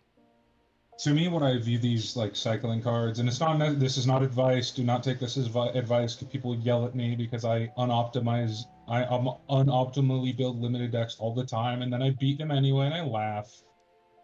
I count these essentially free cards. Like I will make this my 42nd, 43rd, 44th card in a deck. Particularly if I'm playing blue-black or black-green in this set, because black-green wants to dump your entire deck into the graveyard, and black-blue doesn't mind that either, especially if you get one of the top deck ones. Yeah. But so it's a good one. No, this card particularly, stun is very good. But now let's talk about an even better card, because I really like Ice Magic. The superior of the magics in limited. So the Ice Magic is 2 normally. I don't know why I'm clicking through my tabs when I can click to my paint window that's being captured and see it full size. Sorry. We've been doing this for a while, chat. Costs 2, one of which must be blue. It's tiered. If you just cast Blizzard, return a target creature to the owner's hand. Which is, for just 2 as an instant, can be useful. Blizzara, pay 2 more mana. Target creature's owner puts it at their choice at the top or bottom of their library. So just not only do you put it back in their hand, you stack it back to their deck. You either get rid of it or fade a draw. Yeah. And then Blizzaga costs an crazy amount of mana. It costs you. Hold on, let me do my math. 8 specifically. 8, yes. But that is spin back, which if you've played Yu-Gi-Oh, you know spin back is like the meanest form of removal the game has. I feel like for blue, that's like one of the strongest things you can do. Besides exile, but exile's not really a blue thing. I would say Magic Exile is probably still better than spin back. Yeah, but in Magic, Exile is much harder to involve into, but and we talked about it earlier. Magic has a lot more access to tutoring cards to just search cards and dump them in your hand. Whereas in Yu-Gi-Oh, searching is very common, but it is a case where you do often run into issues of like I don't know if your search is usually once per turn. I don't know if Yu-Gi-Oh has an equivalent to this. Technically, the best form of removal in Magic is transformation removal. Remember I sent you Into the Moon? Yeah. Yeah, it's cards like that turn a permanent into something else. Technically, Kinda use Yu-Gi-Oh does have that, because there are several archetypes now. Snake Eyes was the first one to really do it, but there are several cards that let you turn an opponent's card into a continuous spell or trap. Just put them in their back row and it's a dead card. That's right. That obviously though is like usually a little more useful. I would say the other equivalent in Yu-Gi-Oh, if you want to make like a dead card in a zone, is change them to face down defense position and say their position can't be changed, because that can be like tributed, but that's also basically a dead card because a face down monster doesn't count as anything. You know? But Yeah. there are transformatives, but they are not usually, I think, as permanent as Magic does, because usually there's some way to get rid of that guy. There's also double exile. You can remove a card from the removed from card zone. Yeah, the equivalent, I think, of both that and that is an unset card. It's not a real card. Well, the equivalent of like what Magic does with Banish is Yu-Gi-Oh is or rather Exile is Banish face down. Face down cards, much like when you flip them face down, can't be interacted with. So in Yu-Gi-Oh, if you banish a card face down, it's dead, unless you have some way to unify all banished cards. Magic also has Banish face down, but the thing is, Magic also only has 4 cards that interact with exile zones. That aren't like specific exile zones, because obviously there are cards that exile and then play, but that's a specific zone. I'm talking about like there are only 4 cards that interact with cards you would path to exile. It's like Karn and a couple others. I can't remember. But anyway, Ice Magic's very good. Yes. No. Because shuffle removal is still very good. Obviously, you would usually cast the shuffle mode more to trigger cards that care about 8 cost, of which there are some. But no, I think this is one of the better tiered spells in Limited. Honestly, most of the tiered spells are pretty good in Limited. I'd say the worst is probably green. What is greens? It's big. Inbignify. Oh. Tifa's Limit Break. That's what it is. Tifa's Limit Break. So there's no tiered magic then. Well, it is a tiered spell, but it's called Tifa's Limit Break. But yeah, because that's Tifa's Limit Break. Technically there's multiple of those. They're just in different formats. Like I don't know if Cloud's Limit Break's in standard, but that's a white spell. No, that's the only tiered green spell. So once again, Quake got shafted as well. Earth Magic got shafted, so they instead had to come up with a different thing, which is letting Tifa punch the shit out of people works.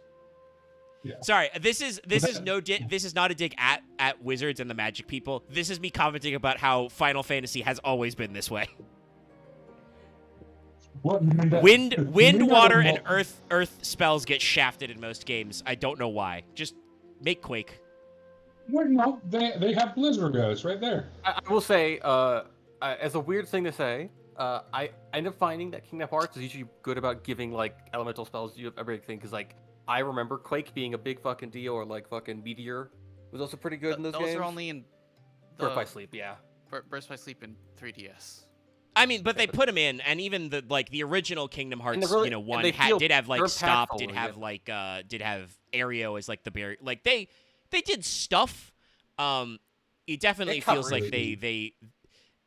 I think in general, Kingdom Hearts, because it's an action RPG and is not necessarily trying to be strictly Final Fantasy, they did a few more funny things. Everybody, watch out! It's an Ilmeg Pixie. Ilmeg Pixie. It is a 2/1 flying creature for 2, and also when it attacks, surveil 1. This is a good card. Oh God, fuck. Good card. Why is there not a version of Pix that turns something into like a fucking like a 1/2 shrub? Because that would be broken. I think for Anders there's some funny stuff, but no, we're not going that deep. With a removal spell attached to it would be very powerful. I think in general the Pixie is blue. Well, much like blue, pixies are annoying. I know the jokes. I know the greatest hits. I can work the crowd. I can get some cheap heat. I will 100%, and this is my personal argument. Take this for 2L. I think the most annoying color is white. People just forget about that because people don't generally play the annoying side of white as much. No, I know, like I said, I'm saying, I'm talking about I'm working the crowd. I'm playing the cheap heat. I know that blue has a reputation as the annoying Blue color. does have a reputation. I think it's losing that.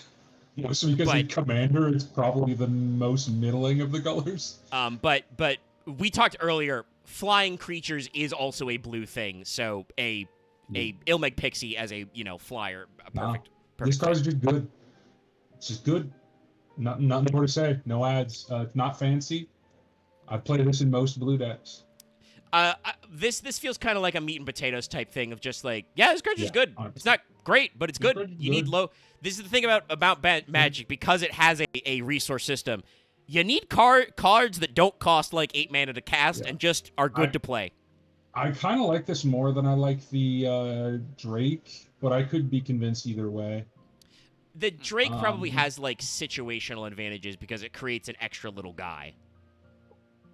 Oh, mostly, I just really like Surveil. Now let's talk about a great card in Limited. Yeah, I've heard Jill's been tearing it up in some decks. Jill so this is I don't know what it is, what they put in the water in 16, but like 90% of the 16. I mean, so dudes there's two ways I can interpret this, ridiculous Dallas. in Limited. One, I can interpret this as Square told Wizards, because 16 is their newest game and is still being released, like it just got ported to Xbox like this month. So like I don't know if like Square dropped him a line of like, hey, can you guys make the 16 cards good? The other excuse is just 16 is the action RPG one. Like they got combat designers from like DMC and stuff. So like all the characters are just like rad people. Well, I don't necessarily think that's true, because if it was the grand conspiracy, they probably would have made the main character the good one, and he's definitely the worst of them. Okay, so sorry. this was part of the whole event they had with Ben Starr. Route 5. 16 came out in the middle of development, and they all took a weekend to just play through the game. Okay, so no, it is the organic of just this is recency bias. Yeah. They played 16 and they're like, damn, this shit's cool. I think it's also Problem where I feel like most of the dominance, maybe besides Dion, would be multicolored. well. It's the thing. So we've talked about this before. There are supposed to be 8 dominants. There are supposed to be 8 wardens of the crystals, which have a classic FF element. The fire, air, water, earth. The water guy's missing. That was a DLC. Then ice, lightning, light, dark. Magic is a 5-color system, so obviously you have to do stuff. Also, obviously, they mentioned as they designed this set while 16 was coming out, the Leviathan DCL we use later, so Jill is also blue. I would not necessarily say that, because I don't think these cards are good for the reason that they would want them to be good if they were trying to push them. Also, like Jill is not good because she transforms into Shiva. Like Shiva's all right, but it's kind of just okay. I mean, Jill is good because she's a body with a removal spell attached to it. Yes, Jill. Like, that's So just Jill, good. Shiva's dominant, is a human noble warrior. She costs 3 mana, is a 2/2, but when she enters, bounce a non-land permanent. Yeah, that's just good. Yeah, fucking Put a Actually non-land good. permanent back. And if you have 5 mana, you can tap her to exile Jill and return her as Shiva, Warden of Ice, who is a Saga Elemental. She is a 4/5 creature. Her first 2 abilities are Mesmerize, which is just target creature can't be blocked this turn. And Also, her I will- third ability is Cold Snap, which is her like ult move. I will Target point all out, lands your opponent controls. Tap all lands your opponent controls. one of the dominants, and my personal favorite of the dominants, having knowing nothing of any of their characters, is multicolored. Which one, actually? Yeshua. Joshua would be yes, red-white. Phoenix. He's red-white. He's red-white, right? He's red-white. Yes. That makes No, sense. Josh was great. Yeshua. well, I feel and- him as a commander. Ifrit's. There's not supposed to be two dominants of fire, so there's a whole mystery why Ifrit exists. No, Jill's great. I also I do think- want to say, I think the God, way. So this may be why I think a lot of the dominant flips, the actual wardens of X, are a little more like supporty type. Clive's unique thing in the game, and this is a core gameplay mechanic, it was in the demo, so it's not a spoiler, is that he collects and copies their powers. So it kind of makes sense, for instance, that like Shiva's ability Mesmerize is boosting your allies. Dion had Wings of Light, you know, so like they are the dominance. Because Clive's the only playable character. They're party members. But they have Torgal. I will say this: most of the equivalent is there, so they're like stances. Most of the dominance in limited are good because of their human side, not because of their dominant side. Well, and I would assume in limited it works because they're like. So that's the wrong tab. Sorry. I also think about fuck. I guess for me, I just think of Clive as if he wasn't just pure. I don't think he fits pure red because to me he's like red, white, black. Well, I mean, if they were making like a commander. I'll this out, Ax. There are only three multicolor. There are only three color cards in. Or how many are there? Let me count. 1, 2, 3. I think the thing is that I would think that Clive would be if Clive was a commander, he would be red, white, black. As a concept, Clive is a character. I mean, if we're arguing that Cloud is white because of being a generic soldier mook, Clive should also be white because he spends some time as a generic soldier mook. He was literally a Spec Ops guy. I mean, he was basically a slave soldier when you meet him after the prologue. In the prologue, he's a knight. Later, he becomes an outlaw. I'll just say they obviously didn't want 3-color to be a big theme in the set. In the main set there are 4 3-color cards. Actually, because we won't get to it, what is Clive mono red? Is Clive and Ifrit mono red? It is mono red. Okay, that I think is fair enough because Clive is your primary character, and they literally time jump him through 3 ages. You play as Clive when he's like 15 or 16, when he's like 22, 16, like 24, and then when he's like 33. So there's a lot of arcs of Clive. I forgot it jumps every 9 years, but how far in the game does it jump a third time? Clive and Jill are both in their early 30s in the final time jump, and you don't jump again. I never got to that point, unfortunately. Anyway. But yeah, so that's Jill. Jill. No, Jill's cool. I do think that I'm reading it of especially if you're playing in limited. Obviously, I feel like the human side is the more aggressively costed one because the transform version has issues. That said, Shiva's got some teeth. If you get to Cold Snap, tap all your opponent's lands. So I don't necessarily agree because it sounds really devastating when you look at it, but you have to realize this only happens on your turn.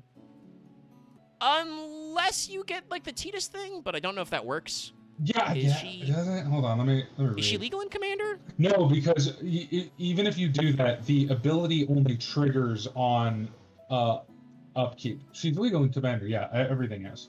Okay. But the ability, the saga trigger happens after draw step.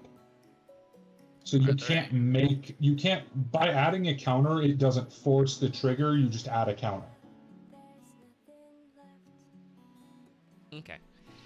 The main thing is that this is, well, and I don't think that it's turning off everything, but it is, the idea I believe is, hey, all your instants and counters and shit, you can't do that. I've frozen them. No, it is you can't mess with me this turn. That is what it is. It's not a bad ability. It's just also chat is saying no, when the third counter is placed, you trigger the ability. No, read sagas. As the saga and after. No, you place the counter during your draw step. When a lore counter is added, you get to the ability. So I'm sorry, saga rules are confusing. Well, that's I did know that because I've heard this was mentioned that people think it's funny. I think you even said it's kind of funny. Sagas were an unpopular mechanic when they were run through previous cycles, but they are popping off really big in this. Well, it's so it's not necessarily. I don't know though how. I don't think TS sagas are I the don't remember how TS confusing. works at the I top don't of my think head, though. sagas are the confusing part.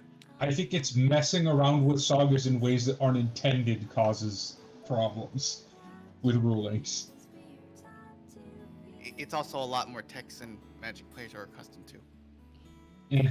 They would Okay, die right. if I showed them a pendulum card. See, this is the benefit of being a Magic and sometimes Yu-Gi-Oh player. I'm like, Okay. no, it isn't. Omega, have you ever seen how many times in those videos of showing Magic players Yu-Gi-Oh cards? How many times have they shown a pendulum card? Because I don't think they are really. They just got to it.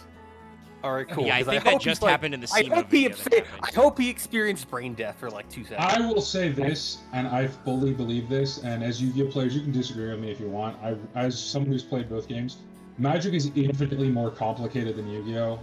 No, on actually, certain I agree. levels. Here's the thing. Magic is way more complicated because it is unlimited in certain ways. And because Yu-Gi-Oh, of there is a ruling stuff. finite limit of cards you can put on the board at any given time. That means there's only so many combinations of game state you can create. And also, Yu-Gi-Oh is, from a game design standpoint, enforced at the rules to be against infinite loops. I also literally, think- like, if you do pole position bullshit, the judge comes over, gets rid of pole position, and tells you to go fuck yourself. When I Infinite read- combos are a Yu-Gi-Oh- fundamental part of I do think Yu-Gi-Oh cards are more dense to people that don't understand how they usually work. I'll say this. I think Yu-Gi-Oh! Individual cards are more complicated. In Magic, the interaction between cards is more complicated. That's fair. Oh, Louis. Man, I wish he got a card. Grandpa. I mean, it makes sense that he doesn't because he is dead by the time we get I here. played 1.0. I know, but Dallas, but most of the people who did hated it. Well, so- most people who played it didn't. I know most people who played it didn't like it. Okay, no, I was gonna say, we need to get you through coils. Well, I know have you he's played dead. Coils? No, I haven't. No, no, yet, no. But no, I know There's- he's dead as hell. There's stuff about him and the twins in Coils of Bahamut. We got some people we need to take on a drag through Coils. Because I'm one of them. completely unrelated to the discussion of Magic, but Coils Coils of is- Bahamut is a really weird artifact of A Realm Reborn because it is technically the finale. normal raids, so it's supposed to be like the toughest content you do. But it's but also story also- heavy. Yes, it's It's- super it- story heavy, and it's structured in a way that like it doesn't work with how they've done normal raids later. It's like the denouement to 1.0. God, I kind of do love that about MMOs. WoW definitely has it too, where there are just certain things in the games that are clear relics of past game design philosophy. That's like, you just look. Things change. This is just how it used to be. It's okay. Like to put it a different way, if you don't know, most normal raids in 14 you unlock and can get them in a roulette. There is a daily roulette for normal raids, and it's no problem. Except for Coils is not part of Bahamut. that because they are weird and different. And I think if you queued for certain Coils fights with randos, you'd fucking die. If you get item synced, you'd be dead. So yeah, That's yeah. fine. We'll Anyway. do Coils of Bahamut eventually, but well, I'm yeah, doing we'll them do it on unsynced, sync. so you can just turbo all the cutscenes. Also, just like say okay, it takes so- a fucking time. Yeah. oh Louis my Law- god, it's a one-mana counter spell. No, it's not. Well, Yes, it is. Well, to play it as an additional cost, you either need to pay 2 mana or sack a legendary creature to counter target activated ability, triggered ability, or non-creature spell. I assume that ideally, again, you're playing this in a deck where you are willing to sack the legendary thing. Incorrect. You are not playing this card. This card is dog shit. Absolute fair. useless. I get what they're going for, but If yeah, someone it tells seems- me they play this card, they are lying. or they don't know what they're doing. I mean, That's like, the- or they I do guess, like like, Louis I guess if you're, are there any other counter spells in the set to draft? Yes, a very good one, Okay. in fact. Okay, so like, I was wondering, like, if this was your only way to counter, I would be But like, also, well, you know, if yeah, you're drafting, you're hard up. But Here's a problem. It doesn't counter creature spells. So you can't Oh. counter Bahamut with it, which is very funny. Well, you can. I mean, you can because you can counter his activated abilities, but you can't counter one summoning of his Bahamut. activations, but you cannot counter the summoning, which is very funny and appropriate. But it also makes this card counter useless target dog activated shit. ability, target triggered ability, or a non-creature spell. So yeah, it's Remember when we talked about cards that got their performance sacrificed for lore? This is one of those cards. yeah. They probably should have just made this a more vanilla counter spell, but they did the funny. Well, they should have either made the cost less steep, or they should have made the effect better. I guess I'll ask you, Dallas, and I'll ask chat to chime in as well. Would this card be undercosted if it didn't have the extra cost ability and just said counter a target activated ability, triggered ability, or non-creature spell for 1 blue? That would be too powerful. Okay. Yes. So you're If saying what- that the what- sweet spot yeah. probably would have been It A- really One- should have one just blue, said. one in a It should blue. have just said target counter activated ability, triggered ability, or target spell. That would have been the sweet spot. I think it should have a thing where if you sacrifice, it does more. Instead of being like a separate cost. Yeah, but- realistically, it should be 1 mana. Honestly, if I were to design this, counter spell is 2 blue normally. because- Yeah, so yeah, but I mean- counter spell also can't do activated abilities or triggered abilities, so there is some payoff. That is useful. Like it's not unuseful. I mean the but- problem is that it counter spell counters target creature as well. This doesn't. But if you're casting I it, were to you're either design this you're either card- sacking a guy or you're overpaying for. If I were to design this card to try and make it usable, what I would have designed it to be is I would have had it 1 mana. I would have had the cost be mandatory because I don't know how you can call something Louisoix sacrifice and not sacrifice him. And I would have had it read exile any number of target spells. That is actually fitting considering what he does. That is could just work, yeah. Stop Bahamut. He does counter Because meteor. the reason I'd say it like that is because what spells exiling a spell that's basically a carbon copy of Mindbreak Trap.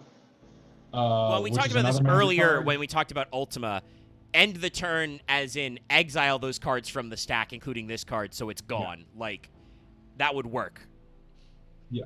Basically, if you I cast just it would that have way. had it be a break trap that costs 1 blue, and you have You to sacrifice a legendary creature.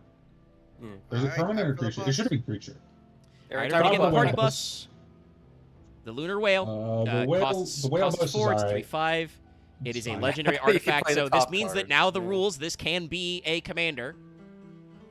Yes. You Don't. may look at the top Commander, card of but- your library at any time. As long as the lunar whale attacked this turn, you may play the top card of your library, which does mean you need to accrue it to make it a creature.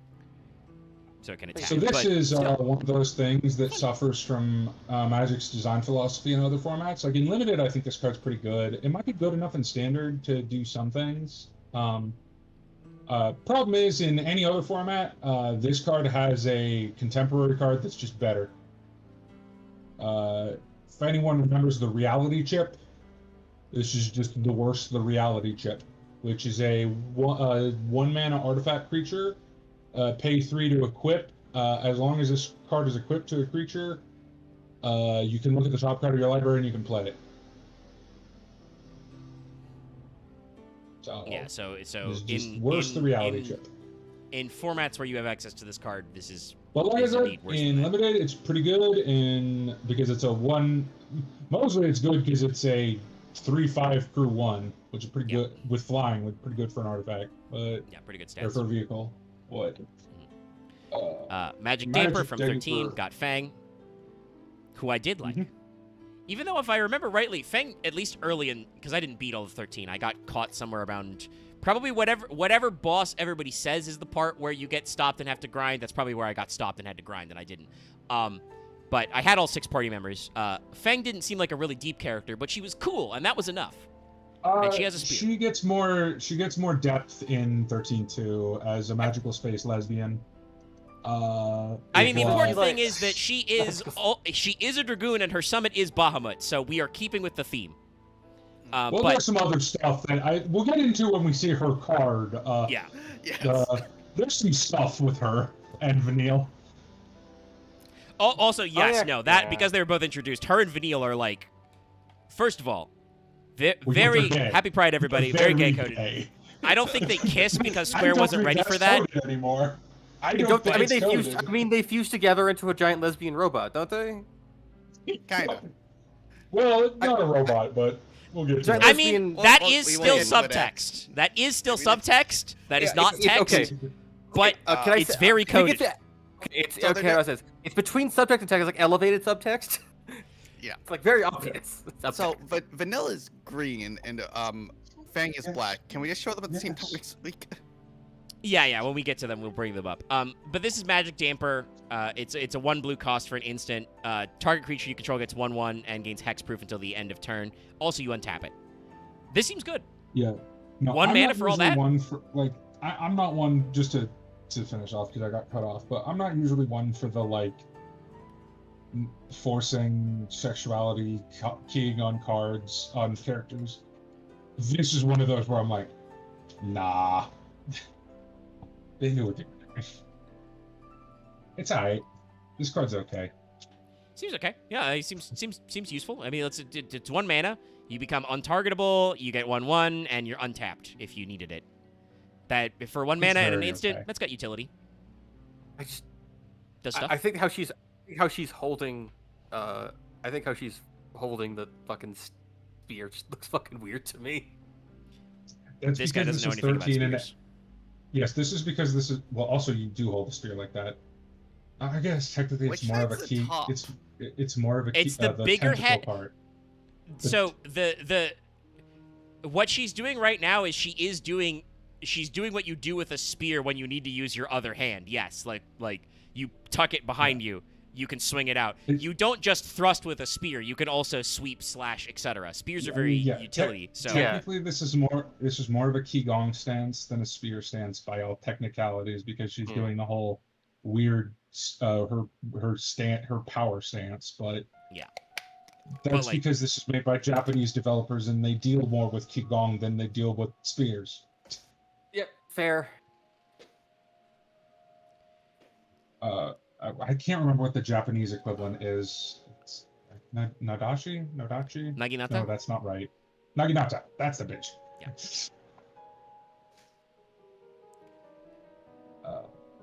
Small sword, Anyway. big stick. Anyway, No, I Matoya. like Fang. Fang. Fang's cool. Fang's Yes, chill. we'll talk about Fang more probably later. We actually talk about Fang.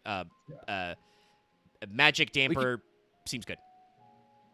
Oh, Yeah, it's 14 very Matoya. close fit. Yeah, this is Yep. big Matoya. Yeah. This is the Archon Okay, Elder. I now understand why I didn't have the other extra called Matoya. Even though Well, yes, it'd because be that'd be funny, though. confusing. It'd be funny though. But this she's a 3-drop. She's a 1/4. She is a human warlock, much like Y'shtola, her student, is a cat warlock. And then whenever you scry or surveil, draw a card. I think they should have done the thing of instead. She summoned fucking brooms and frogs.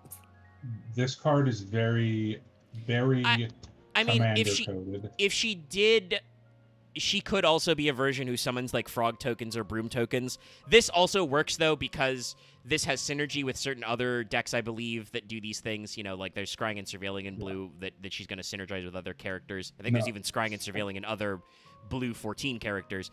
But also, you got to remember when you originally go to Matoya in Heaven's Word and other times you revisit her, you do so because you're like, Master Matoya, we're fucking dumb. We need to know some shit. Give me some extra knowledge. So when you scry I'll or say surveil, this. you get extra cards. I'll put it this way. I tried her in the Emmett Silk deck I built. I cut her. She's very much a commander card. You would need to really be doubling down on this and surveil, just not incidentally. Seems fair. Like I'm reading this Right. card and I'm like, this is a utility creature. She costs 3. She does have 4 toughness, but she's only got 1 attack and has like no other special like combat type keywords. You are playing this as a utility piece in your Scry and Surveil deck so that you get to do funny things like Surveil. I like that card. Give it to me. I don't like that card. Bin it. Draw a card. Yeah. Or if you're playing Emmett Self, which is the build I'm playing, I need 14 cards in my graveyard. Just bin it anyway. Bin everything. Bin it Bin, all. draw, bin, draw.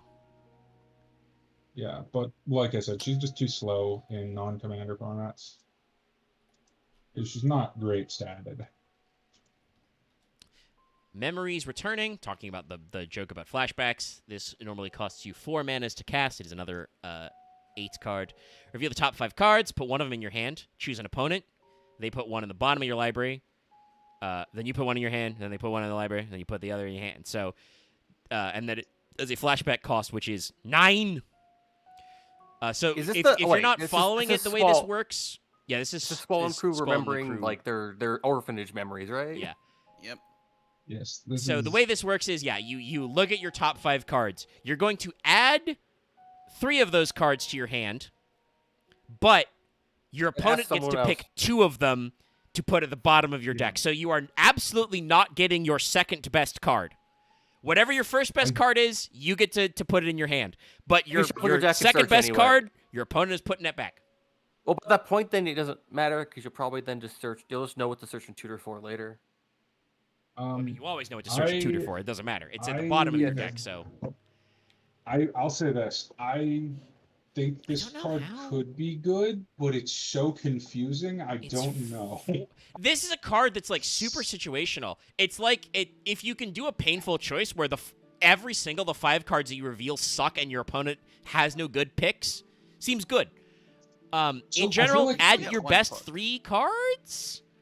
Add your best 3 cards to your hand is off the top of your deck is like but I don't know. I think limited is the easiest way to evaluate it.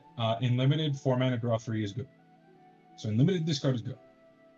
That seems fair. Like if you think of it that I don't know. If you think of this just as a draw 3 spell effectively, which I think is an okay way to look at it. Yeah, if you tell me that mana cost is good for that.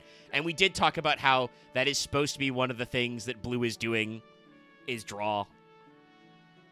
Again, I wouldn't call I would not call this marketing team at Wizards of the Coast control that you said that thing about draw spells about blue black.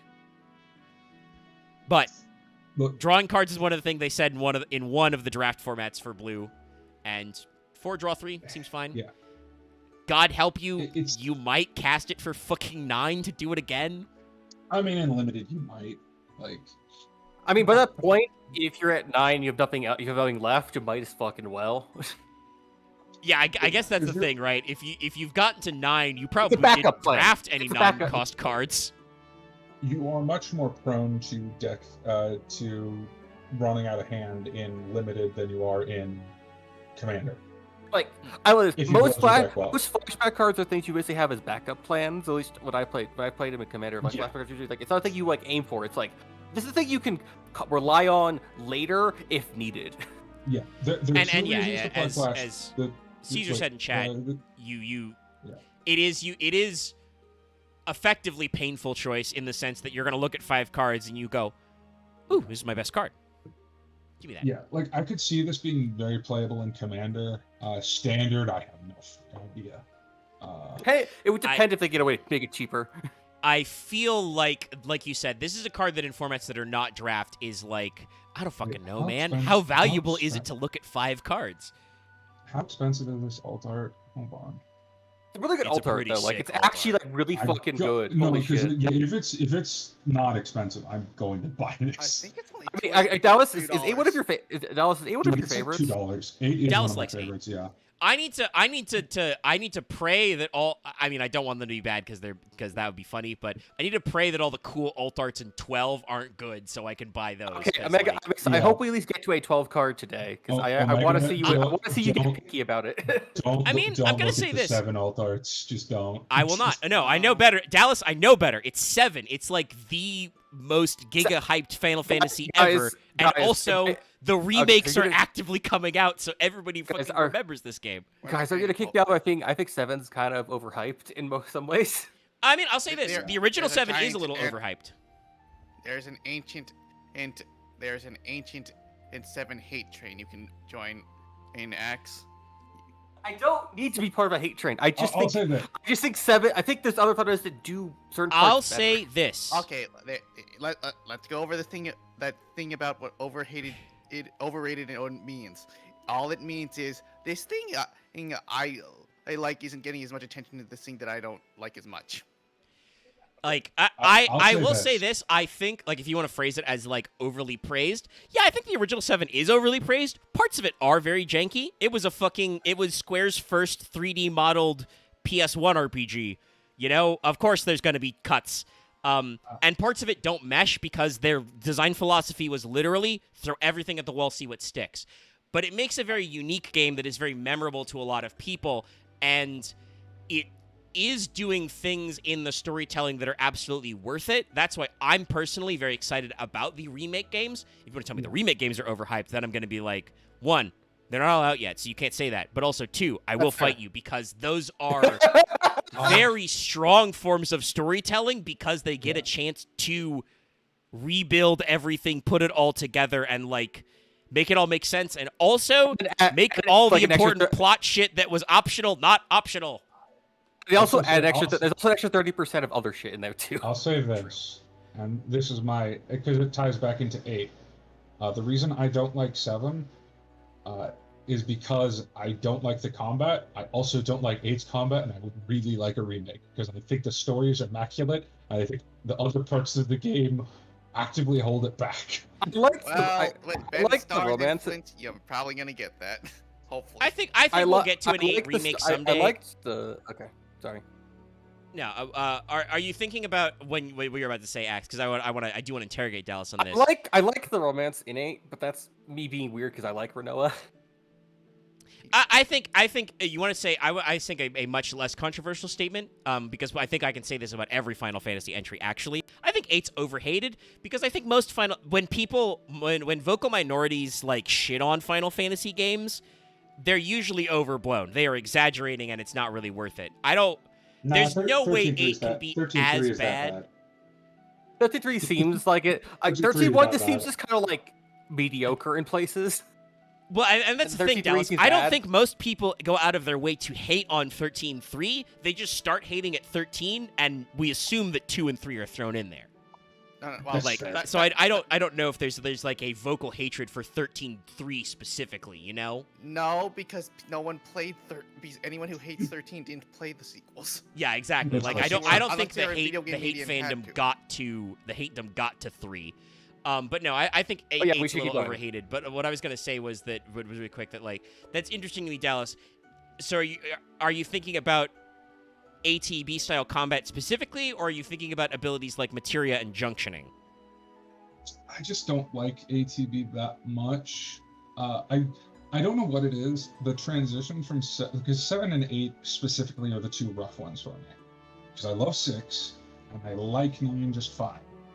It's something about 7 and 8 and the way they're done. It's very interesting. Also, talking about 9. that are like the hardest for me to replay of games that I would replay. Because like obviously I don't like 3. I'm never gonna replay 3. Because like I don't like 1. I like the remake. I played the remake. I played the DS remake of 3, where they actually have all the 4 members. Well, they do a lot of more deep stuff there, so that's different. That's like Dallas. That Dallas would not That's not replay because that's a remake, so it's effectively a new game. In that case, I would say, Dallas, if you're interested and you have something that runs it, which you might, because Square has intimated that Rebirth will probably run on Switch 2. They just haven't released it yet. So that may mean that you will be able to play all 3 games on Switch 2 eventually, which may be a budget option. I would say you should give if you're interested in action RPGs at all, you should give the remake games a crack. Really, I'm waiting for them all to come out because I'm that kind of anal person. That's fair, and I think that's legitimate, and I think other people are. So anyway, we should talk though because we mentioned 9. The Prima Vista. What's the Prima Vista? This was from 9, right? Like it's very 9 aesthetic. I think this is the iconic airship in 9. Okay. Yeah. I fucking love 9's. 9 is a very like storybook. Is it what was it? 9 is a very like it's a story. It's like watching 3. It's like reading like a 90s. It's like a 20th like a 19th century fairy book. I actually was way too overexcited to say that because you fumbled that line like 4 times. Well, no, specifically in 9, something I really appreciate because I'm me and I have a history nerdness, and I specifically have a history nerding relating to this. 9 is very Arabic inspired, which is something I do not see. It's very like 1001 Nights. It's very Scheherazade. Yeah, Yeah. Sahara, I was gonna say. 1001 Nights, like obviously not historical Arabic Aesthetic, like style pop culture aesthetic, aesthetic. but definitely the pop culture equivalent of And it, which is that's kind of something what I was I gonna don't say is the usually aesthetic is see in very like JRPGs. pop-up storybook, illustrated storybook kind of stuff, and also Yeah. has a little bit of, I think, a theater theme, like the stage, the play, etc. So the Prima Vista, is another legendary artifact vehicle. It costs 5. It's a 5/3 creature that's flying. Whenever you cast a non-creature spell, if at least 4 mana is spent to cast it, the Prima Vista becomes an artifact creature. So the Prima need to Vista crew is it. normally crew 2, but effectively becomes, if you cast a 4-cost non-creature spell, it's crewed. Which is like, I guess that's like nice because it's a 5/3 flying, which means that's a decent hit in like standard. Well, this card's complicated. I think it goes It's- in the strat of casting non-creature spells that are big because it itself is a non-creature spell that's big. It's definitely meant for that strategy. I just don't know how good it is for the cost. I don't know if I would. The 5 cost to play it in itself. I think I'd play something else Yeah. instead. I That's mean, the here's problem, the thing. is the initial 5. Yeah, I think unfortunately this is a case where they were trying a little too hard to be clever. I feel like it's costed it at 5. And I mean, you could still cost it at 4, but I think it's costed at 5 because it makes it a 5/3, which is worth, the crew effect for non-crewing. But also so that the idea is that you play it to trigger your other effects you've already played that trigger off a big drop. And then later, would've you made it play a- a big drop. But that I probably would've is not made a 4-cost 4/3. as cool as it is. Yeah. I think they're trying to make it a little bit of a bigger swing by making it a 5/3 Like I flying. said, I don't think this is quite as non-limited friendly as cards say like Gogo or Matoya or some of the other ones that I'm like, this does not belong in limited. Also, But I'm it's just saying, this is very definitely not interesting, a but there's card. like... Blue seems like it's got the greatest spread of games so far. But definitely it's interesting to see a lot of 8 in blue. But there's also some 10 in blue, stuff like that. Like, Well, there's a lot of blue stuff. is- I think, like, is it 8 I like would both say- in blue and black? I think. I would say in modern Magic, because they've lent off the pure randomness stuff as much, I would say blue is the wackiest color. So it does make sense as the You put the most because things. red used to be the wackiest Yeah. color, but that was usually through like randomness that they've tried to actually take out of the game. Like, like actual there's a randomness. decent number of 14 stuff in blue, but that does track because that is one of the themes they picked Like for the Omega, commander you've deck. never known true pain about playing a card game until you've had to decide what a random target is between 830 possible targets. What? The fuck? There was a card in red that all targets for all spells and abilities are chosen randomly. Ah, God, that's the thing where I want to find the guy who wrote that and we punch him. We throw d20s at him or something because that is a how that is a how do you don't- randomize that? Don't hurt Richard Garfield. That was when he was a teenager. He didn't know better. It was such an early card. So I in will that say- case, I want to okay. give him a swirly.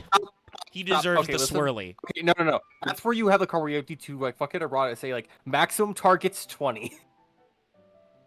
Well, no, you just don't play it. You have to put a cap on how twice, many random targets but you yeah. have. Quick Iron Merchant is it's originally from 11 here, but the Quick Earner also made it into to 14. But that's what I was saying about they're everywhere. I love quick This is a print. 3-drop. It's a 1/4. It's a beast citizen, some sort of beast tribe. So you can tap and pay 1 to draw a card, then discard a card. Or you can pay 7 and tap to sacrifice this creature, draw 3 cards. Every town you have, it costs 1 less. So this is that town thing they were talking about in blue. Yeah. I don't get the sack thing. Besides, I guess I don't get the it's sack like a thing one-time ability. like narratively, unless it's being like. I think it's just sacrifice in a sense that like Dallas said, it's supposed to be a one-time ability. You don't want to be able to do Fair. this multiple turns. That's fair, yeah. Yeah, because you can theoretically get that ability down to free. Yeah. True. You can make it just So- tap. A creature being able to tap draw 3 every turn would be broke as shit. So yeah, they have to have some way to cancel it out. So sacrifice it's just like- works out. But yeah, he's a Or merchant, common. and Also, I will say this. I mean, I don't think we explained this before, but like different colors have different like stat spread allocations. So it's like, you eat cheap like in green, you'll get a like 3 free for like 2. In blue, you'll get like for 2, it's like a 1-3 kind of thing. Yeah, we should have mentioned that, but I know that certain stat lines are part of the color identity. They're not like super locked in as I think other things, but there are common stat spreads in the colors that we see. Like in blue and white, you can get something that's flying way easier than like in other colors, but usually their stats are going to be lower than other colors for the same cost. Also, I think this card's just good for its first ability. Like that's the ability I look at more is the draw card. Which is pay card. 1, tap 1, draw 1, discard. That seems good. Yeah. That's a classic blue thing. Because on a blue guy. On a blue the guy town that if you're thing. not tapping, it's like a the order matters a lot there. Yeah. The fact that it's draw then discard makes it so much mean, better than discard then God, draw. hand fixing know- is great actually. God, I know like so little. I know so little about 8, so it's like I don't know anything about Quistis. I love Quistis. But Jesus. she's Mostly what I good remember idea. about Quistis is that she is the one that the fandom has decided is the hot one, and I do know that she did do blue magic. Axe, did you, that is hold on, because Axe, did you ever watch Ruby? Yeah. yeah, she's Miss Good Witch. Okay, Ruby. A lot of Ruby, including the academies, are based off of 8. Quistis is Glinda.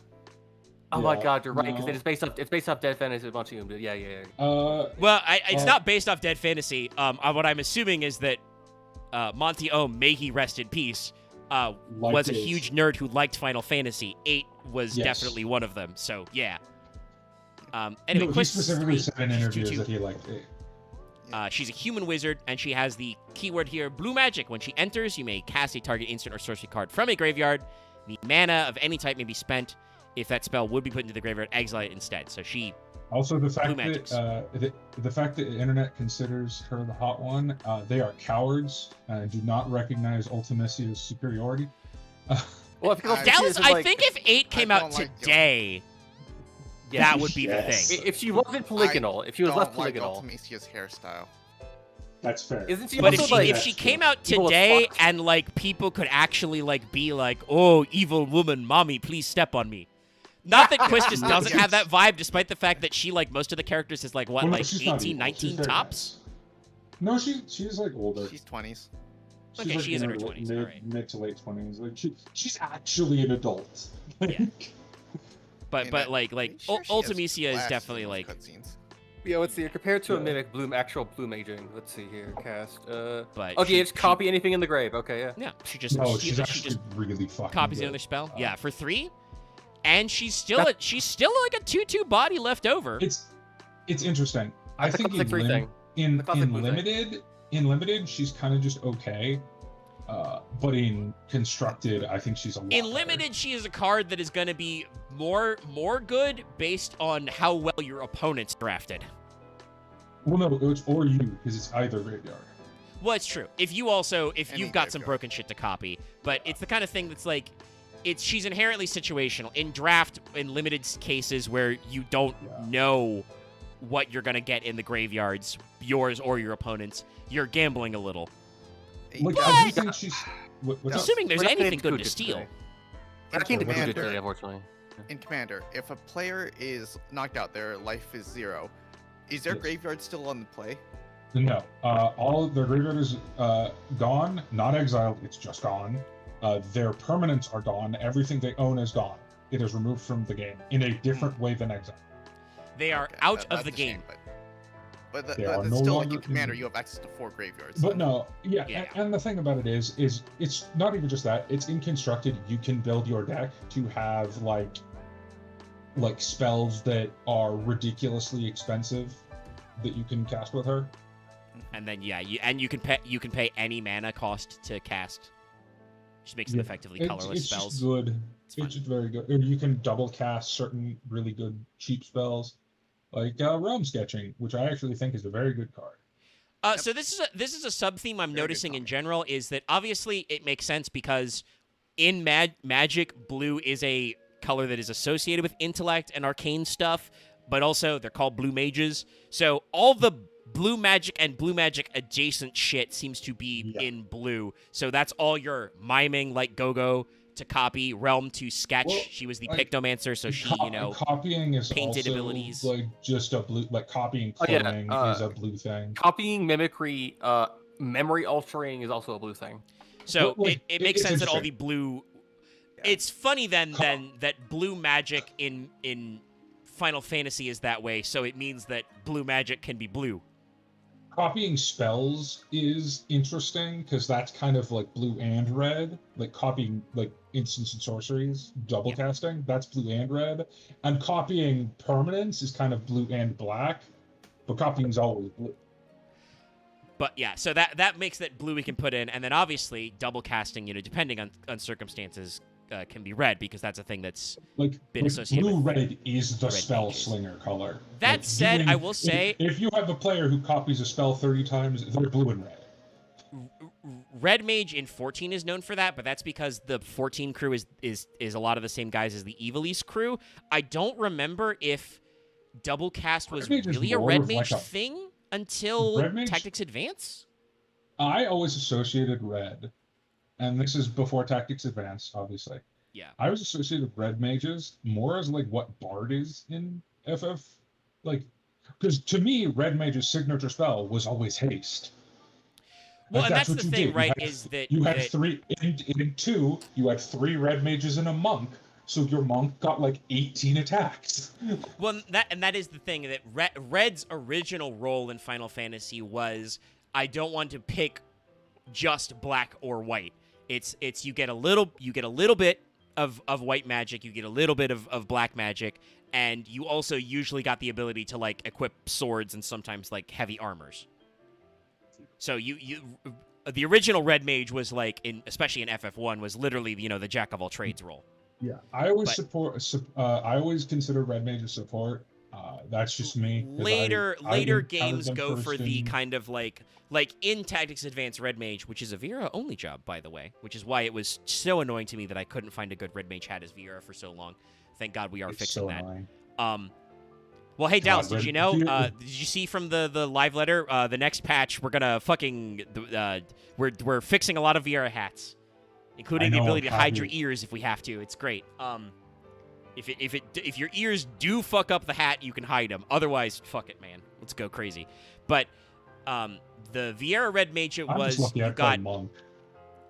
you equipped Or rapiers, headbands. so you had like melee, like actual melee damage that was good, and a lot of rapiers had like elemental damage in Tactics Advance. But the big thing that Red Mages learned was that they were able to mix low level. Like, they couldn't learn, like, Cura or Curaga, but you could learn, like, Cure, Protect, first-level spells. And that was when they picked up the double cast ability. So the idea was that you would combine 2 low-level casts in one action to be more efficient. So red mages are, like, genuinely don't have as much identity as, like, blue magic or even black or white mages do in FF games. So I can understand that being more chaotic. I got a shock in 14 when I saw red mages because I was like, wait, aren't these guys support? Well, I mean, they're listed as a casting DPS because they are a magic. They use MP. But as you pointed out earlier, Dallas, you looked at the parse list. Red mages score low on DPS because they are the support role in casters because Gotcha. they're one of your off resers. They can off heal because double And cast they means can that hit- your Okay. your Important spells. question. Do red mages get haste? There's no haste in 14. Yeah, no, they don't get Sad. traditional haste. They Very sad. technically for themselves, the way double cast works in 14 is after you cast any spell keyed ability, your next cast has no cast bar. So you kind of haste. But that's by the way why they're good Honest- resers because Veraze Because is fast. yeah. But yeah, realm We're talking sketching. about blue mages. Speaking of Pictomant in 6 is also kind of blue mage coded because you get to copy enemy abilities, monsters that you paint. So Realm is a sorcery that creates a token that is a copy of a targeted artifact, creature, or land. Yeah. So this Costs card you is 4 really mana, cool. but In in other formats because specifically getting to copy lands and artifacts has some really interesting applications in Commander. For instance, like, yes, you can copy your friend's big cool thing, but also this is a ramp spell. I mean, Because you yeah, can creates a copy copy of your the own land. land to get a land, like, which is legitimate. Like, yeah, it's expensive, but you're mono blue, you don't have options. Like, And also, blue is. I think this yes, is fair to say. lands obviously Blue, are your source of mana, but we talked about this, They right? also- One of the alleged themes of this is quote unquote the town ramp. Lands can have special abilities, and there's No, supposed to there be a are some sub theme in blue lands, that you have some unique special abilities. There's so. some lands that I consider some of the most broken cards in Magic. It's why I think people need to normalize land destruction more. Because lands are dumb.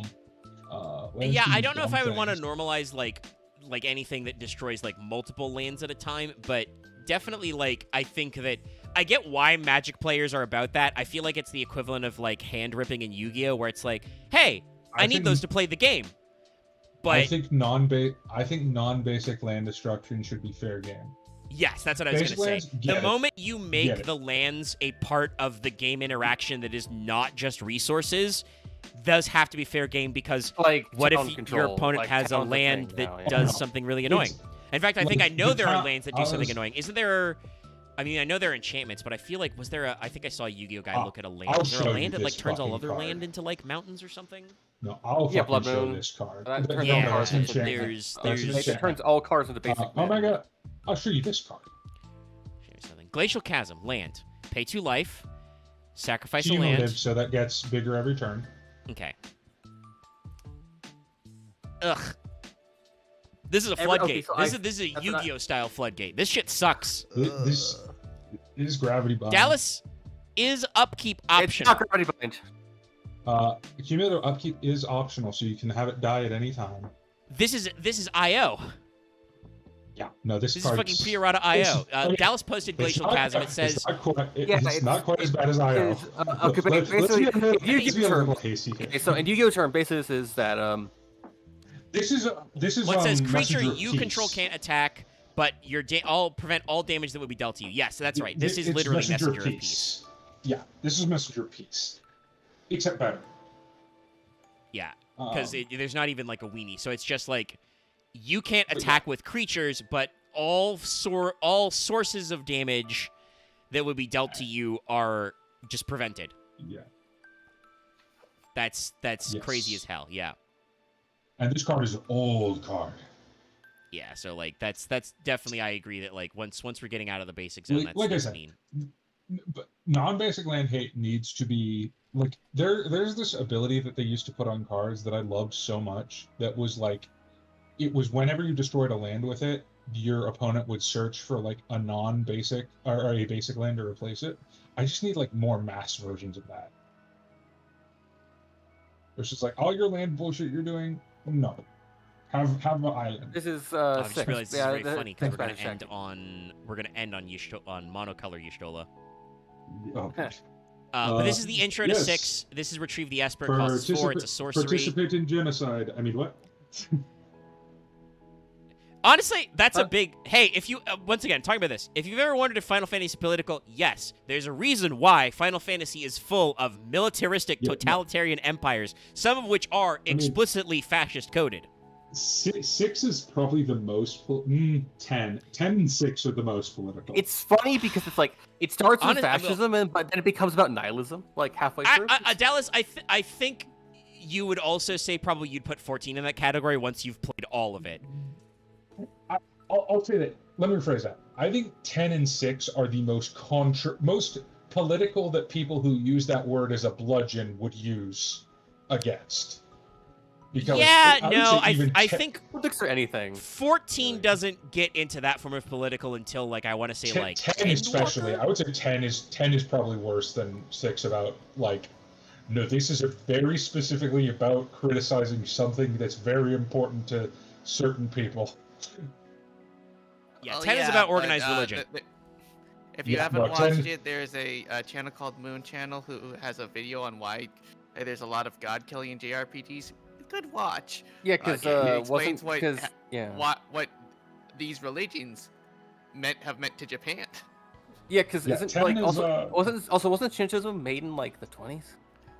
Shintoism's in No, Shintoism is ancient. Shintoism was Shintoism But was Shinto organized as a is so. Actually, here's a real fact about Japan.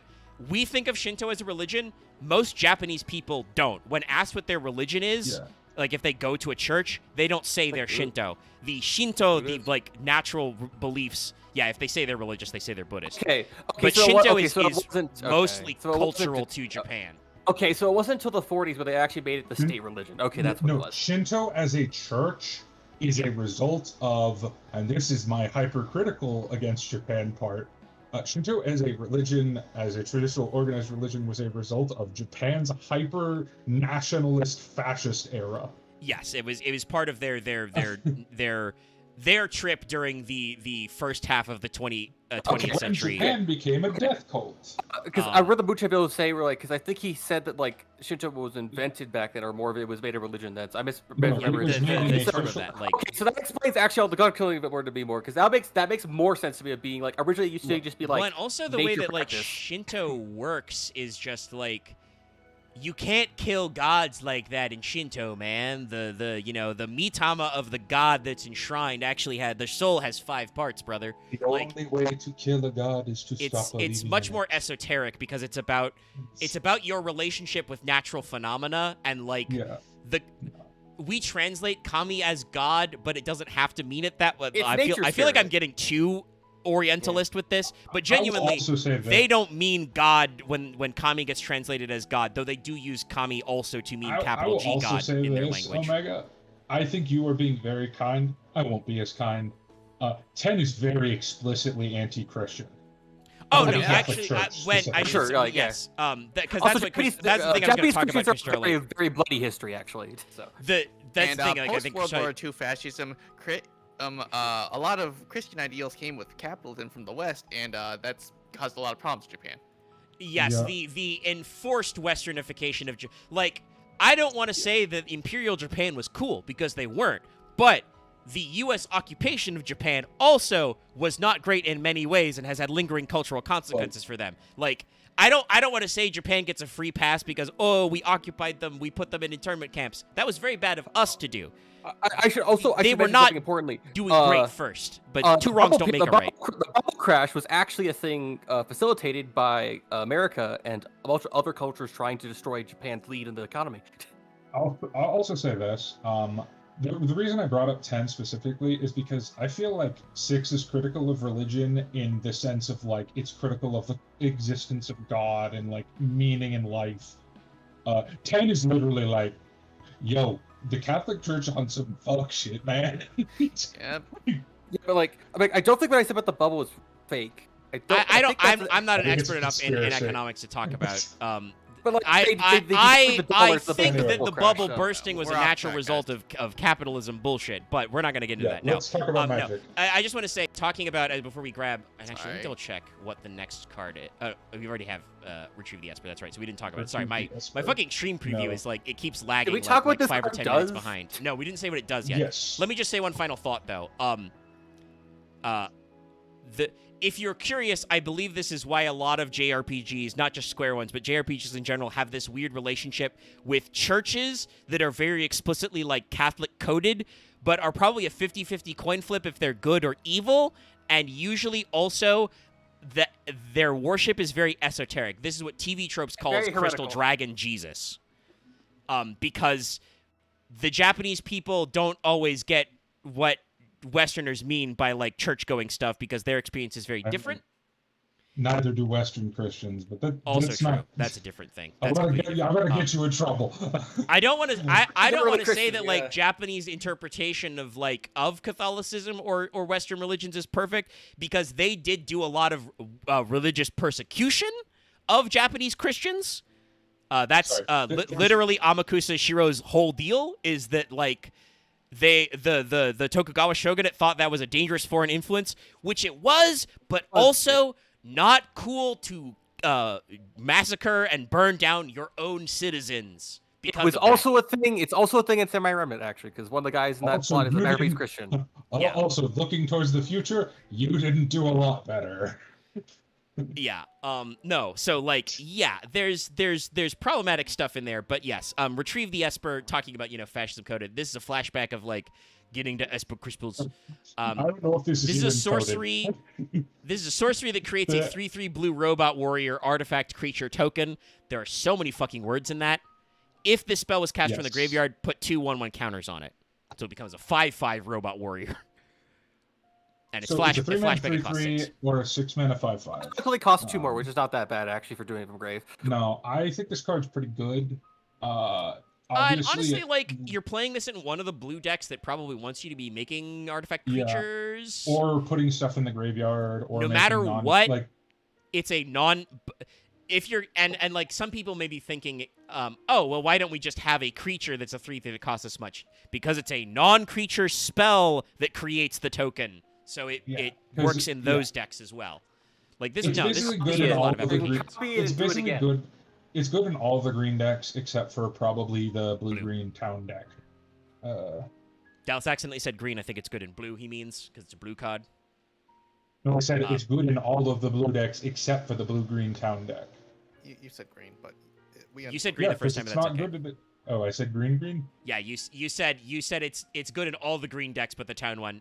That's not what Oh, you meant, but we oops. understood. We understand. Yes. So let's Bye. grab the next one. I don't think there's a lot else to say about this other than it being a good card that No, creates a it's good just body. solid. It's just a good card. Axe gets to be happy. Rook Machinist gets a turrets. second whole card. Rook turret. God. Which is an artifact creature, by the way, for the Machinist job equip. I So need this to become this a. costs I need 4. to become a I need to become a ninja main again. This Yeah. becomes 4. No, listen. Yeah. I think it's okay to be hyped. Oh, hey, I think it's fine. Axe. Take this as someone who played probably one of the worst DPS classes in WoW for like 5 years. You can play low tier main as long as you're good at it. I'm actually good at machinist. I feel. Then be good at machinist. I think you're good at the Machinist rotation. You could not we have pay me to play black mage. We have Uh, complaints about some of your play in general because you do tunnel vision a little. I know the tunnel vision is like a meme right now that I don't understand why, but we're not gonna get into that. I think it's more. I think I just do. I guess because to be television, like focus on speeds. I no, just I think you out. do tunnel I down a just little say- too much on the rotation, and like I'm pretty sure you're hitting your buttons.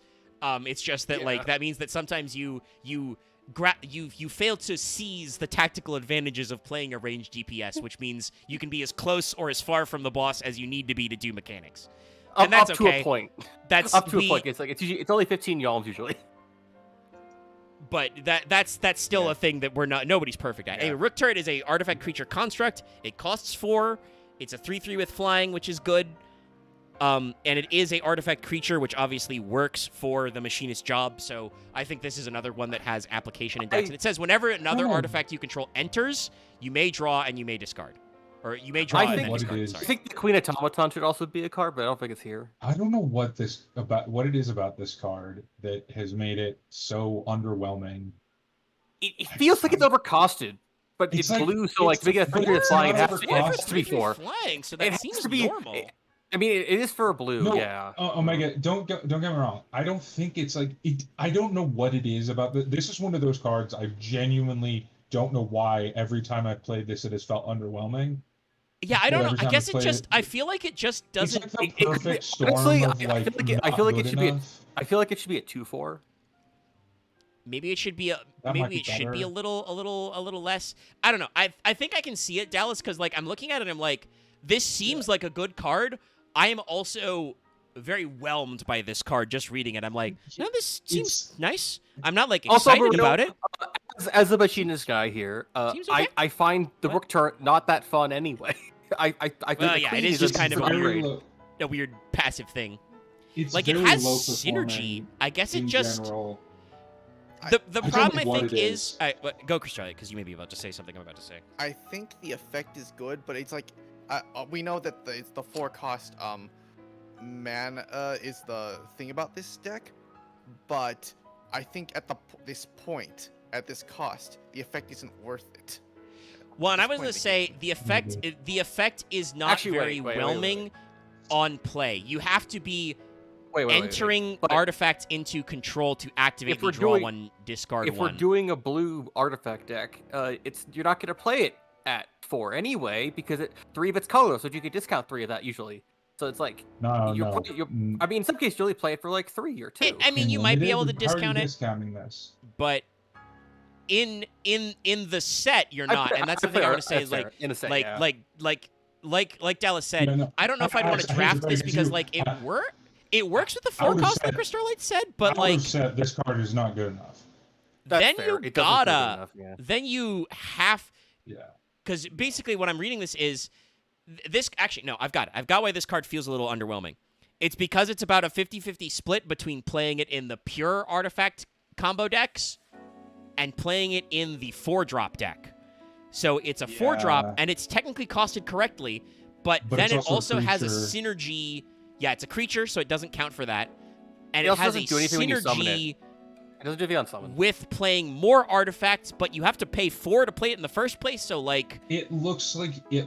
I think the thing is, it's a card that looks like it would be in place with a lot of decks when it's only really in place with one. Yeah, it feels like they wanted to make it accessible to others, but it doesn't work as good as you'd like. Like I said, it feels a little whelming. I do believe we talked about Sage's no-liths before. We did. Now let's talk about my favorite word to say in this entire set. Sahagin. Yeah, our boys, the Sahagin rated one. I assume these are going to be the 14 Sahagin, but they're in a lot of games. Yeah, it's the 14 one. Escape and I will slice you. A red sun. I love it. Yeah. Yeah, so they're doing Sorry, the verbal take favorite- from 14. It's the 14 reference, but this is a 1/3 Merfolk Warrior for 2. Whenever you cast a non-creature spell, if it was 4 mana, put a 1/1 counter on this creature, and it can't be blocked. This is a good body for the 4-cost deck. It's a solid cost. It's a solid 2-cost card deck. It's a solid 2-cost card. Yeah, no, this card's actually way better than like this is the reverse of Richter. Like on paper, this card looks kind of mediocre. You know, And when I you can see this actually gets up play pretty it in high. Limited, when you play it in Yeah. limited, it's so good because if they This is don't gonna remove become it, it 4/5. eventually becomes I like mean, out 4/5. even Yeah. if you only I turned- activate this is a one 4/5. 4 cost, if you only activate one 4 cost, this is still a fucking 2/4 that can't block. 2/4 that can't be blocked this turn. And then Yeah. limited is slower usually, right? Because your decks are not optimized. So if you can Okay, build up enough limit- mana to play more 4-cost cards, Omega, or I'm gonna cheat 'em answer you somehow. like I do my. I'm gonna answer you like I do my psychology professors. Limited is generally slower, except when it isn't. well, I mean, yeah, What? it's no, I get what Dallas is saying. He's There saying are something that is some- technically correct. There are some Limited- limited formats that are extremely fast. Do you remember the furry set, the like red wall set, I've heard of it. the Bloomborough? Do you remember that at Yeah. all? Heard of it, Alex? yeah. You might have seen the art from it. That was like That set was blisteringly fast. Okay, I call that the mouse guard set because that makes me think of that. I think they think of that like Well, mouse guard. Dallas like and I green are backwards. Dallas and I are older nerds, so we say Redwall because that was Mouse Guard before Mouse Guard. Okay. Redwall was the thing I was saying, but I forgot the word. Mouse- I forgot Mouse Guard the is a name good- Redwall. So like, I Mouse was gonna Guard say is a Redwall good, as is well. a good reference as Yeah. well, but yeah, no, but so yes, but drafting seems No, like that- and other limited formats seems like they would usually be slower, The but I agree speed- that you are the technically speed of the correct for- because the speed of the sometimes they would be format- faster. Yeah, they're always slower than standard, but the speed of a limited format depends on the limited set. Final Fantasy is the slowest set we've got in a while, which doesn't say a lot because we've had a lot of really fast sets lately, but it's definitely more of a slow set than like. I guess it's around what Aether Drift I think it was. was. I think it was important that like Aether Drift was a fast set. I think. Aether Drift was not a fast set. That's the funny part. Okay. Really, it's not. That sucks. Well, you But can. yeah, so- that's so- the thing. You can play it fast, but it's not a fast set. Oh, okay. But yeah, so the Sahagin works out fine, I think. So let's talk about the No, Scorpion Sahagin's a Sentinel. fair. I actually think Sahagin's a very good card. This is in a my one list, that's weird. This is another one that instantly I read it. I'm like, okay, this could be good, but it could be bad. So this is a 2-cost creature for an artifact creature, Robot Scorpion. It is a 1/4, but if you control 7 or more lands, it's +3/+0, so it's a 4/4. 4/4 for 4 when you have 7 lands is okay. There are probably There's- bigger things you could be doing. It is. A 1/4 for 2 is still good though. Yeah, I think that's because it's And a that's good why blocker. it's a good card. Yeah, it's a good blocker. It is an There's a lot of artifact power- creature that's a robot scorpion, if that Yeah. matters The- or anything. No. Okay, but it's a cheap the- body that may have some Yeah. synergy being an A artifact two creature. mana 1/4 an art. 2 mana 1/4 artifact is fairly good, and if you get the upside later in the game, chill. But Also, a 2 mana I'm 1/4 pretty sure, in this set is fairly okay. So the flavor text here is very funny. I'm pretty sure this is what Cloud is supposed to say in FF7. Like, just because he doesn't say it exactly that way in Remake, but this was famously mistranslated in English. So he says is attack that when the tail is line? up. Yes, this says Cloud just says it's gonna counterattack with its laser, attack when the tail is up. This has a comma that lets the grammar be correct. Actually, no, this may be the line that is bugged. It says attack while its tail is up. It's gonna counterattack with its laser. I don't know if Cloud has a comma in that because it's 2 text boxes, but that might be the mistranslated line. I also do find it hilarious. This is the first blue scorpion ever printed. Well, it's a robot scorpion, so, we cheated a little. But that's funny. No, that this also, I makes- assume, is this why makes it- why you said that it being a robot scorpion probably doesn't matter because there's no blue scorpions. No, Scorpion. I mean, okay. I don't want to. I want to say robot might matter in the future because, like I said, that is a type line that has been shown to be in the next set. But the Scorpion part definitely doesn't matter. Yeah. Probably the more part is that it's an artifact creature. Yes, so if you're artifact checking for matters a lot. artifacts. Let's talk about probably the funniest side quest besides. If you don't think Catch Fish is the funniest, I think card collection no, is this the one's funniest one. funniest. I love this one so much. This one's the funniest. I like this Uh, card. Because if you don't get it, chat, in Final Fantasy XIV, you can collect cards to play Triple Triad, which is not from 14 originally, but it is a huge subquest thing. That's literally what's shown in We'll card get to collection. that card later. And I do believe that the flying card, the magic card like mount, is a reward for getting a certain number of card collection. Like, I think it's an achievement reward. I think it is for at least getting like 300 or 400 of the Triple Triad cards. So yeah, so side quest card collection costs 4 to cast. It's an enchantment, so it enters. First of all, it says when this enchantment enters, draw 3, discard 2 for 4. That's I good. just realized I'm not finding any of the Triple Triad cards anymore. I think it's because they changed how you get them. Okay, you need all cards from 1 to the end of Shadowbringers? Thank you, Caesar. Oof, that's a little mean, but it's a cool mount. At the beginning of your end step, if 8 or more cards are in your graveyard, transform it. So if you play a lot of games of triple triad, you transform it into the magic card, which is an artifact vehicle, which is a flying 4/4, which is only crew 1, which for 4 mana and having to have 8 cards in your graveyard, it is at your end step, but still, seems good. Nah, this card's pretty solid. Like, You said earlier that 4-ish is pretty good for a draw 3. This does come with a downside, but it's not. Is it really a downside? Is it really a downside in Yes. black blue? No, this Well, is definitely that's the aimed at classic, the black right? blue Yeah. deck. Yeah, this is the This is classic aimed of at the like black blue deck because that's the graveyard one. Yeah. we'll get to Emmett Sek eventually, but Emmett Oh. Sek, Emmett Selk's backside is Hades is good.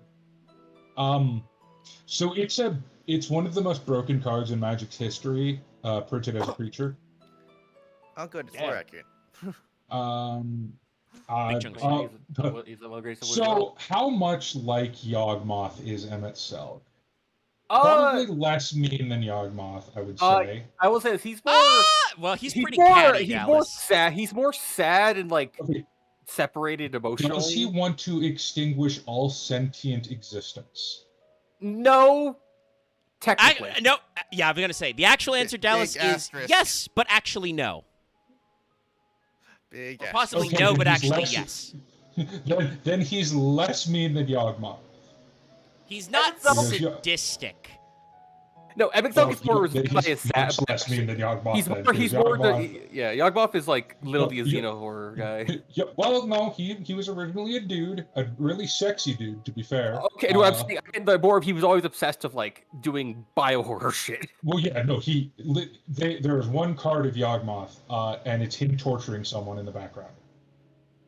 We can't count out Emmett Silk about Okay, that. when Yawgmoth does the whole erase from existence, is he rebuilding it in his own image? Or is it No, he's rebuilding it till, absorbing it into his consciousness, so he will only exist. Only him. Emmett Silk Little wants like other people to VR? exist. Only Extreme. Yawgmoth. So like Anyway, VR? Like Kiora, except instead of like metaphysically everyone will be him, he is Physically literally ingesting it into his being. Okay. but anyway, Magic's card seems good. We talked about Yes, this. no. There I is think a it's very fun. strong graveyard deck. Draw 3 for four is already good, and if you're the deck you're playing this in wants graveyard, and it turns into effectively a 4-cost 4/4 flying vehicle that only requires a crew of 1. Which means anything of 1 power. So like a token could do it. Yeah, any token can do it. No, Which is great. pretty good. No, rad. There's also, great I guess I'll card say this art, is like, great there's also themes. pilot. There's cards that are pilot, which basically means like their power is double for the sake of crew ratings. There are also some creatures I know that have effects when crewing, like Balthier and Fran, for instance. Anyway, Sleep Magic. This So, card once keeps again- kicking my ass. By the way, I want to throw Oh, this no. out there. So Sleep, Oh, God, Sleep, oh god, that's just a good card. Holy shit. Sleep made it in, but Yeah. Aereo and Quake did not. Anyway, it's fine. I'm joking. Sleep Magic okay, is pretty yeah. iconic, I think, for Final Fantasy. This is specifically 9, obviously, but Sleep is in most, if not all, the games, and can be a pretty good effect depending on the rules. This costs one blue. It is an enchantment aura, so it is a enchantment that goes on a creature. Because it says enchant creature. It goes on a card. It's an aura type. When this aura enters, tap that creature. It can't untap. If that creature is dealt damage, sacrifice this aura. It's sleep magic. You go to sleep, Yeah. you can't wake up. If they get attacked or damaged, you wake up. Except this is So this Magic the one's- Gathering, so if you deal damage, you're probably killing that creature. Yeah, this one's interesting because I feel like in constructed this card is really bad, Yeah, I agree. but specifically because of how this limited set is designed, it's actually pretty damn good. Yeah, I assume that in the limited, there's not a... We've seen there are a couple ways to sack There or is bounce back. There is one card that absolutely makes this card useless if you have it, which is Fire Magic. We'll get to that Okay. eventually. Spoiler, it's in red. But There are a couple of I removals, remember but reading it. they're Does not that one used say that for one? fire Is that one also destroy target non-land? No, it's deal 1 damage to every creature. Oh, okay. That also turns it or off. 3 or 5. Yeah. Yeah, or But yeah, no, 1 to it's every 2 or creature 3. works because it turns off your sleep magic on your own guy. But no, we have seen a couple of ways to like to get rid of non-target permanent, non-lands. There's a Yeah. couple of cards in blue that bounce back and stuff like that. There are removal options, but this is a 1 cost, and it's like It's really funny. There's a very the similar flavor card the that was- flavor for this is really good for like sleep. This is literally how sleep magic usually works. But also like for Magic the Gathering, this seems way more annoying because like if your opponent only has 1 good creature, like they say they have only 1 guy with like reach or like vigilance or something to like keep blocking you out, and you put that guy to sleep, he's tapped, he can't this card defend, is a real, you can just keep attacking. this card is a really good introduction to limited card design, because there was a card released last set that was 1 mana enchantment. Target creature gets -5/-0 when it's tapped, and does not untap during your untap step. And you can pay 5 mana to remove this enchantment. And that card was utter dog water. And was never played. And this card is technically less benefit, but because you can't opt out of it, it's better. your opponent just can't. They just or at. You could put it on your own cards. I just don't see any reason to do that. There are very specific reasons in constructed, maybe, but other than that, Yeah, no. in general you won't, but you're usually putting it on an opponent's creature. But yeah, this is something that's No, like, it's nope, it's a they're pretty highly rated removal spell. tapped. Honestly, blue has a lot of really can't good untap. removal spells in this limited. Is what I'm. I mean, I think Yeah. that was what I would put it under. You know, it is going to We'll be one of get- your we'll spell get to slinging a- ones. We'll get to another one next, I believe. Anyway, here's another Which funny is one. one of my favorite spells. Stolen uniform, instant blue. Oh no, not this one. One This blue. one's awful. I have the Choose a alt target art creature, gain right control, ready. and equipment. Gain control of that equipment until the end of the turn. Attach it to the chosen creature. When you lose control of that equipment, if it's attached to a creature you control, unattach it. Hey, This. So I can see putting this in the blue decks that like equipments, because there are a couple. There are some options for this, but it is a little finicky. It seems kind of like more of like a card you play so that your opponent doesn't get benefits of their equipment for a turn. So Yeah, this card's a side deck card, 100%. side deck for draft. Yeah. Maybe? Yeah, side deck for draft only. Like if you see your opponent has a Buster Sword, this card is hilarious. Like, It's it's but- cute. I like the idea, and it is technically a way to, like, technically it is a way to cheat enchantments because you attach cheat equipments because you attach it for just the cost of playing the stolen uniform. You can pick your own equipment, but you probably have better ways to do that. In blue, not necessarily. So if you're playing like a hyper-focused blue equipment deck, maybe. When I But was blue doing is my usually draft, hybridized with some others. Go ahead. When I was doing my draft, I was having a hard time dealing with just something as simple as the warrior sword, and this really helped out. Yeah, it does Yeah, like I kind of said, mess up the creatures. It's a side not- side deck effect. I think like it's Yeah, probably not ideal to play Yes. on its own, but if you know your opponent has good equips, you're like okay. Like this is showing an absolute. Oh, that's so cute. I just What's noticed up? something they did that we'll talk about in like 4 weeks from now. I don't know. We're 'cause gonna get it's through. We're gonna get specifically through two on- colors. Well, no, it's specifically on the altered art magic cards of what they did with the 16. Okay, so, like, dominance. Oh, actually, That- also that's hold next- on. Sorry, I grabbed. That's like 3 I weeks forgot. from I now. didn't realize that we posted the alt. Oh, I also But didn't copy it. they made Please. they made all of the 16 dominance a very specific set of cards from a specific set. So they have a Okay, theme. I just That's feel cute. that this card is like, wait, what is this? This art set, this art style is familiar to me. I just can't place it. So first, let me show the read stolen the uniform artist. alt art. It's very good. really Summoner good. Sanctum is Susumu Kuroi. They are Japanese. I assume what you're saying, Axis looks familiar. They're probably a character designer or a cover artist for another video game in Japan. They Well, are no, because it read the reminds artist. me. Read It's the really familiar. artist. From the alt art, it shows it. At the Yeah, it's bottom. right get there. to the bottom of the Getting card. Stuck in Summoner's Sanctum, right? Or are you talking Do you about mean stolen stuck in Summoner uniform? Sanctum or stolen uniform? I'm talking about Stuck in Summoner Sanctum. Yeah, it says right there. Then Let I've me said look their them up. name. They're Susumu Kuroi.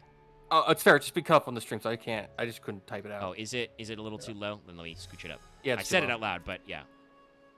If I want to type it, in, I'll I've look tried at to it. frame these to have the artists, but if they're not lined up 1-1, we're punched in a little. So Thank you. anyway, Stuck in Summoner Sanctum is a 3-cost. It is another aura. We're in the aura zone. It is flash, so it is an instant aura. Enchant a target artifact or creature. When this aura enters, tap it. Doesn't untap during its controller's untap step, and its activated abilities can't be activated. So this is just sleep, but meaner, but also costs more. So, I can say they are. I know who Susumu Kuroi is. They did the Cherith picture you saw earlier. That's great. Oh, They're one of Magic's like traditional like person they go to when they do Japanese art. Like they did one of my favorite altars for a Ravnica Planeswalker a while ago. Let me see if I can post anime Domari raid. Literally say that, but they are on the Dengeki wiki, so they're a light novel illustrator. So that's probably something that's they've done. probably where. that That's you probably may where I see. should They have did been art sharing. They've also done some art for Guilty Gear. It looks like. Oh, that's probably what it was. That's what it is. Yeah.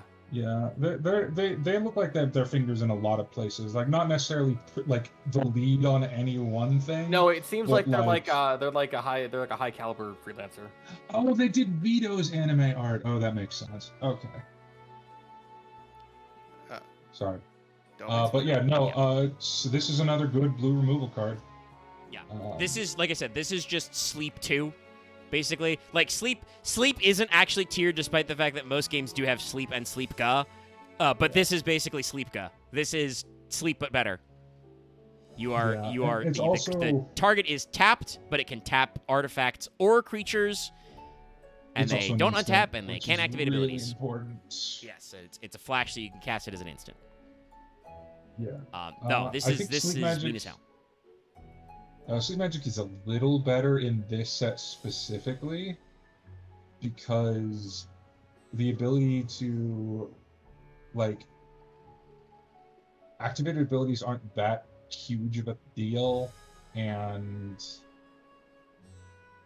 like most of the big threats in a set are creatures, so Yeah. it doesn't really hurt. Like Sleep, I think is better, but this card's still good. And I mean, I think if anything else, the utility to cast this as a instant is pretty strong. Like, because it also means they are tapped, they can't untap, and they can't activate their abilities. So like, the moment your opponent plays a artifact or creature, and you're like, no, don't think so. You're like, hey, that guy, tap him. Tap him. You can't untap him. You can't activate his abilities. Don't do that. Yeah. Well, it's only activated abilities, so triggered abilities will still happen. So it doesn't affect sagas. It's or not a anything. perfect like that's. I don't think Yeah. there is that card in here because I think we're gonna start leaving No. the enchantment zone for we're gonna do some sagas, some blue summons. Some But summons. that what you're describing, Dallas, would be like if they did actually make like Sleep Magic tiered, that would be the one that costs like 5 or 6 mana or more. That's like Well, no, they're okay. pretty cheap. There are pretty cheap cards that do lose all abilities. In previous sets, like 3 mana is about the cost for it. Okay. Well, then let's move Like, on. Then let's do Summon Leviathan. We need to get. It's after midnight for me. I don't want to be here forever. So this is Summon Leviathan. This is explicitly the 15 Leviathan, which is interesting because the art design is also like. This is just how Leviathan has looked, I think, since 7, possibly since 6. I feel like, honestly, I think. How about this? You want? If they, I think if they did the 14 one, it'd have to be more related to like actually like Fishman. But it is stuff. though. It is though. Well, like no, it is. It's a pro Like, tribal. also- It's a pro tribal thing. Isn't it? Yeah. 15. yeah. So this. Leviathan 15 is more plot central. I'll say more this. My biggest problem is that they're using tiny Leviathan, and it makes me sad. I mean, I don't think when he's. Leviathan was fucking huge. I don't think he's tiny, Dallas. I think he's toppling a building in this art. Oh. That thing like right here-ish Okay, then it's is just like it's a just tower 4 being knocked over. Okay, there's just 14 that's tiny Leviathan. I mean, he's not that. He's not. That's that relative. Tiny. He's still the size of a whole ship. Okay, I'm used to my first introduction to Leviathan was 2, where he swallowed an entire galleon and like had way more mouth to offer. That's true. Okay. And that's We're the getting next. there. That's Let's a get card to we're that, getting yes. soon. Yes. Yeah. No. Leviathan generally is pretty big. You can summon Leviathan in both of the 7 remake games, and he's so large and so noodly that the way they model him is it's like the 14 version, but they don't model the tail. He's so big that the rest of his body just clips into the ground magically. Only his head Also, this sticks is out, another which is one cute. where- This is another one where the alt art is a fucking banger. It's Yeah, like let me- Japanese let me woodblock art. It's great. grab It's that. like Japanese. Oh, It is. God, it fucking is. great. It's Yeah. the Ryujin. Japanese woodblock. Yeah. Actually, I Fuck think yeah. I don't remember. I should check, or I should look it up. Do they call him like Leviathan in Japanese? You know, however that translates in, or is he like Ryujin in Japanese? You know, the water dragon god. Anyway, summon Leviathan costs you 6, which at the very least gets you a 6/6 Saga Leviathan with Ward 2. But also, On play, return every creature that's not a Kraken, Leviathan, Merfolk, Octopus, or Serpent to its owner's hand. When he hits the board, If it doesn't, bounce that shit. listen, if it's not in the ocean, fuck off. No, And this then, is a 2 and potential 3 one-sided board wipe. 2 and 3 is also until the end of the turn. Whenever a Kraken, Leviathan, Merfolk, Octopus, or Serpent, attacks, draw a card. So at the very least, if he attacks, you draw a card. Also, it's got Ward 2, which means it's at least somewhat annoying to deal with. Yeah. Yeah, You I have don't know much 2 about to the 15 target. plot. I feel like the 15 Leviathan has to be influenced by the 14 Leviathan because It has to also be, yeah. all of this works for Leviathan in 14. He Yeah. fucks over everybody who's not water associated, and the big gimmick of the 14 fight is that head reflects one type of damage, tail reflects another. So I've also, I will say, Ward. weird thing about it, but I'm used to the stuff in the area for the Leviathan. It's like stuff of the Reavers, aka the. That's where all the like weird deep one coded shit is, like the guys No, who no, become but also the people that get brainwashed and No, I'm talking Well, about yeah. like the place where like the Marines and like the No, well, yeah, also, and, there's like one. there are tempered guys, but they like There Well, is it's tempered one. people, yeah. they the Reavers. mutate and associate with Leviathan's There- like mana. There is one summon alternate art that I really do not like, but other than that, I like most of them. Which one is it? Since we won't talk about it right away, I assume Um, is literally Shiva. It's Cerberus. I Cerberus's understand. alter art looks a little goofy. How many cards have we gone through? I'm curious, like how far away are we? Well, this is number We're almost 77. We're gonna be somewhere So in we're the 80s, a I think, little when we're under done. halfway there. Yes, Um, we live here now. But yeah, Leviathan seems rad, which is cool. Again, I know it's the Nah, yeah, we've been doing this yeah. for 5 hours. It's a potential one-sided board wipe in constructed. Like, I mean, standard. I don't think there's any sea creatures deck, but in commander, there's plenty of them. But there could be. In standard, I don't think there could be. I don't think there's enough. Well, that's fair, but I don't think it's kind of a case where it doesn't seem like they're gonna get to a set that's gonna have enough sea creatures in it. Shiva also Yeah. have nice old art. Yeah, this is real good. Oh, yeah, that's- Taku Haru. This is explicitly the 10 Shiva, and it is strongly her design. Shiva, like the general rule of Shiva works in every game, giant large blue lady, but each design is a little different. Like I the will say, one in this one 7 is feels like more very inspired. elfin.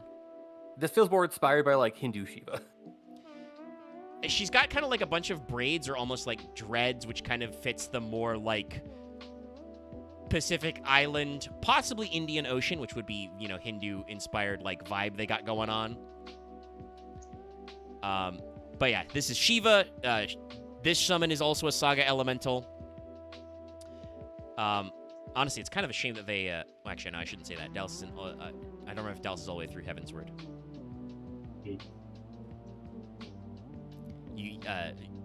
You'll see 14's Shiva stuff soon, because I think she first appears in the post ARR patches. Yep. Yeah. I'm almost to her. But there's some stuff they could have done with Primal Shiva that I don't think they've done. That I feel like it would work like Jill and how they could do it. Yeah. I'm also thinking, would Primal Shiva be?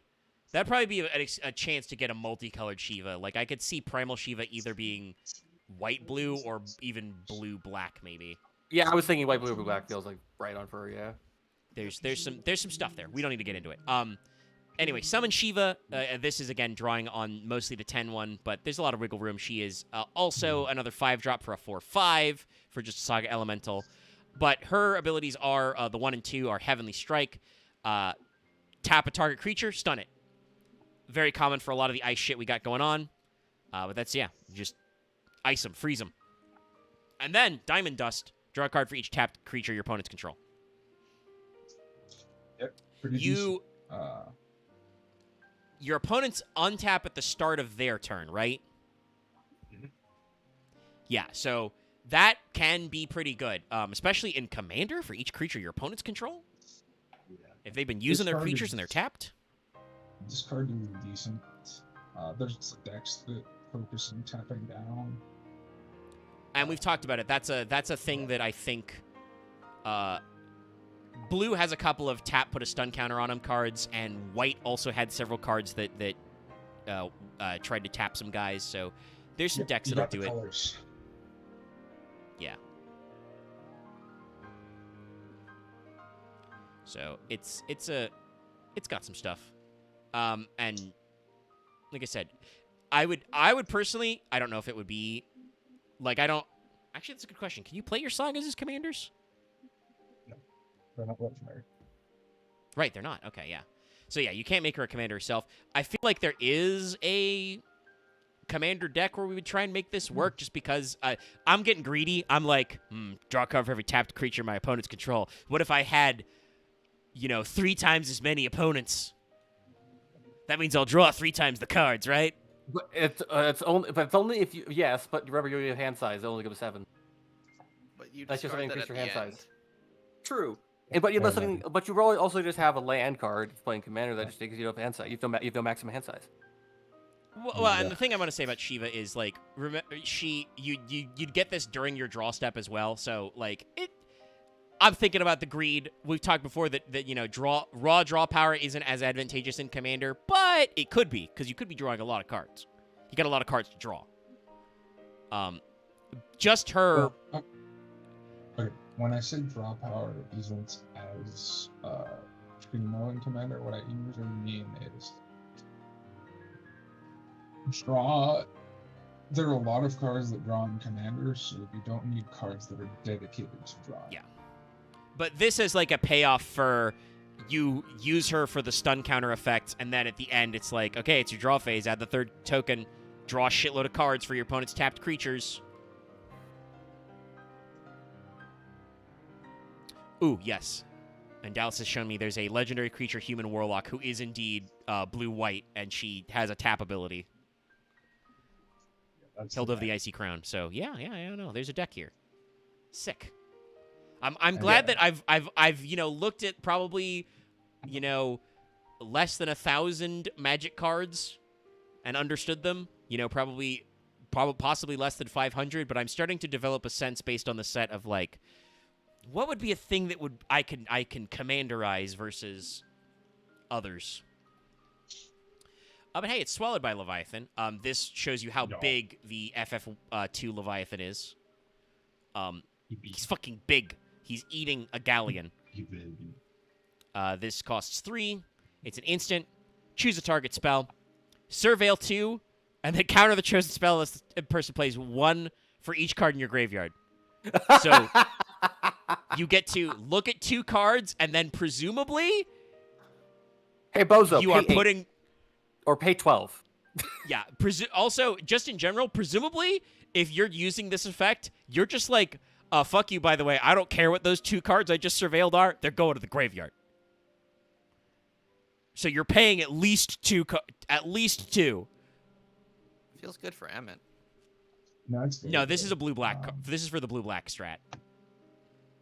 I mean, it's just honestly just counter target spell unless your controller pays like 3 is good enough. We'll see another version of that in a second.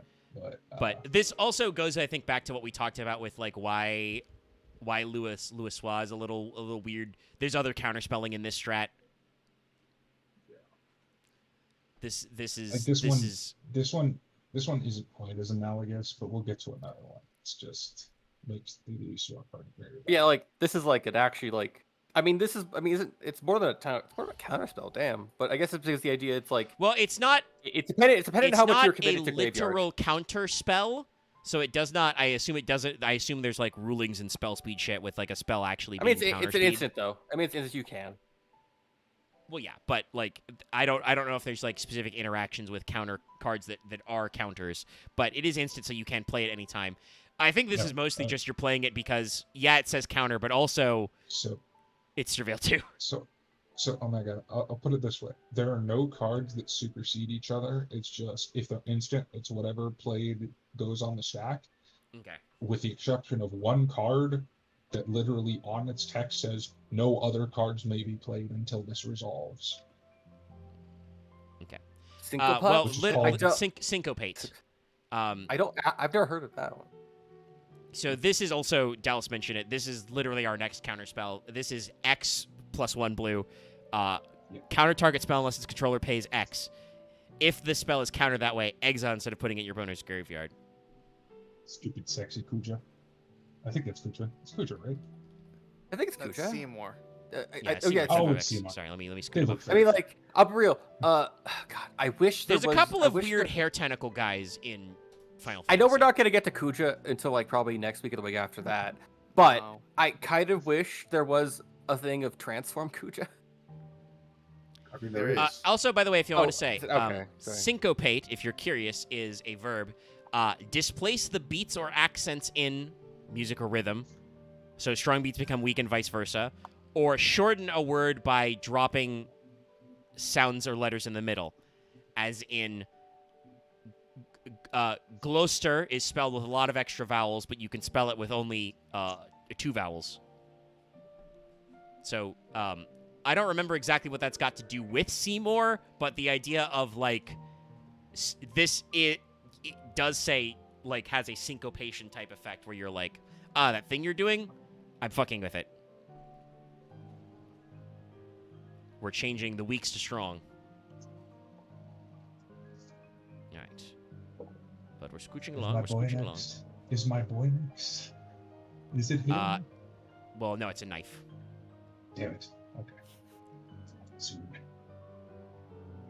Yes, soon we will get to Ultros. I've somehow grabbed Syncopate again. I'm trying to grab Thief's Knife. And it's about the reaction feedback. Thief Knife, equipment. Costs 3. Has the job select, so it creates a token. By the Creature is I don't know if- +1/+1. And is a rogue. I don't know if I said it. Syncopate is very good. Yeah, I don't think you said it when we were talking about it, but you said before when we were talking about the previous counterspell that there's another one that's good, and it's like, yeah, that's just... Syncopate is just Jaws of Leviathan, but even better. Because you set exactly how much you need your opponent to pay. I would say Swallowed by Leviathan's a little better because it does the surveilling for you. That's true. They're both really good. There's in general, what we're saying is there's good countering options in this that are not Lewis Was Sacrifice Don't use it, please. and stuff. Anyway, Thief's Knife. Thief Knife. The creature it gets +1/+1. When it deals combat damage, you draw 1, and it's a rogue. It's okay, is a I think, card. just reading. It does This stuff. is very much a card. I don't know if it's It is crazy card that- good, but like there's room for it in the artifact decks. It's a card that has abilities. It is certainly. Let me actually scroll up. So there's what in blue specifically. The artifact weapons are like Planisphere, Noliths, and this. Deloach. Yeah, it's Astro Blue Sage and Thief. artifacts feel like they are about drawing cards. Honestly. Hey. Hi, Loth. You showed up for the end of blue. This card's Yeah. very okay. Actually, Yeah, no, I think Loth's right. It's on theme. It's just, it's okay. Yeah, blue loves a lot of things. They love draw power. I know that much. Yeah, was something they marketed earlier. Travel to Overworld. This normally costs you 7.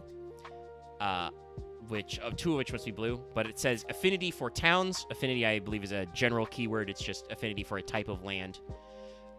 Which is the It's a spell type of costs- sorry, to clarify, it's a type of permanent, not necessarily land. Oh, okay, so you can have affinity for non-lands even. Neat.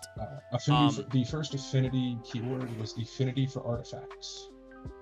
I remember Context hearing that purple on that shit. one. Well, speaking of blue liking draw. So this is affinity for towns. This costs 1 less for each town you control. Towns are supposed to be part of like a couple of the blue strats are supposed to be land focused. Yeah.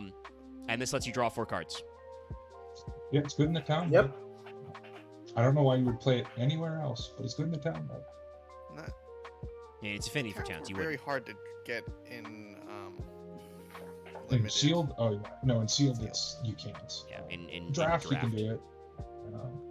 Yeah, but pick. So even when- then, when- depending on what your setup is, you don't even need to worry too much about towns. You can just pay the cost and be like, haha, 4 cards, fuck you. I mean, When 7 I for s- 4 is kind of actually. When I say limited, I generally refer to draft because sealed is a little too much gamba. for Yeah, me. and to clarify for people because they may not understand what we're talking about when we say that because of our Yu-Gi-Oh audience, I believe the difference is draft. You're like you open the packs, you look at them, you pick one, you pass it on.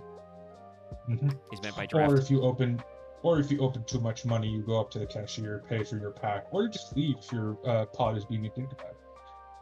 Yeah, but it's meant to be like rotational that way, whereas sealed is just rip boosters, build deck, Open 6 packs, make a deck, bitch. pray, prog, I mean, Make a god and pray. that's still one of the best lines.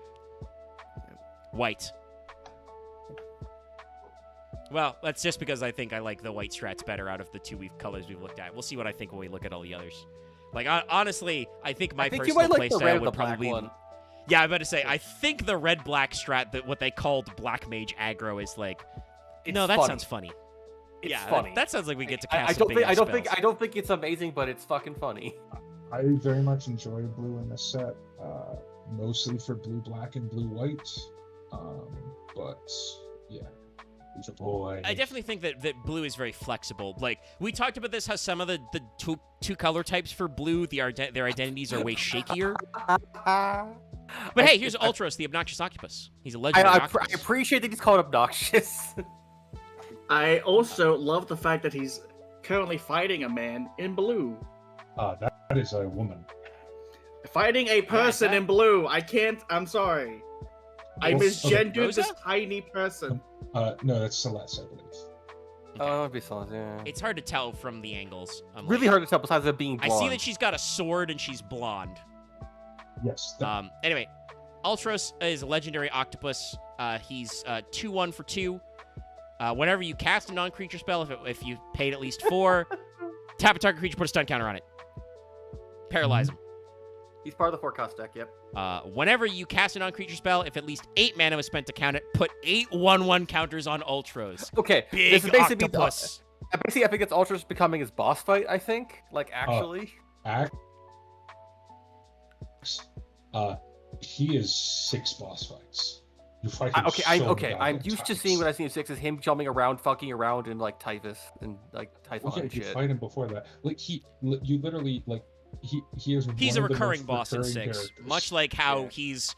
There's not 6 fights, but he is a couple of fights in 14 as well. Yeah. God. Yoshi P, please, I'm praying for you. I know that the Hildebrand stuff is focused on certain things in Dawntrail right now, but also, please, at the end of it, I know you're going to add a Hildebrand trial instead of just like a random primal, as cool as Ashura was. Bring back Greg and Ultros. Maybe bring back Greg, Ultros, and Typhon at the same time. No. So We've added electro nonsense. here's how. Okay, is this too wacky for 14? Here's my pitch: an alternate universe version of 6, where instead of Kefka obtaining the power of the 6 pillars, Ultros does. That Jesus sounds Christ, like why? that sounds like a minstrel's ballad. That sounds like an EX version of Yeah. an Ultros trial, which I would be down for. So That'd be Having hilarious. we farmed the Kefka raid for mounts. I guess we'll have to do Giant that. now. Ultros Cthulhu Angel is all I'm saying. Hey, also, hey Dallas, if you want to get raid mounts, actually no, we only have to do the EX once, right? Later. No, clearly what they need to do is a They're savage. Hildebrand, quote unquote, ultimate.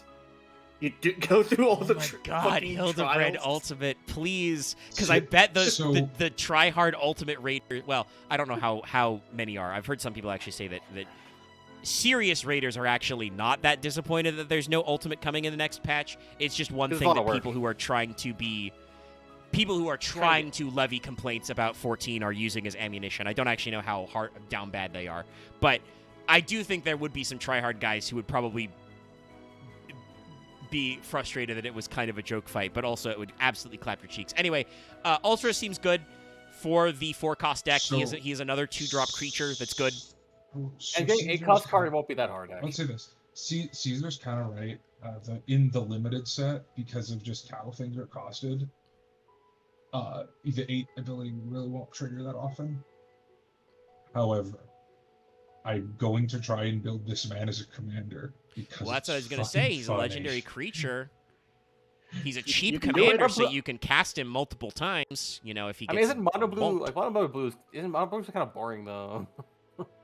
Yeah, but It's this is Dallas stuff. different He's than gonna most find fun. mono blue decks. Fair. I guess you'd be playing this 4 That's 8 the 4 and 8 cost card, mono blue. Yeah, Yeah, it's playing monocolor commander is not as extensive, but you're focused. You've got only so much you can do, And there's which is funny good in some commander. instances. I do not judge a commander by the color identity. I judge it by how amusing do I think I could make this. Like, Yes. And I my think you can mo- build a funny deck in mono blue with Ultras as your We'll get, commander. we'll get funny to dirt. him. We'll get to him in later. But my favorite commander in the set, bar nothing, is a monocolor commander. I knew a guy in university who built a blue deck, but the entire point of that blue commander deck was to tell you to not play the game. Oh, just a negate deck. Oh, That's hey. about it. Valkyrie. This has affinity for artifacts. This is a Valkyrie aerial unit. This is another card that's funny because this is a boss fight in 7, but this boss is a joke. It's a 2-phase boss fight. Actually, no. I think this one. No, both those boss fights are a little annoying because you need ranged attackers, but the game forces you to play with just Barrett, Red, and Aerith. Caesar, you're right. That would have been fucking perfect.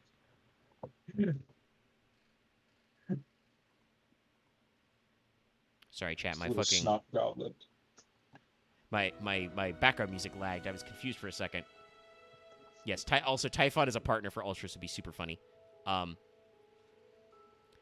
like I said, the boss fight in the original 7 of this is very obnoxious because they're flying enemies it's the elevator boss fight and it's a duo boss fight. There's 2 guys back to back. It's the Arsenal guy and then the Valkyrie. It's annoying but not very memorable. This is a really cool boss in the remake for a really iconic segment they added for the remake where they got brand new music, which was by one of the guys who does Ace Combat music. Oh my god, seriously? Yeah, no. They had a lot of guest composers, so they got an Ace Combat guy to design the Valkyrie segment. I'll say it because it's not a spoiler. The Valkyrie is the final boss of the chapter where in the 7 remake, you are climbing up the ruins of Sector 7. So it's a very memorable scene, and you can kind of see that's where this is because that's the background is the fallen plate there. This is normally is a 7-cost creature, but has affinity for artifacts. So every artifact you control makes it cost 1 less, colorless. And it's a flying 5/4 that when it enters, surveil 2. Seems okay. Like, there's some room for it in the artifact decks. And it does surveil. It's very underwhelming. It's not the worst, but it could be better. So yeah, that's a great way. It's a card I think you're counting on playing this for a discounted cost. In Yu-Gi-Oh terms, it's not a 3-off in your deck. No. It's cute, Maybe but a it's side not. deck option. It's cute, but I would not Oh. go apeshit for. Caesar, trust me, I know. That was the only time I've ever played standard hardcore and Magic. That set was miserable.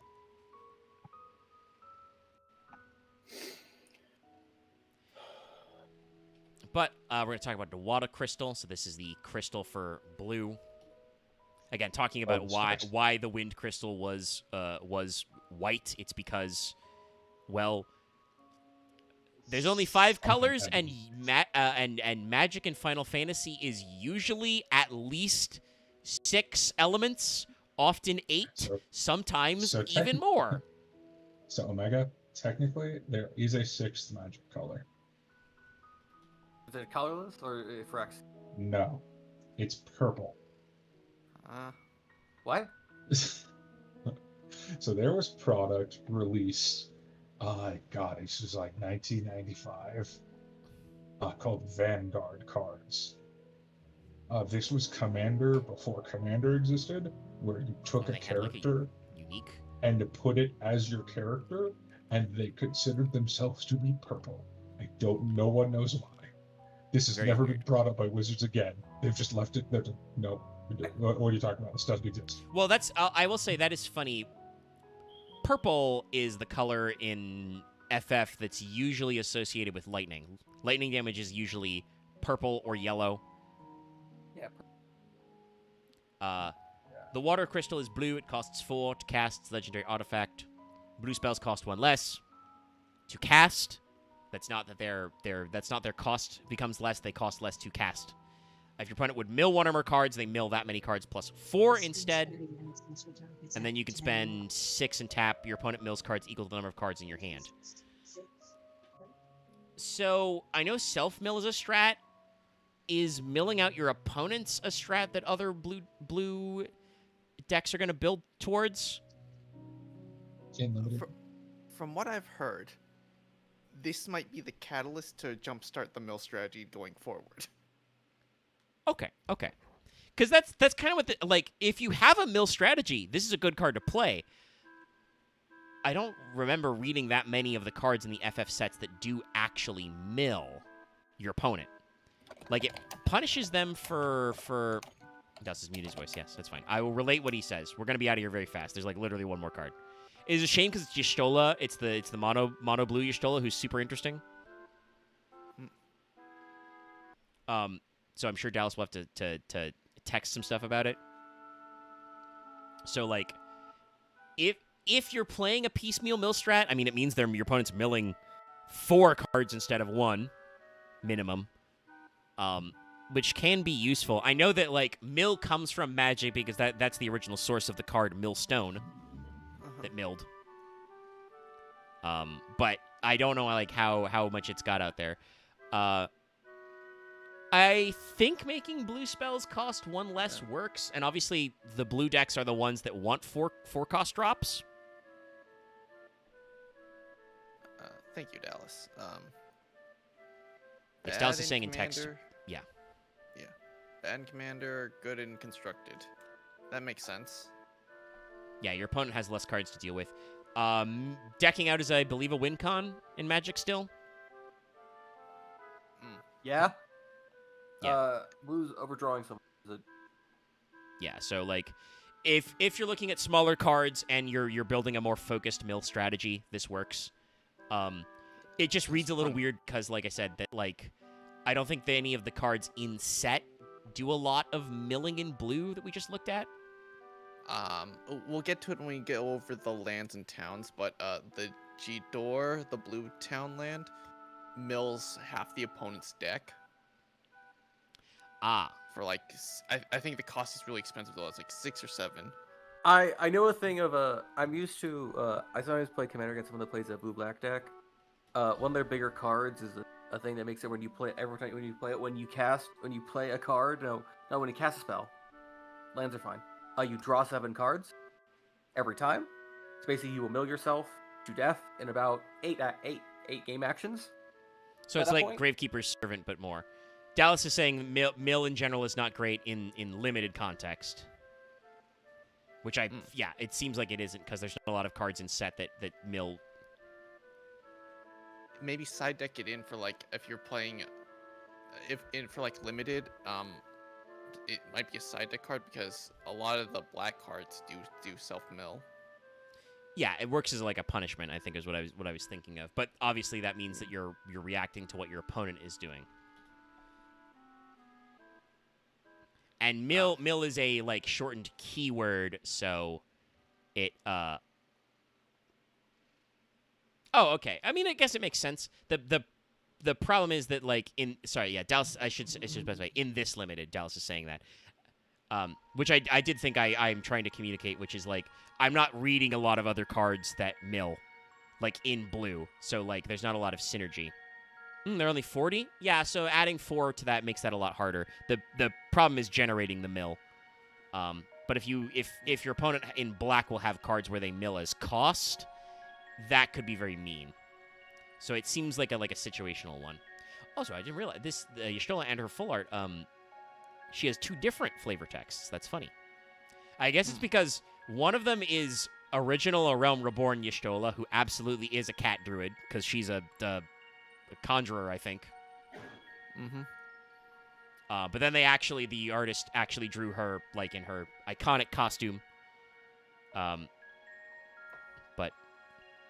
shadows keep you. So Y'shtola here is a cat druid who is a 6-drop. She's a legendary creature. She's 3/5, and Y'shtola has a very interesting ability. So at the beginning of your end step, exile a creature you control, return it to the battlefield under its owner's control. Then, if it's the first end step of this turn, you do a second end step. So Y'shtola, it's a little interesting that it's Y'shtola that does this, that it's Y'shtola, but she's basically doing, I guess, what I would call time magic. She's like causing your creatures to repeat themselves, because it says return it onto the battlefield, which means It makes me feel like it's. I feel like it's where it's trying to reference. I think it's referencing her going into the live stream. Oh, casting flow? That would also make sense. Yeah. Because she casts flow on your friends as well. But yeah, so you get a really weird case of because they're exiled and then returned, I believe that should trigger enter the battlefield abilities again.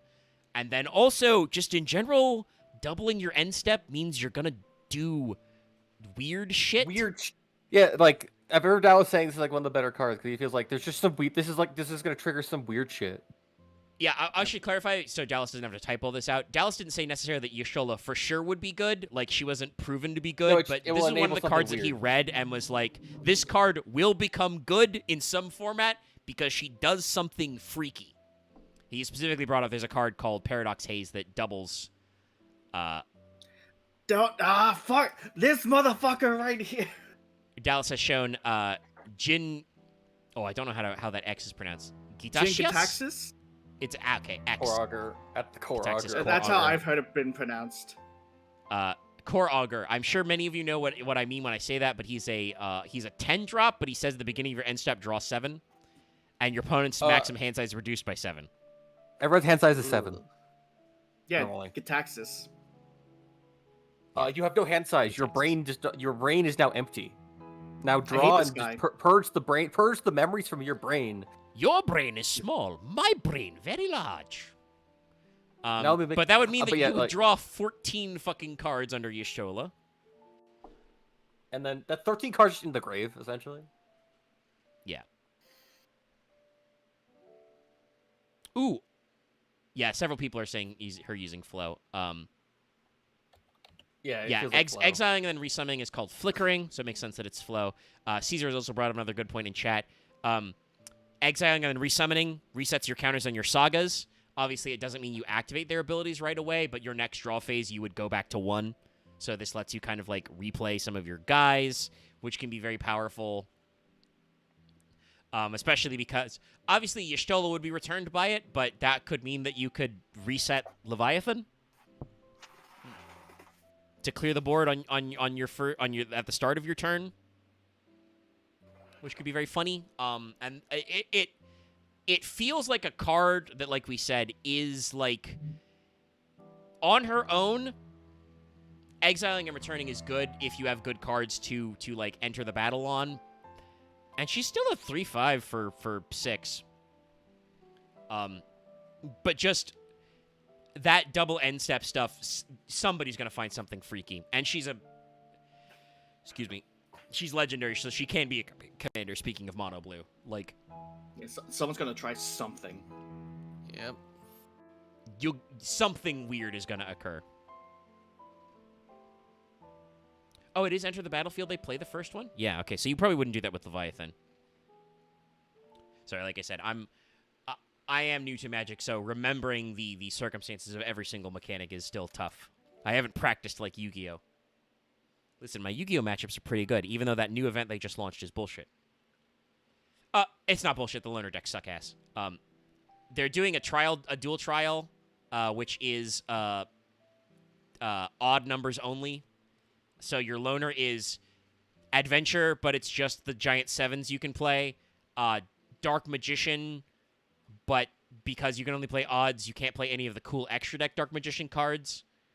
And I forget Prediction Princess. That's right, Prediction Princess Crawler, with like nine axis shit. It's weird. It's stupid. That's it. Dallas. By the way,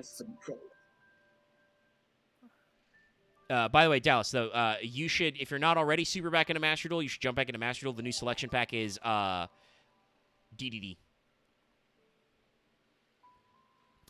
They finally gave Machinax an animation. It's not like the brand new DDD shit, because that's not even out in the OCG, but it's like the next wave of DDD support. And like I said, they gave Machinax an animation. What revived DDD into being eternally around in some form? Great GIF usage, Dallas. Yeah, I'm Dallas is that one. excited. But So yeah, I so think- no, Y'shtola's fucking. I think for crackerjacked. Y'shtola, a good saga combo would be like either Yojimbo or we'll get to it later, but I think if you exile a Warden, Ifrit looks like a good one because you can just enter multiple combats with it. Mhm.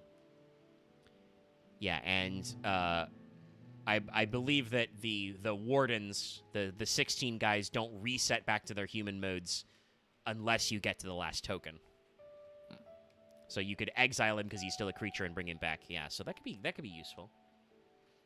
Like I said, Leviathan is funny. I don't think you should do that, but it's funny. Honestly, it works as just a decent way of just, like, say, Shiva. You know, we're thinking about, like, mono blue stuff. That just means you get a chance to stun another card during your upkeep, you know, before you're doing any more stuff. Odin's a good target because he just kills. So, yeah. Like I said, my brain is not practiced enough with Magic to read Y'shtola and, like, know all the different cards in the various formats to know what will fuck some shit up. But Yeah. this is a card that, like, if Y'shtola was, like, in Yu-Gi-Oh!, I'm sure someone would figure out a way to make that obnoxious. Just after you do the end phase, perform a second end phase. I just don't know anything that trigger on end phase that do stuff that isn't just like on end phase destroy or like reactivate. There's something for it, you know. Someone could take something up. Also, returning or transporting stuff is another strat that also does exist in Yu-Gi-Oh! That's also very funny. It's usually not instantaneous, but it's like Interdimensional Matter Transporter is an old standby card of just banish this card until the end phase. Bring it back.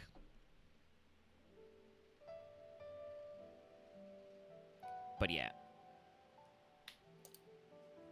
Y'shtola is like, there's some... I don't know shit about Magic, and I read Y'shtola, and I was like, oh, that's something. That's going to be a thing. That's going to be funny. But all right, you're going for fucking 6 hours. Thank you for watching.